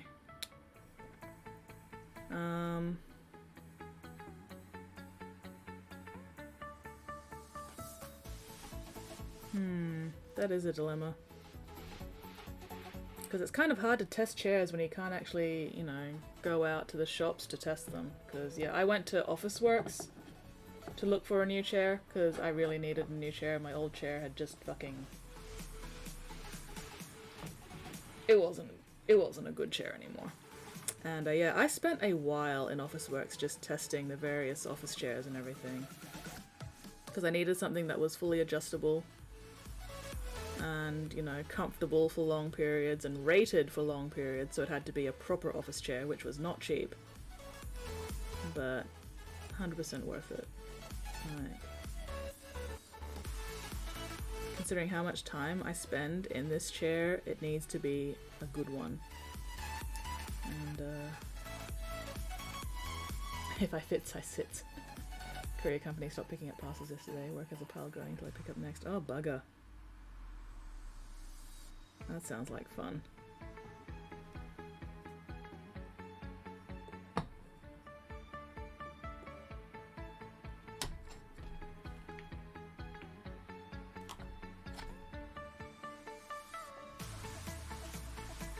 The main thing when looking for a chair is finding something that's adjustable, you know, so you can adjust the tilt of not just the back, but the seat as well. Obviously adjust the height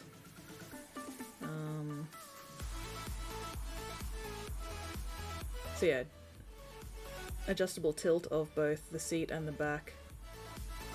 Adjustable height, and that's what this chair's got.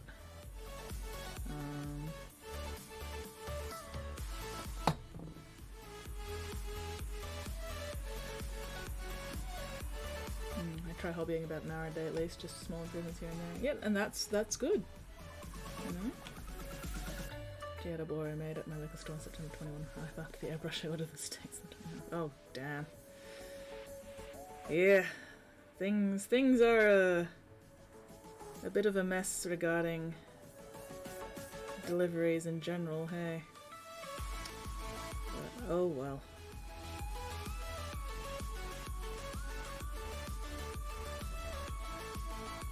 Yeah, they are expensive. I think this one was at least a couple of $100s. But when you consider how much time you spend in them and how important they are for your overall, you know, health of your spine, your back, and your everything else, then it's kind of worth it.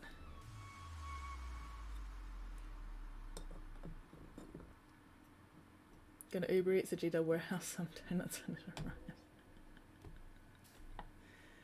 But yeah, and at least most office chairs are, you know, designed for people to be sitting in them for long periods. Oh my gosh!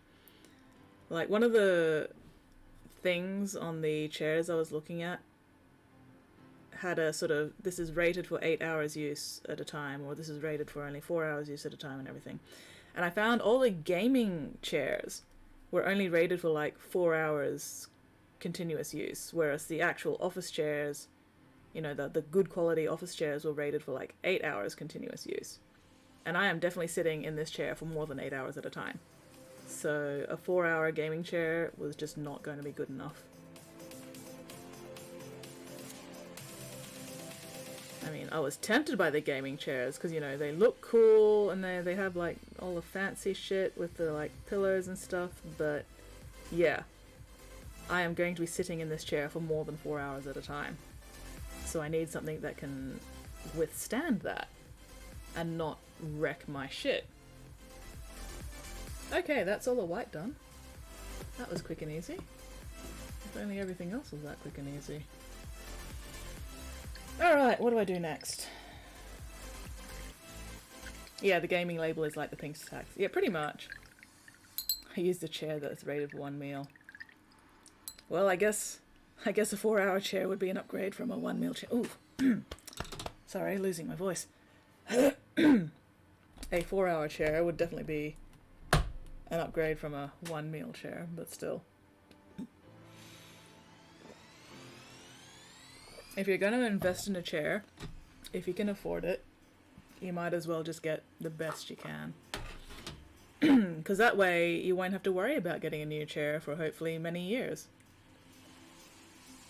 Anyway, it is getting close to dinner time here, and I have been painting for 4 hours and 14 minutes, according to my stream time. So I think now is as good a time as any to wrap it up. That's what happens when you turn 49. I know, right? Luckily, it's going to be another decade before I turn 49. So I don't have to worry about turning 49 for another 10 years. It'll be fine. It'll be fine.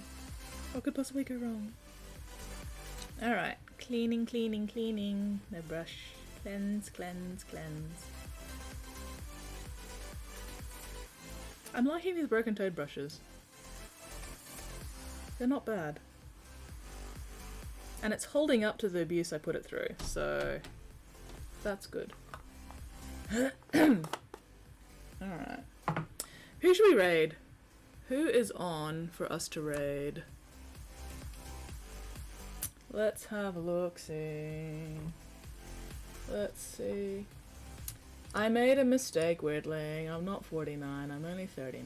I'm just dumb. Okay. I need to open this. Make sure it's muted. Oh. Alright. Ooh. Paul is on. Yeah, we'll go raid Paul. Ooh, yes, we'll go raid Paul. It has been a while since I've raided Paul v Warhammer. And the troll hole. Ooh, he's painting old metal things, apparently. I will see once this fucking ad finishes. There we go. Oh, nice. Oh, he's painting a portal today. Nice. Alright, we're gonna go raid Paul v Warhammer. If you're not following him already, please give him a follow. He is quality content. Let me just set that up.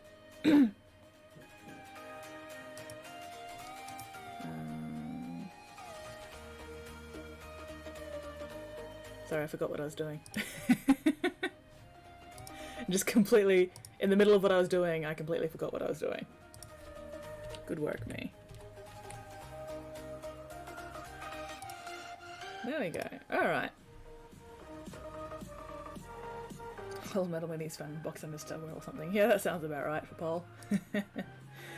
His stream's called The Troll Hole for a reason. Anyway.